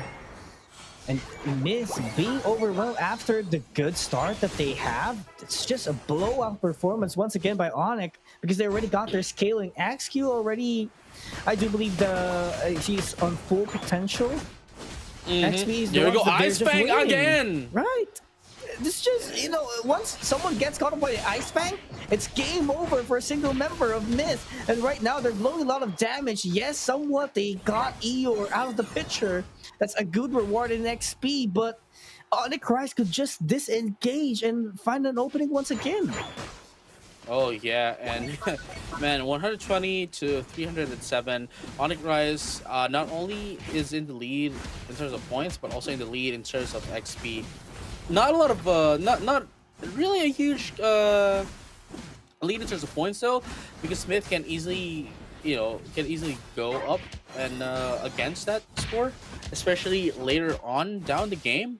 Especially now that they have the Reggie Lecky, they're just going to be using this to buy themselves some breathing room so that they can position themselves better into that of the Groudon pit, which I think is the best option that they have right now to shut down Onyx Rise from taking this Groudon by positioning themselves quite beautifully. But as of the moment, it seems as if they are scattered around, and Onyx Rise is just pulling themselves together as a team as they go up against Myth. And now Myth getting a little bit scared here and remove themselves from the Groudon pit. Unfortunately for them, they were already there inside the pit.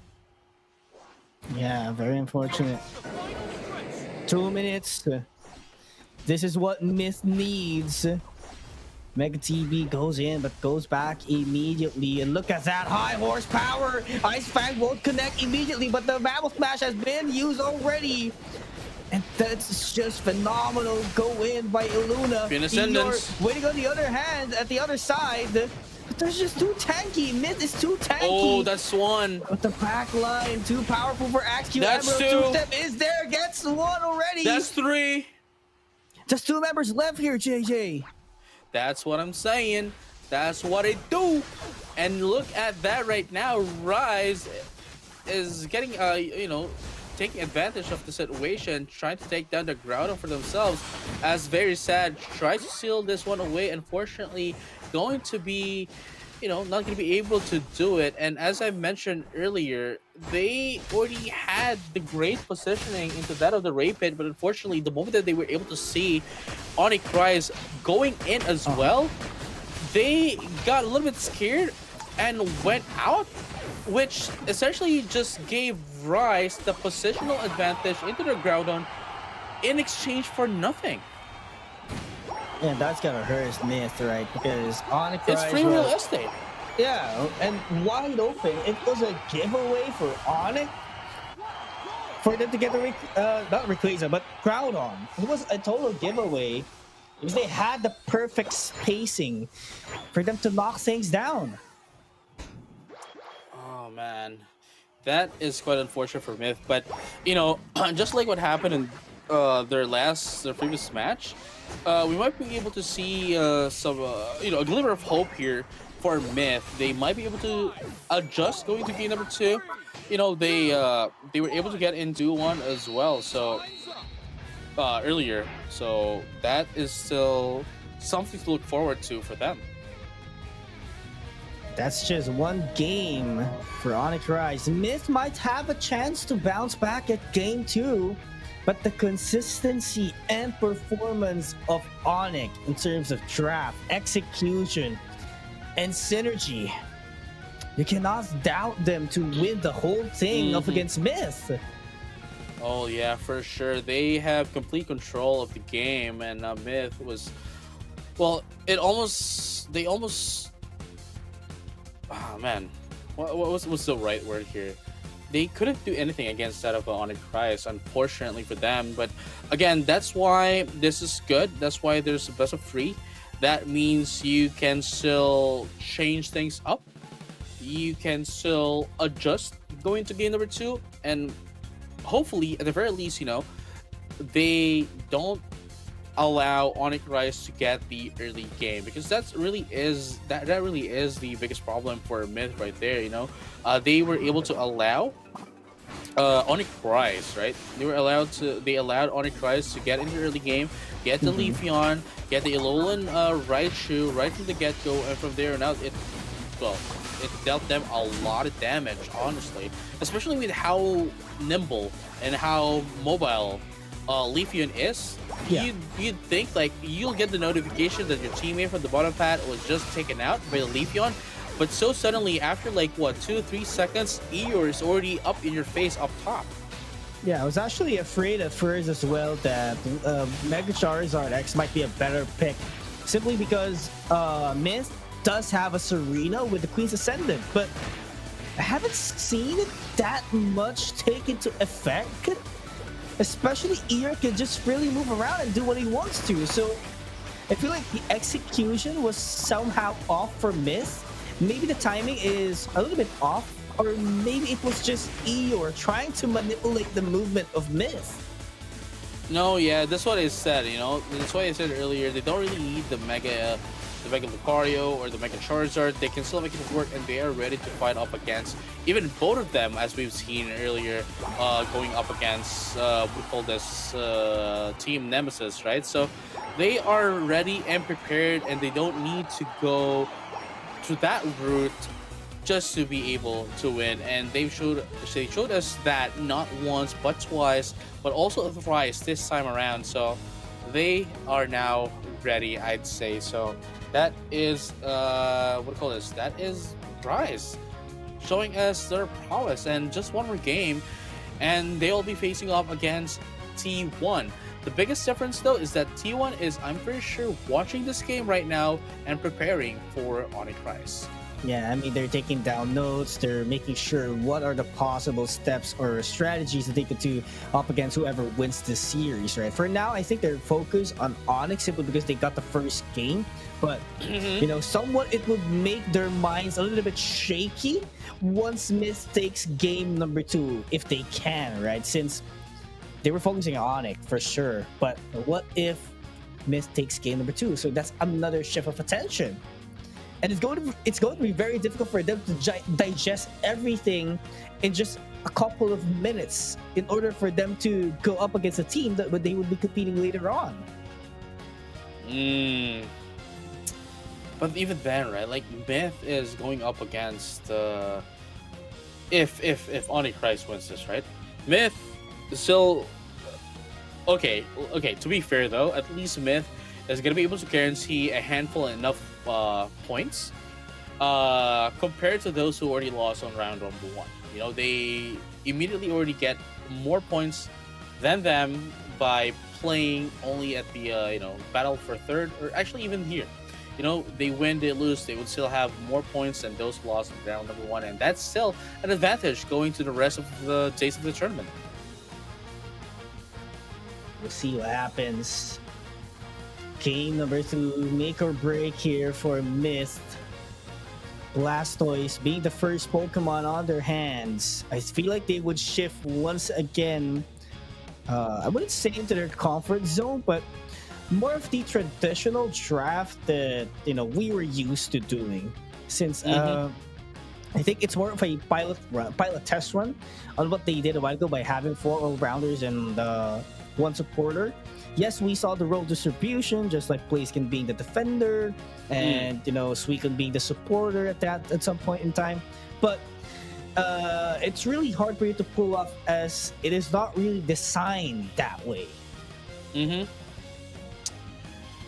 Well, we'll see going into this game, and this time around, it seems as if Myth is now going to be dropping the Mega Lucario, well, obviously aside from the fact that it just got banned as well by Onyx Rise, but now going up for the Mega Charizard, which again Onyx Rise is prepared to go up against.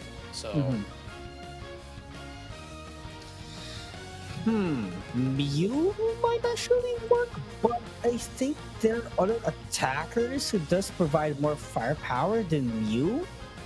Maybe an Espeon, but okay, I might take this into consideration. They have 3 defenders, right? So probably someone could peel around the Mew, and Charizard is there as a bruiser.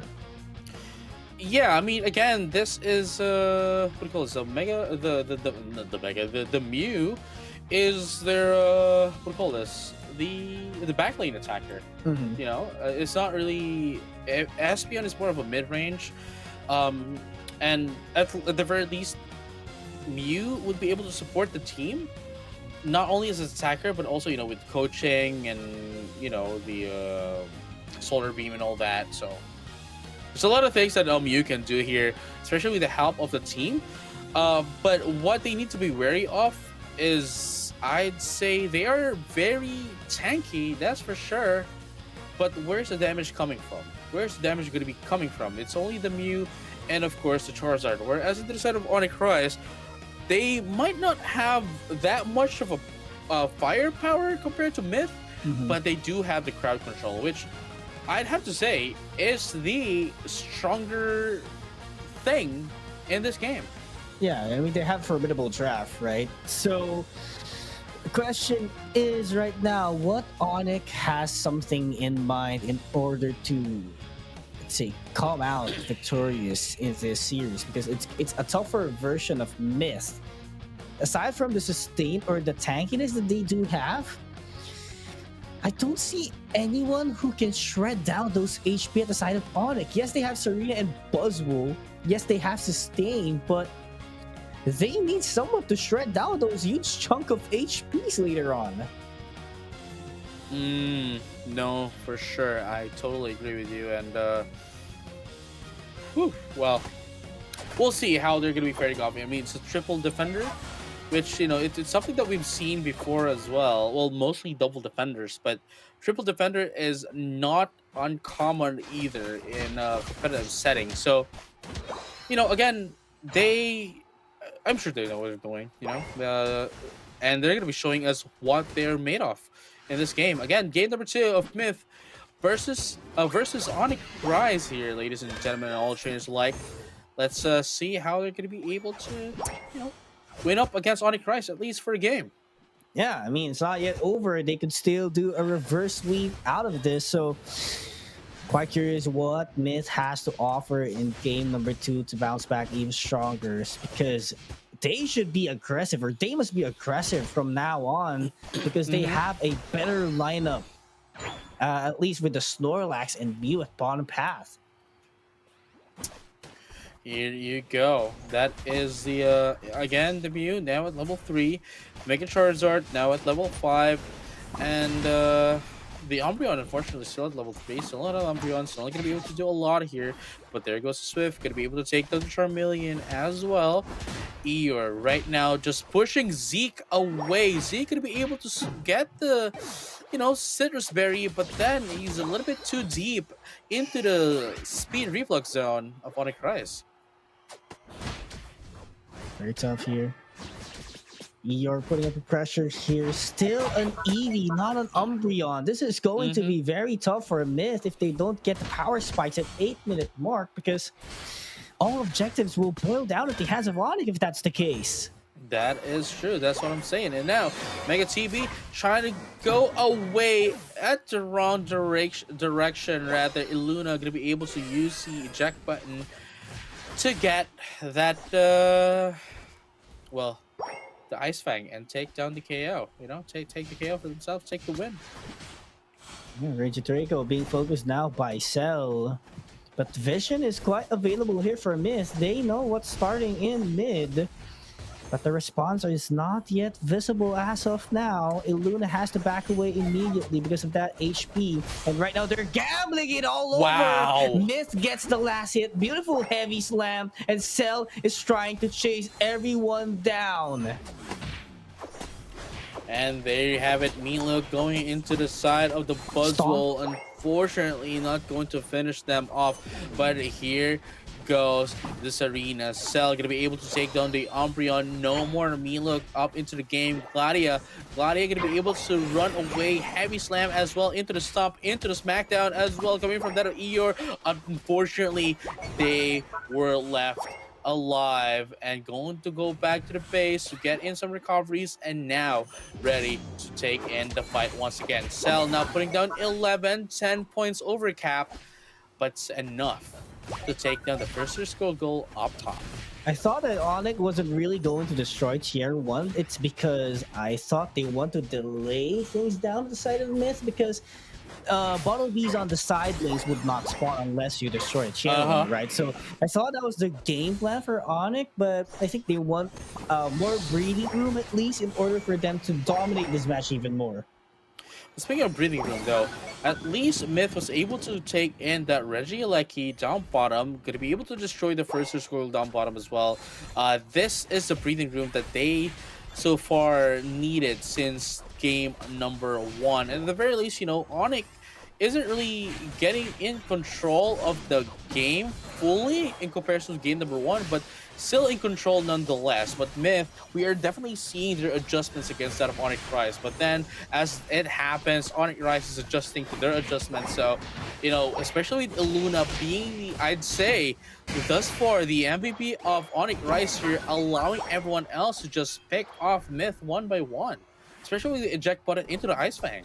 Yeah, and it's just beautiful setup that he's been providing all over again, making sure that Onyx gets an easy KO out of the setups that he's trying to provide for the team.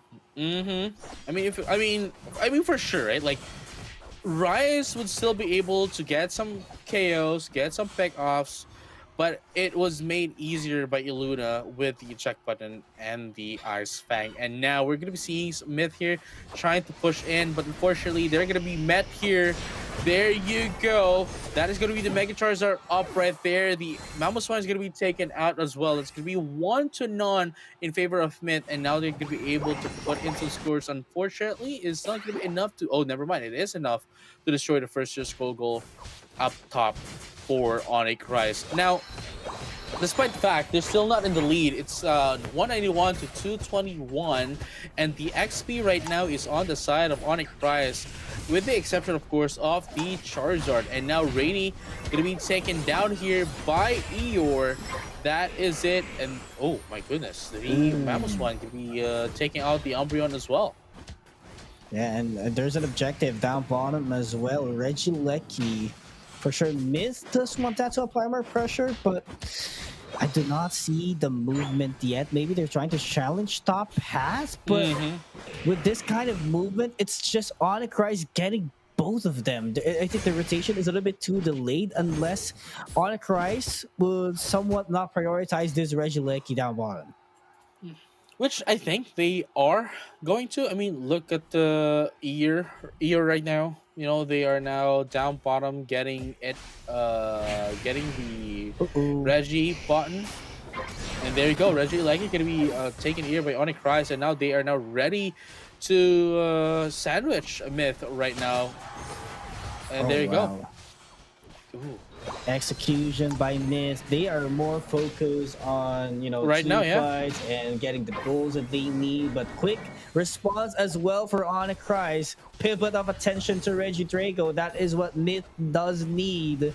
If they can't get the Rayquaza, boost their scoring potential as much as possible. That's why they set up already the Hydro Typhoon, despite the critical timer already, as they haven't been taking any KOs yet. But Mew was taken down at the side of Myth. Make that one 2. Make that one 4. Oh, 4. Immediately in exchange for 1. And they're looking for the last one. This could be a wipe out. But Myth does have an ample time to back away. Well, that's fine. You know, they wanted to get in some breathing room, a bit of a leeway here. Unfortunately, Unfortunately for Rise, at least for Myth, it's fortunate that the Snorlax Gladia was able to buy a lot of time, so that Onyx Rise attention wasn't focused enough to get in some scores. And just like that, they were able to prevent the scoring of Rise from happening. Still, 191 to 241 is the score of the game here. Onyx Rise still the lead, not only in points but also in XP. But fortunately for Myth, though, this score lead is not really that big for them not to be able to catch up. That's only like a 50 point lead. Oh yeah, still a lot of potential for a comeback here for Myth. Even though they don't get Rayquaza, even though they just ignore the way, they could still win this. And but oh my goodness, Rainy on the There we back go. line. That's a beautiful setup coming in from them, chasing down Illuna, and there's not going to be someone Illuna, there who's we going go. to do the setup for Onyx Rise, and Myth is marching forward all the way up against them. Heavy Slam will knock out 3 members of Onyx Rise, and this is just way too difficult for them to do the counter attack. But oh my Ascendance. god, Rainy falls down. The damage dealer has been knocked out. Power Nap was deployed, but that's just that's 3 down for Myth. No one is doing the damage right after Rainy was taken down, right after Mega Charizard is offline. Oh my goodness, Gladia right now almost down HP. That's going to be 4 down to the side of Myth, and only Gladia is going to be the only one left from the initial bash of Myth into that of the Groudon. Gets the Heavy Slam, but unfortunately going to be able to steal away the Groudon. Now, despite what happened just now, I have to give props to Myth. Knowing their objectives, knowing who to target, targeting Illuna, essentially slowed down the tempo. Yeah, the tempo of Onyx Rise. That's actually beautiful. Great adjustment coming from Myth. Yeah, it's a great adjustment, but at the same time, it does take a lot of time for them to execute that, making Onyx Rise still the inferior team because they do have a secondary or a backup defender in which those are their own rounders, but at the same time, it goes hand in hand with their Eldegoss, which is quite phenomenal for them because they have secondary options. They do have tons of what-ifs in their lineup, making sure that everything goes well for them. But again, you still cannot dismiss the fact that that was a great adjustment coming in from Myth, knowing their objective, knowing their target, and if they were able to if they were able to move forward as well, get some response to that, follow-ups, I think they might have been able to take in that team fight. But unfortunately, Onyx Rise was ready for them as well.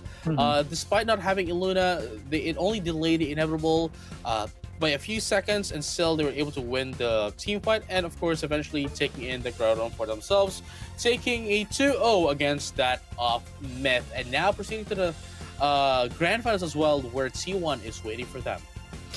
Yeah. And Myth is going to be a big trouble of the team once they get their, once they get used to it, right? Because yes, there might be a slow starter from now on. Yes, they might have slipped through pass up against rival Esports a while ago, but there's no denying that this team is full of potential. They just need the consistency moving forward into ACL. That's true.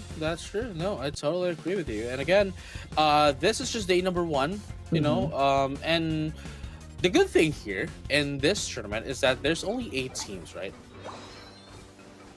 Yeah, there's only 8 teams, and regardless of your position or of your performance in the the first 5 single eliminations, you are still going to be able to play on the playoffs. So that's the good thing about the new format here.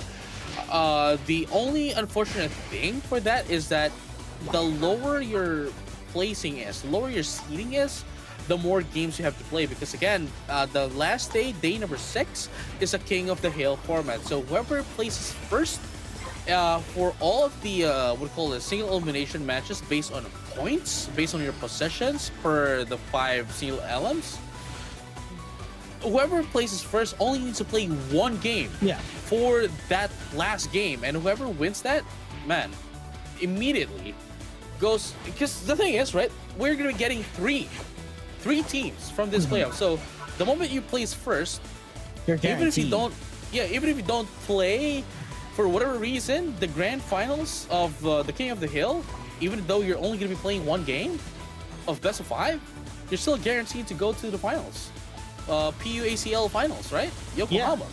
Yeah, and I mean that's the purpose of taking every game seriously at the group stage. It's not like round robin wherein it's important for you to get into the playoffs, but this one, every win counts, every goal counts, and that is what makes this tournament really difficult for every team's competing here.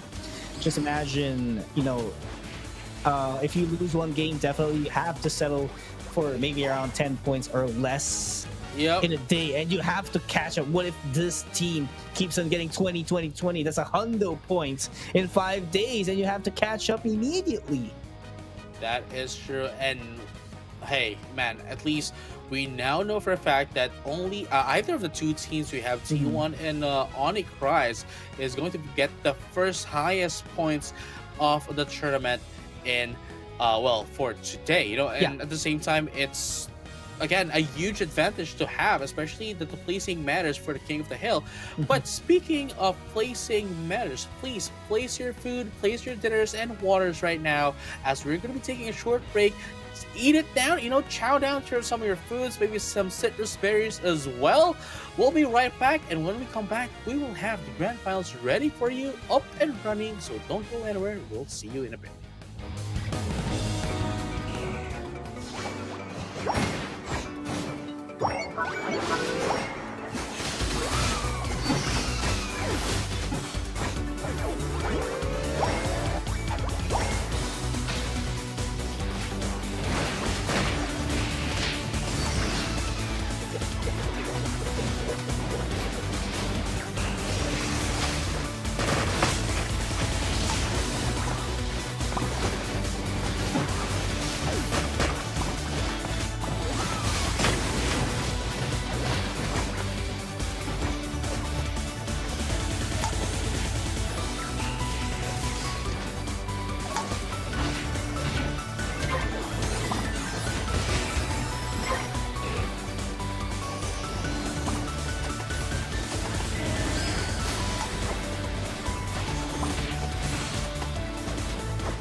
Hello there, trainers, and welcome back to Pokemon Unite Asia Champions League Day 1 for Southeast Asia League. My name is Mickey Mills with JJ Kun, and we are headed towards the finals of our Day 1 matchup. It's between T1 up against Onyx Rise. You know, with the teams, with the performances that they've shown us earlier, you know, like I have to say this is I have to change my most exciting most anticipated match Mhm. of the day. It's no longer T1 versus EVOS FXL, but rather Yeah. it's T1 versus EVOS Rise, because with how they performed on their previous matches, the first two matches they've had, it's just reasonable to look forward to how these players are going to be playing against each other, especially when they have dominated their respective matches prior to this. Yeah, I mean, they're coming in very smoothly. Both of them doing 2-0s on their respective series that they had a while ago. So definitely the strongest among themselves on who they competed up against a while ago. So Onyx Rise versus T1. Forgive us in the graphical error that you have been seeing in the 1 point for T1, but this is just game number 1, ladies and gentlemen. Here we go. First ban is going to be the Leafeon, coming from Onyx Rise, which is quite surprising because they are usually the one that uses the Leafeon. Yeah. But there goes the Zacian, gonna be banned out as well. And the next one is they're looking to ban the Hoopa. There we go. The Hoopa is gonna be banned for the second one for T1, and the last one is none other than I don't think the Megas are gonna be banned here. I think the Megas are gonna be used this game. Oh, Megazord banned here by Onyx Rise. Oh, never mind instead. then. Yeah. So Megalocorio wide open. I don't think so. It would be used by Onyx unless they have more, they have more Pokemon on their hands or in their bag. But for the record, we haven't seen them use it quite yet, at least for today. So for sure, they're not bringing out every single cards that they do have, right? So this is the card they have for day 1. This is the card that they have for day 2. So probably just stick to their own game plan because they have been winning it over and over again a while ago. Yeah, I mean, now, as we have mentioned, that it is going to be the Mega Lucario going to be used up here by Pistachio. We've seen Pistachio being the, the all-rounder. The all-rounder here with T1 has been doing a lot of stuff as well. And despite not being able to use a Zacian, in comparison to like previous games, I think they would still be able to handle Mega Lucario quite beautifully as well going into this game. And as you have mentioned, Psyduck, they have been ordering up this Pokemon earlier, is still one of the Pokemon that can and still is in the meta, especially with how much crowd control it can provide a team. But with that being said, they're not going to be committing into that of the they're not going to be committing into that of the Psyduck, but instead goes in for the Clefable and the Miraidon, which we've seen earlier, quite a threat if put into the hands of Komi. Absolutely, and Miraidon doing a lot of damage, and together with EPE with the Latias providing the space that Komi needs. There's no doubt that they would do this phenomenally, but I think I'd have to say that maybe a Mamoswine is the perfect defender for T1, but Onyx Rise managed to took that away from their draft, and in replace, they got Urshifu as their last pick. So probably a Water Bear is what we're going to see, and this would be a front line as well coming up, and there's no doubt that, it would be sustained with EPE, with the Clefable. So I do not doubt the lineup of T1, but it makes me wonder how could they handle the Ice Fangs of Illuna later on.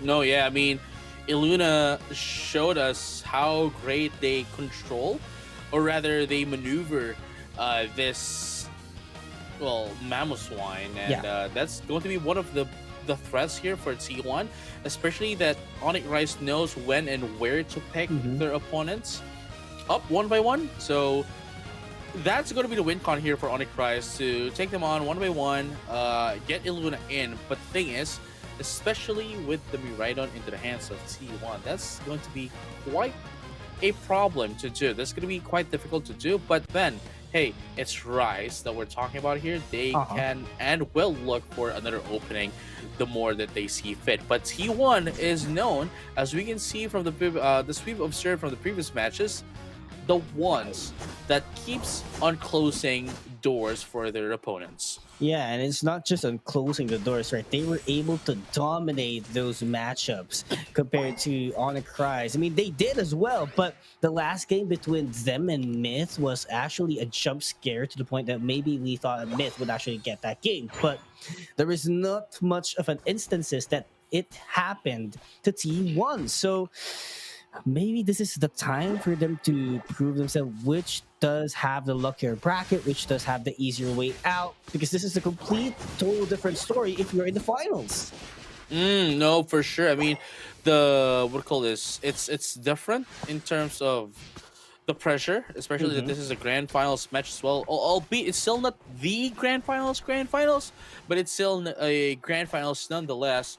For both of these teams, but you know, being these teams, well, having a lot of experience in this stage, I don't think the pressure is going to be affecting them a lot.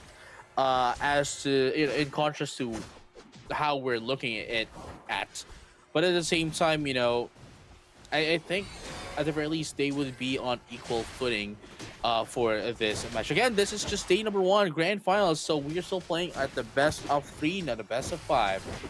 I mean, yeah, absolutely, for sure. I do feel like this would be a head-to-head toe, and the pressure is set aside because both of them had a great run a while ago. So completely denied that. They're just focused on getting the most point, at least for today, and move forward to day number two with confidence. Mm. And here you go. Let's take a look at how it's going to be dealt here. You know. Mhm. And this is a slower facing compared to the ones we saw before with T1. Very careful indeed because they know that they can't make a mistake, especially with the caliber of Onyx. But right now, Mm. Saram is here for the respawn. Not gonna be over aggressing this for T1 because they know that Cell could dish up a lot of damage, while EPE might be the priority target for them. Well, let's find out together as they are now trying to get in, and this has been thus far the most equal footing early game that we've seen. But Ear tries to get away. Focus Band is going to allow it to survive another day. But look at that right now. Pisterio at low HP. Onyx Rise was able to shut down Pisterio's, rage. And from there on out, going to be able to put down some score. 30 right now coming in from Cell as well, with the help of Eeyore, with that of the rapid spin and the the hydro pump rather. There you have it. Eeyore now putting down 30, overcapping 6 points, securing the first tier score goal of the game.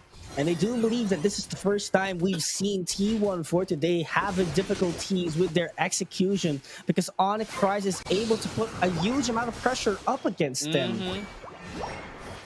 No, yeah, for sure. And here we go. No overcaps here for the side of T1, but still, the same score right now, 90-90. We can still consider this at 0-0 because, well, hey, it's the same score anyway. But look Yeah. at this right now. Onyx Rise, it was T1 that has always been aggressive and putting their toes, dipping it down to the base of the opponents. But this time it is Rise the one doing it against T1, saying that, hey, maybe you should take a taste of your own medicine, and that's what they're doing, and they are winning up against T1, at least right now with the mid game.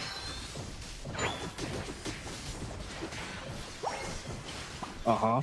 There, A little pokes here.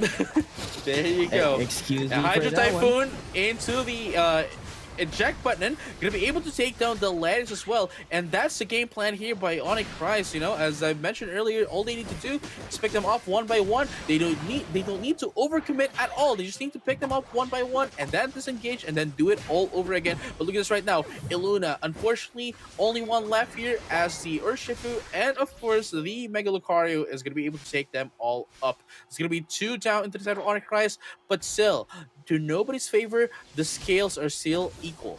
Scaling very much equal. This is literally anyone's game at the first half of game number one. Really tough to tell who has the upper hand. But, when it comes to draft, I feel like once that play with me is online with the Hydro Typhoon by Onyx Rise, they have more kit to suppress the capabilities of T1 in terms of fights. Mm, No, yeah, I totally agree with you. It's still I'm still not used to the size of Latias though. Just an off topic though. Oh It's yeah. I don't, it feels like Latias has been made too small in this game. You know what I Oh mean? really? Yeah, I mean, I don't know. Like, it's so weird to see Lucario bigger than Latias. You know what I mean? Now I understand. I understand because of other games you get to see that perspective, Yeah. right? Yeah, it's weird. Latias feels so small. Anyway, going back to the game. I mean, I want to see a Mega Latias in the future, right? You know what I'm Oh, saying? yeah. Yeah, you know what I'm saying? There's a lot of mega potentials in this game. I mean, they're gonna be putting up megas anyway, so might as well put all the megas. As Mega Zero Aura is gonna be getting a mega as well. Oh yeah, right. In Legends ZA, so we might be able to see it, as part of the promotion of the Legends ZA DLC. Maybe able to see the Mega Zero Aura in this game as well. So. Not yet out, but already bought it, so we're just waiting for it. Yeah, I mean, anyway, go into the game though. Yes, go back to the game. We're playing Pokemon T1. Unite. Yeah, T1 right now. This is the T1 that we've seen on the first two games that they were playing. They're always the one dipping their toes in the opponent's base.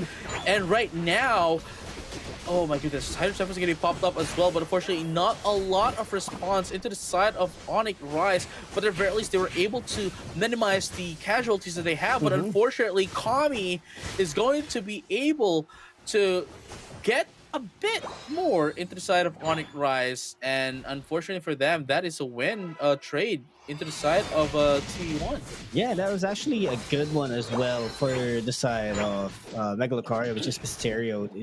Being able to position the close combat at a very great range, deals a lot of damage, but at the same time does not get inflicted by Onyx Rise. So pretty much maximizing the potential of the Pokemon really does work for this team, making T1 such of a good competitor already. And look at this though. Look at Latias' size in comparison to Clefable, dude. It's so weird. We're in fact, like Latias is a lot more bigger than Clefable, right? Right? Anyway. Hey, look. You know what? We're not going to talk about it in this stream, but like, yeah, you know what I mean. Maybe you know what I mean? Right after the finals, right? We get to debate on it. But even Mimikyu's bigger than Alola Raichu. But anyway, Grounded is set up. that one aside. It's final stretch, my boy. Yeah, Grounded is up right now. Onyx Rise has a position advantage into that of Onyx Rise, but the thing is, T1 here is going to be forcing themselves up into the Groudon pit. Here we go. Hydro Spin? No, Rapid Spin into the Hydro Pump is going to be popped here, but unfortunately, it's just being used to bait them up. Here we go. Hydro Typhoon is going to be popped up, but unfortunately, not a lot is getting popped up as well. There you go. Rhino is going to be able to take down Eeyore from a mile away. Look at that. 27 hits, 28, 29 hits coming in from Yule. Water Bear, such a tank out there, getting all of the damages. Well, the Mamoswine from Onyx, which is Illuna, is busy doing the business up against T1. They got narrow vision because both has the same role. I mean, basically, both teams has the same goal. Urshifu, Water Bear takes care of the business. Illuna takes care of the business, but eventually T1 had the upper hand in terms of objective. But the question is, can they score the points down? Yes, they do some, but it's not yet quite done. 40 seconds still left. Onyx can still flip the tides if they get a knockout. Oh, yeah, and here you go. 30 seconds is still a lot for them. But here you go. At the same time, you're trying to, we're seeing some sneaky beaky down bottom as well, but it's only going to be possible if they can take out Onyx Rise right now. But as we can see, Illuna is now taking down. Hydro Typhoon is going to pop up. What's the follow-up? The Mysterio? Fortunately, not going to be able to finish the job, but at least there is the Water Bear going to be able to take down the Eldings as well. And there it goes, Eeyore down, and the Mimikyu. Only Alola Nationals is down up as well, but it is not enough, unfortunately. T1, we have seen this game. They might not have the control of the early game and the mid game, but they are always Absolutely true. And you gotta respect Mule and Iluna. Both teams have the same job. They did the same thing. But at the end of the day, it was Mule who actually did the better job by getting those combo hits against Onyx Rise, being up much more longer compared to Iluna. And everything boiled down in the favor of T1 right after that. Oh man, it's one more game, one more game for T1 and they will be crowned the winners of today's tournament. But Onyx Rise here, I'd have to say that it was a pretty close match as well. It wasn't really just, it was just at the final stretch when things went way here, so I think they can make some adjustments here, and I truly believe that they can make adjustments and finally control the match, not only in the early game, but also in the mid game and the late game as well, going into that of the instead of the final stretch. And if there's anyone who could go toe to toe against C1, at least in day number 1, I think it's Onyx Rise. Oh yeah. And overall, right, it was a great execution for both teams, just like what I've been telling over and over again. It's just a matter of fact that, Onyx gave it their all. The Quantum Cloud Crash was available to prolong the fight, but at the same time, the Water River was prolonging it on their favor, and, the Mammoth Swine Iluna just kept being shredded down by other members of T1. That's a problem. Yes, the team fight is taking a while, but once you lose someone, it's a different story, and that is what totally happened here in game number 1. But of course, before moving forward to game number 2, we received a correction regarding on our announcements a while ago. So basically, 4 teams would qualify to ACL finals in Yokohama, Japan. The one we're talking about, top 1 to 3, is the guaranteed ones, and from 4th to 8th seeded team, they would have to compete for the 4th place spot in the playoffs in order to get the last slot for ACL finals. JJ's taking a look at it. Yeah, I'm currently taking a look at it, right? I am taking a look at it. I'm trying to all teams will qualify to playoffs. Yeah, so for C-League, right? It doesn't matter. Yeah. It doesn't matter for C-League, they will be playing off the King of the Hill for the playoffs, and then the top 1 to 4 will call for the grand finals in Yokohama.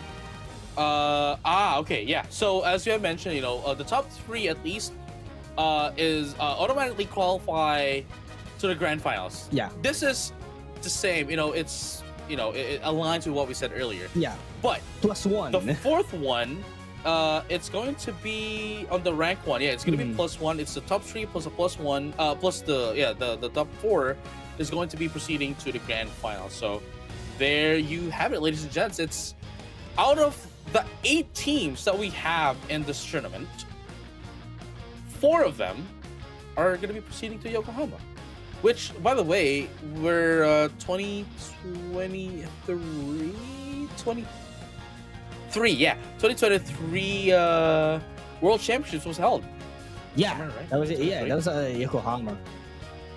Way back, who was the champion? Was it Luminosity Gaming? Yeah, it was Luminosity Gaming who was the champion during that time. Yeah, 2023. There we go. Yeah, I'm correct. Yeah, Yokohama, right?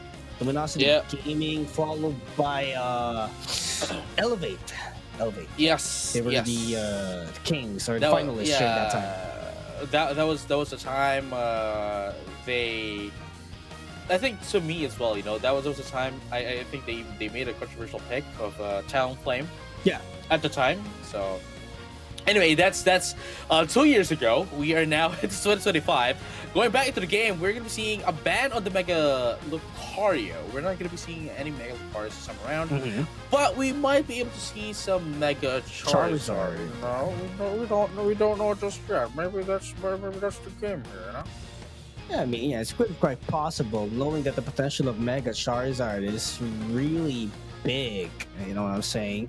When it comes to damage department, sustainability, definitely would work. But Mimikyu is wide open here for Cell. Wow. And definitely would go for the comfort pick. Viscerio, sure, take away my Zacian. Sure, take away my Mega Lucario. But I still have my Mega Charizard. Ladies and gentlemen, all trainers alike, we're just going to be seeing still a Mega Pokemon in this game. Onyx Rise versus T1, potentially the final game of the day. Now, the first set of Pokemon that's been picked is Mimikyu, Miraidon now, not into the side of T1, but rather into the side of Onyx Rise, and of course the Hoopa to get some refreshes and to survive longer in team fights. But this time though, T1 now holding the Mega Charizard, the Latias, the Buzzwole, and of course the Mew. Potentially we might be able to see a maybe a Alolan Raichu for Kami. What do you think? Yeah, I mean, it's pretty possible because I do believe that this Mew might not be an attacker at some point. It could be a supporter as well with coaching. Wow. Okay. Okay, so here's the biggest difference, right? Earlier we said that there's virtually almost no reason to play the vanilla versions of these Mega Pokemon, right? But the thing is, if and when Lucario becomes Mega Evolution, it loses Steadfast, and Steadfast being a passive for Lucario, the vanilla Lucario, means that it can last longer on team fights than that of the Mega. Although granted, the Mega Lucario does have better attack power. So I guess it's a pick and choose type of thing, where you choose whether you want more damage or you want more survivability. Quite curious if this would work at the favor of Onyx, or this is a double-edged sword. If we're gonna describe it, it's a double-edged sword. If it works, totally great. But if not, you could have picked another all-rounder for your team, which is like it's going to be the what if you lose the game. But we're just starting things off here at game 2. There's a lot of things that could happen, and know that it has the same toolkit but different ability. There's not much of a change. It's still the same thing. I mean, again, the debate here is, the vanilla Lucario can survive longer. Yeah. Compared to Mega Lucario, but then Mega Lucario can deal much more damage. So again, that might change things up here for Onyx Rise. Maybe that's one of their key games here. Their key strategies here to still have a Lucario nonetheless, even if Mega Lucario is out. We'll see. Double-edged sword indeed. And by the way, as this match progresses, we would like to announce that Full Sense won the third place matchup up against Made in Thailand. So has been concluded already off stream 2-0. So everything is said and done except for this matchup between T1 and Onyx. Yeah, Full Sense winning 2-0 against Made in Thailand, putting Full Sense into third place. There you go. Yeah, that's a huge chunk of points already for their team. I do believe that's 12, but let's deal with that later. We'll show you the leaderboards in just a bit. But 850 mark has already elapsed here, and definitely T1 wants to go aggressive. But I'm loving the coordination here so far by Onyx, but it feels like their damage is not enough, but great reinforcement overall by Cell to fill that in. There you go. 26-27 is the score of the game here. Rise though, and the vanilla Lucario, we're seeing a bit of a, as I mentioned, it can survive more, especially after its HP gets lowered down half. It's going to be able to have more movement speed as well in comparison to the Mega Evolution, which has Justified and then attack ability. So, with that being said, though, Koopa is going to be taken out here by T1. Not going to be a lot of well, doesn't it's not going to be affecting Onyx Rise a lot just yet though, comparison to later than the trade. But look at this, so T1 is moving up top, making sure that they can overwhelm them with numbers. As one of our friends said, strength and numbers is going to be the play of the game here. And look at that right there. You're going to be able to take down the Buzzwole. And here you have it. Serum going to be taken out as well. The very little Latias is going to be out back to the Pokemon Center. And there you have it, ladies and gentlemen. All trainers alike. Eeyore with the vanilla... what it calls? With the vanilla... Lucario still doing a lot of damage against T1. Yeah, this is just a phenomenal execution as well with Cell. He knows when to get aggressive. He knows when they have the advantage, simply because that it takes a lot of time for you to deal damage, right? And it takes a lot of moveset bending in order for you to maximize it out, compared to a much more consistent attacker like Raichu or Miraidon. Oh, this one is a whole beautiful different solar beam. level. The solar beam connects. It was beautiful. But I love the Ice Fang as well from Illuna, which happened to be a quick trade for their team. I mean, to be fair though, like Illuna with the Ice Fang, I mean, I guess.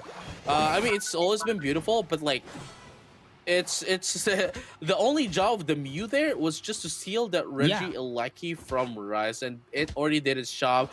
It can get taken out, and from there out, it can refresh immediately and go to the other objectives. As you can see here right now, T1 is trying to get in this Regirock to get some defense and special defense, which they did, and now they are ready to rotate once again, regrouping with their team. Yeah, they need more wild Pokemons and XPs for them to catch up against Onyx, because they're a little bit behind here. And that Regidrago is looking good for them, and Onyx Rise is somehow gathered up here atop path, not prioritizing the Regidrago. Oh yeah, I mean, still they don't really need to prioritize Regidrago just yet. All they need to do is, you know, just do the other objectives, make sure that they have their XPs, and get ready for the team fights, and especially that they are the ones that forces the issue. Yeah, but here's the thing, like, you could have at least watched out for the position of T1.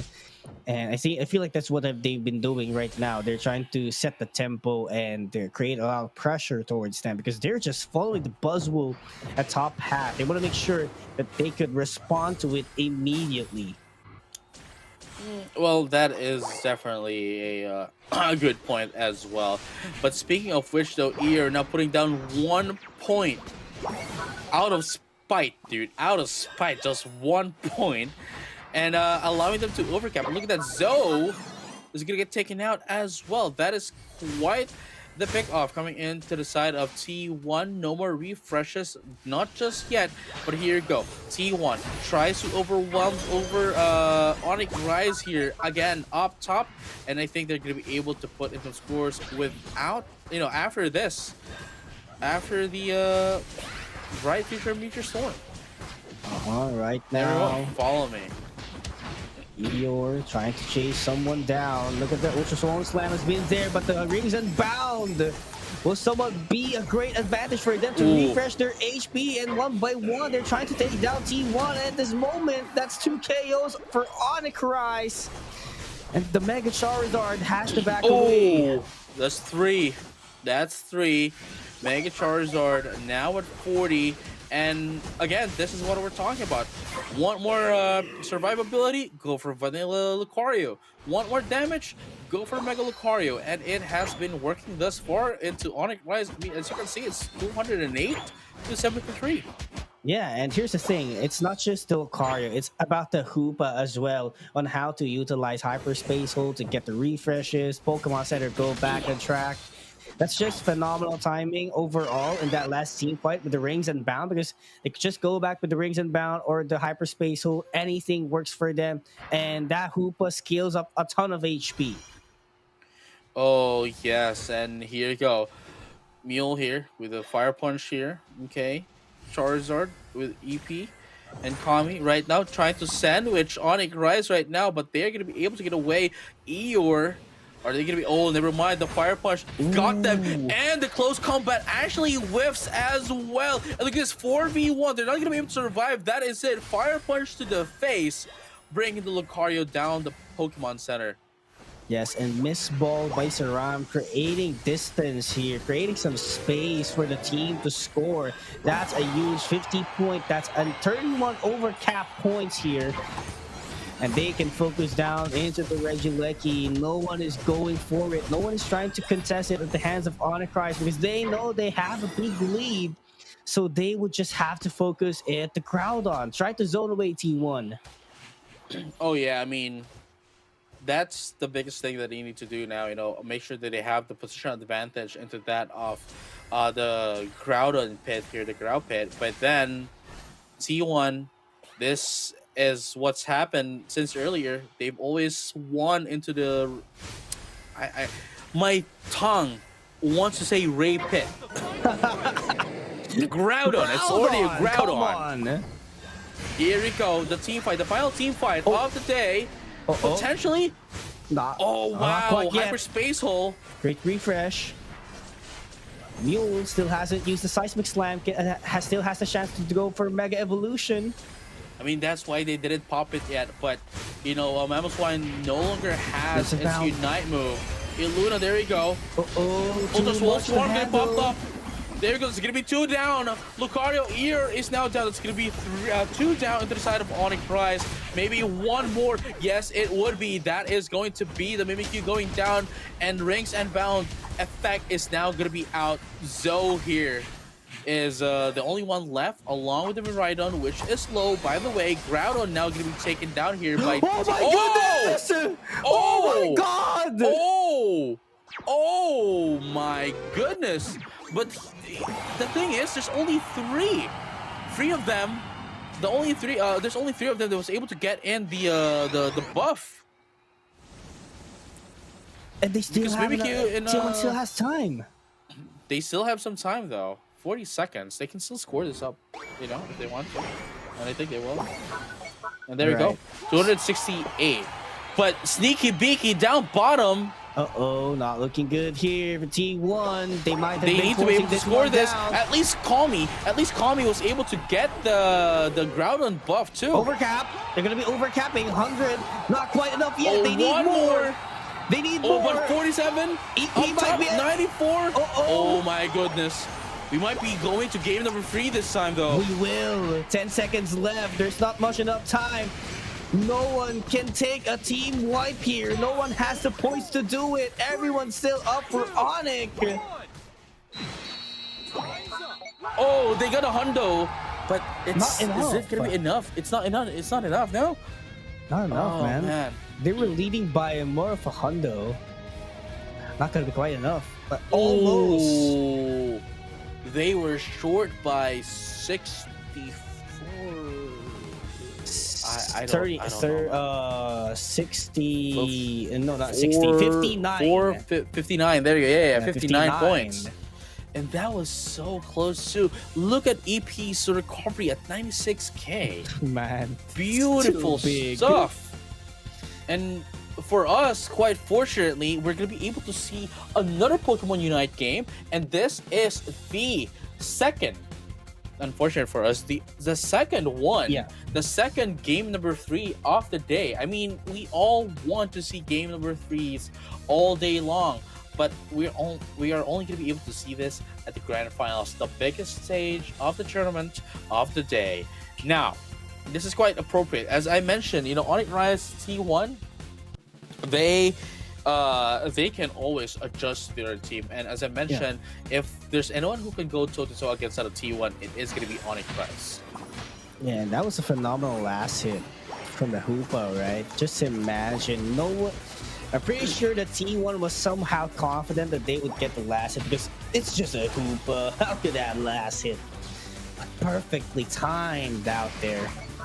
There's nothing much of a burst damage, at least, that T1 could have done.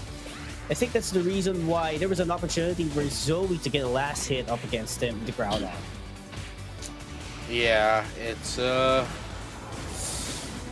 man, I'm not it's quite fascinating to see. You know, the upset here coming from T1. I mean, I'm pretty sure they're already thinking that, hey, you know what, we can have this in the bag. We have the position advantage, but unfortunately for them, it was quite the risk. You know, it was quite the risk that Zoe had to take. It was either they take it or they don't. Yeah. And they did it. There we go. Gets the the berry. Oh, they didn't go in, but instead, it was the proc of the hyperspace hole that actually got the ground on. Yeah. Which is interesting, right? It's very unexpected. It's an AoE still, you know. AoE, it deals a bit of a damage, but you know, for it to be the one that actually takes a ground on is quite an almost second to impossible right? to do. You know, I mean, it's still possible. We saw that happen, but the chances are for you to be able to do that is quite small. Yeah, or like, what are the odds of getting in, let's say, 1 out of 50, 1 out of 100? That's how small it is for you to get the last hit, or even think about it when you're playing at the field. Yeah. So, what a great decision making here by Zoe, and you know, just a beautiful call overall for the team of Onyx Rise to force things down in game number 3. Oh yeah, I mean, it seems as if we are not eating just yet. That means we're gonna be eating more Pokemon Unite actions for tonight. So man, I'm just excited once again to see how this match is gonna go. You know, again, this is the second game number 3 of the day, and I'm just excited. And to me, as a spectator, I'm already okay with whatever result's going to, well, come up. But still, we just want some good Pokemon Unite action. Yeah, and of course, I do believe that the fans out there watching the live stream does have their own votes on who they want to win in the first finals of our day number 1. So this is going to be the last game, at least for today. We have some more in the coming days, but last game, it is game number 3. Onyx Rise did the unexpected, got the Lucario, not the Mega one, and did get the win out here. The question is, will they be able to finish the job? Can they finish things down up until this point? That is for sure. And now Onyx Rise here is going to be banning in the Mega Lucario still. They don't want T1 to have it. I'm not sure how they're going to be able to shut down Pisterio. Now, they've already banned down 2 Pokemon of Pisterio. Are they also going to be banning the Mega Charizard this time? There we go. Never mind. It is C1. It's C1 that banned the Mega Charizard instead. It's not Onyx Rise. So it's going to be quite interesting what Pisterio is going to be using. We might be able to see the Water Bear instead into the hand of Pisterio. Or if not, the H-Slash, you know? Yeah, but here's the thing. Never mind. Mimikyu is banned by Onyx themselves. So maybe a Serena would be the pick here for Cell. I'm not quite sure. Yeah, possibly could be a Suicune, but Suicune has a lot of possibilities on how do you want to use it. You can use it as an all-rounder, special attacker, or even a supporter. A lot of possibilities here. Oh yeah, for sure. And let's see how this is going to work on for them. I mean, there's no doubt that they can work this out. You know, T1. Onyx Rise though, they are banning Pokemon that it's one of those Pokemon that is a comfort pick for them. I think that's what's better, right? You have to consider the mastery as well before hopping into the meta Pokemons, right? It's better that you have that mastery instead of going into the flow with what's buff or not. So, no, it's a great practice that you go into what you have practiced before or what you know what's best for yourself and for your team. But maybe, just maybe, this is the, this is the way to go here for Onyx Rise to be able to go up against C1. But here's a Pokemon that we haven't seen in quite a while. Sableye? Sableye. Sableye is one of those Pokemon that we haven't seen in quite a while. Now, Kami being able to see, you know, Eeyore with the Vanilla Lucario, and at least, you know, all the Megas are getting banned. We're going to be able to see the Vanilla Lucario once again. Now, Onyx Rise, with this kind of composition, I think they would want to get in some points. More points rather than team fights, I'd say.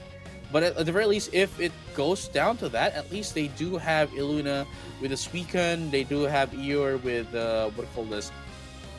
The Buzzwole, and of course the Serena, and of course their backup, that is Zoe.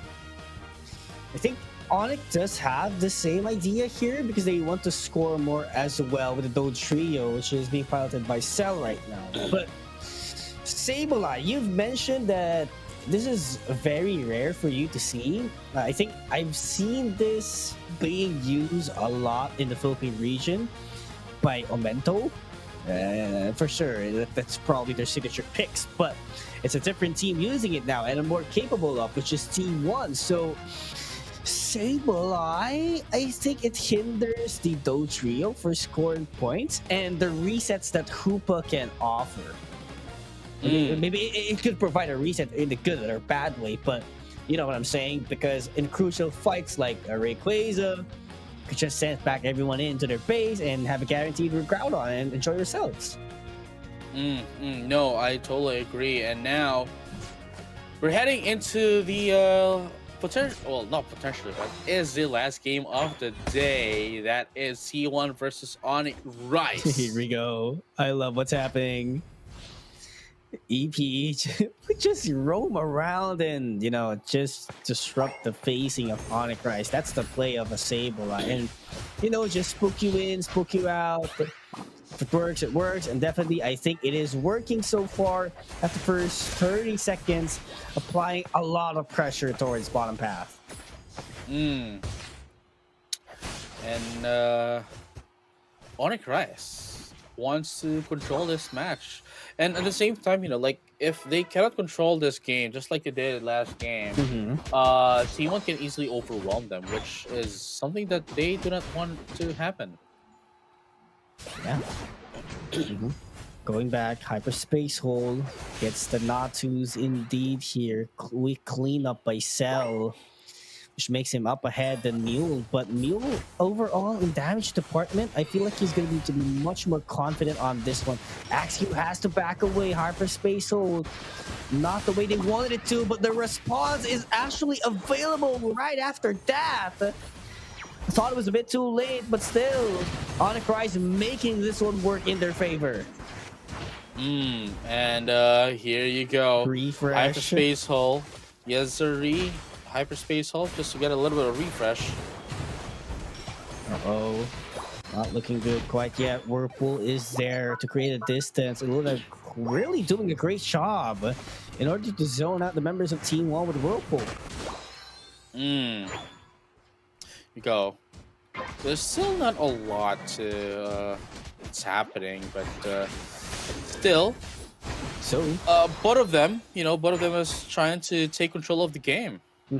It's going flip back and forth, right? Because say if someone gets a KO for the next fight, the other team gets it. So very much of an equal footing here for both teams because both has a speedster superstar, which is Leafeon and Dodrio respectively.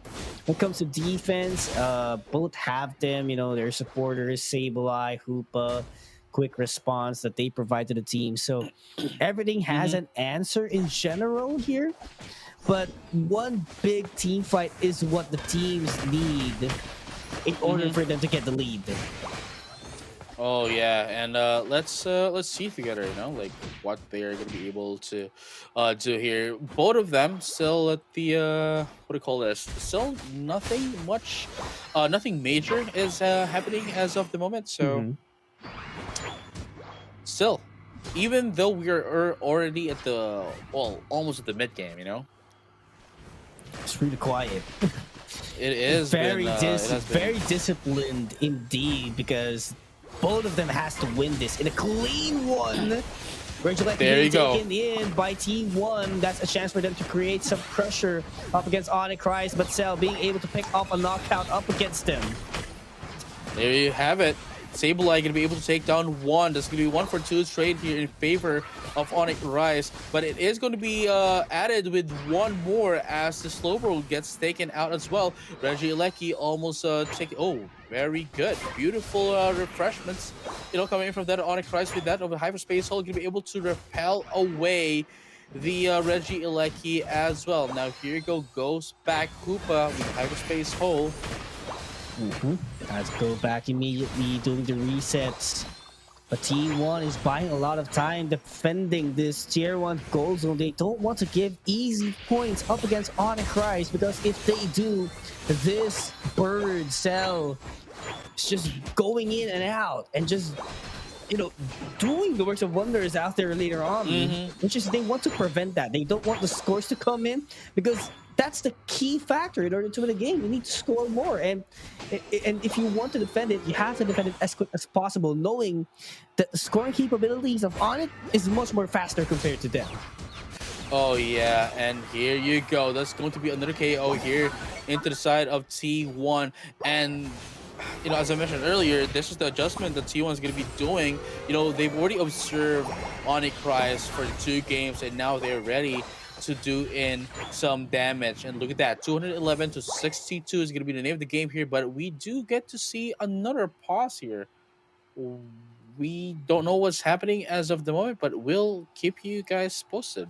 Yeah, and we've seen, going back into the topic of the game, we've seen that the moveset of Sableye was actually Confusory, which is actually great, since that's the purpose of the Sableye. You need to just you just need to sneak in and out in the fight and confuse your opponent. Just, I hate to say this, but you have to annoy them. You have to be you have to be the annoying Pokemon who goes back and forth, nothing less, nothing more. That's the job of the Sableye, aside from using the Unite move Chaos Glower when things get tight. That's literally the reason why you would want to use the Sableye, right? even before the previous seasons, Sableye was one of those Pokemon that has been used a lot in competitive, in competitive level, mainly because of how it was then broken, the Confuse Ray, but now it's not as broken, but it still plays around your opponents. Yeah. And we're seeing the results as of today, as of tonight, which is really magnificent for them to handle these kind of plays.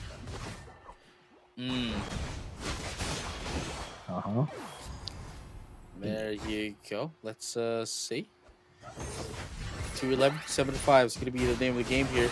Gets another Confuse Ray here into the rings and bound, but unfortunately, Zoe has been taken down. Oh, well, not quite yet, but still frozen in time. And there you have it. Zoe going to be taken down. That's going to be the Serena as well for the price of 1. No, make that 2. They're going to be able to take down the Sableye as well, along with the Leafeon. But is that going to be enough, though? Not quite yet. And look at that, Pistario going to be able to take down a lot again in the set of Onyx Rise. And now they are now pushing the Regieleki to the first 2 score goal. Are they going to be able to put it down? Venusette is going to be popped up as well. Never mind. Because of the hyperspace hole, they allowed the Regieleki to go in. And here we go. The battle is still not over. Gets a Unite move as well. Going to be able to take down 2, not 1. Yes, and that Aura Cannon provided a lot of space as well for Team 1, but I have to give the props into that Confuse Ray right after the Rings and Bound was popped. There was no opportunity for the Hoopa to use its move because of the Confuse Ray, and right after the Confuse runs out, it's just a total free KO for the side of T1. Oh yeah, and here you go as well. Regirock right now is up for anybody to get, but at the same time, it's still it's in nobody's favor. Still there. Regirock looking quite good. Additional defense for T1, I guess. Getobi steal it away once again. I'm not quite sure. That's a very tight spot for him to handle, but we saw the attempt. it didn't work for now. T1 is quite aware that it might happen again. So they managed to, have a workaround, secure it the best end of their ability. And here you go. 338 to 108. Still not a lot in retrospect, right? It's still not a lot of points here. It's only like 230, which can easily be overcome here by Onyx Rise if they can get in the Groudon, which T1 is working hard right now to not let happen. Yes, they won't let that happen. But position, it's looking great for Onyx for some point and reason. T1 needs to get ahead of this. APE trying its best. Oh, there goes the bird, trying to go for the Unite move whatsoever, but Reason Battles pop up as well. The refresh is already available here for Onyx Rise. They might have a chance to steal this game, but two Pokemons are already knocked out on their favor despite the refresh that happened. No. And Saram keeps zoning them out. Komi as well. That's 4 members down and Groudon secured by T1. 1 minute and 20 left. They're going to be scoring those points, but Onyx, can they still defend? Man, 438 to 108. There's still a lot of trainers rather into the side of T1 that has 50 points and does have access to the Groudon buff, so they can still put it in at the very last moment, if they want to, or they can defend. But here's the thing, though, 4 of them does have 50 points right now. They might actually can. Onyx forced to defend. 40 seconds left. They need the wipe out as early as possible in order for them to go back into the goal zone of T1. But that's not going to quite happen already. 3 members down. 30 seconds left, and that's a huge amount of lead. There's no way Onyx could rise up into this. 946 is going to be the score here. 972. Are they going to be able to reach the 1,000 again? Oh my goodness. They were able to shut down Onyx Rise at the last moment too. At the last game. 3, 2. What a performance. What a display. T1 making sure to finish what's not finished during game 1. Oh, that is amazing display performance once again. Again, they have been phenomenal. It's 1,042 points. They've done it once, and the thing is, they've done it again. It's something that we don't see quite a lot in high-level Pokemon, especially not against Onyx Rise. I am speechless. This team, T1, from unknown to being the champion in day number 1, and we still have games tomorrow. They are going to be a scary team. Other teams needs to bring out their cards if they don't want to be behind as much as possible in this tournament, because every point counts, every win counts in this tournament. And again, it's not just, this is just the day 1. What more would we be able to see from them on days number 2, 3, 4, and 5, and eventually going? And if this goes on until day number 5, which is like next year, they can essentially just secure themselves the grand finals immediately. Right. If that would be a consistent basis of performance and consistent numbers, they could just sit back, relax. For sure, you want to be the champion of the region, right? But the fact that you secure the slot means that you could somewhat lay down your backs already, chill a little bit for now, and just try to study the teams. Oh yeah, for sure. And again, you don't. Obviously, there's still going to be a quite huge difference between prize pool, but that's just a bonus. I'd say it's still a lot, but it's just a bonus, because then the biggest prize that you can get is securing the final slot. the final slot without even battling. You know what I mean? Absolutely, I know what you feel. I know what you mean. But hey, JJ, this has been the result of day number 1 in our pocket tournament format. Again, T1 was able to dominate this tournament day 1 by getting 2-0 against by getting 2-0 up against EVOS FXL, 2-0 up against Full Sense, and 2-1 versus Onyx Rise. But not forget, Full Sense did a great job as well, finishing 2-0 against FN Esports, falling down T1 and getting the win up against Myth during their 3rd place matchup. On the other hand, Rival Esports and of course the other teams, let's not forget, they did very well. And for our leaderboard, T1 on top, followed by Onyx Rise, Full Sense, Myth, Rival Esports, FN Esports, Team Nemesis, and EVOS FXL. Oh wow, here are the points as well. Nemesis and EVOS FXL. This is quite an upset. You know, they are the teams that we are actually looking forward to. Absolutely. To get a lot of points, but this only means that they have a lot to catch up. T1 currently leading with 20 points, and EVOS FXL, Nemesis is 3 and 4. Hey, they still have 4 more days to catch up. Yeah, absolutely. And that one of the 4 days would be tomorrow. So same time, that's going to be how do we say this, 2 p.m. in Singapore SGT? and Philippines. Yeah, SGT. 1 p.m. in GMT 7. So just gotta catch up and watch the live broadcast here. Oh yeah, I mean, hey, look, man, I thoroughly enjoyed today's matches. You know, we haven't been in the caster desk for quite a while, and to see a lot of Pokemon Unite action once again has, I'd say I would be playing again with you. I mean, we were playing before the broadcast. Ago, right? We were playing before this started, and I think we're gonna be playing once again after this, and again before the start of the live stream tomorrow. So I mean, hey, look, man, hey, whatever happens though, we're always gonna be here for Pokemon Unite action. My name is JJ, and with me is PKOs. Do you have anything to say before we leave? I know, I'm just really honored and of course thankful for having an opportunity like this to share the desk with you, JJ. And I am honored to share the desk with you as well. Well, with that being said, ladies and gentlemen, all trainers alike, this has been Pokemon Unite Asia Champions League 2026 C-League, day number 1, and we'll see you guys again on the next one. Peace.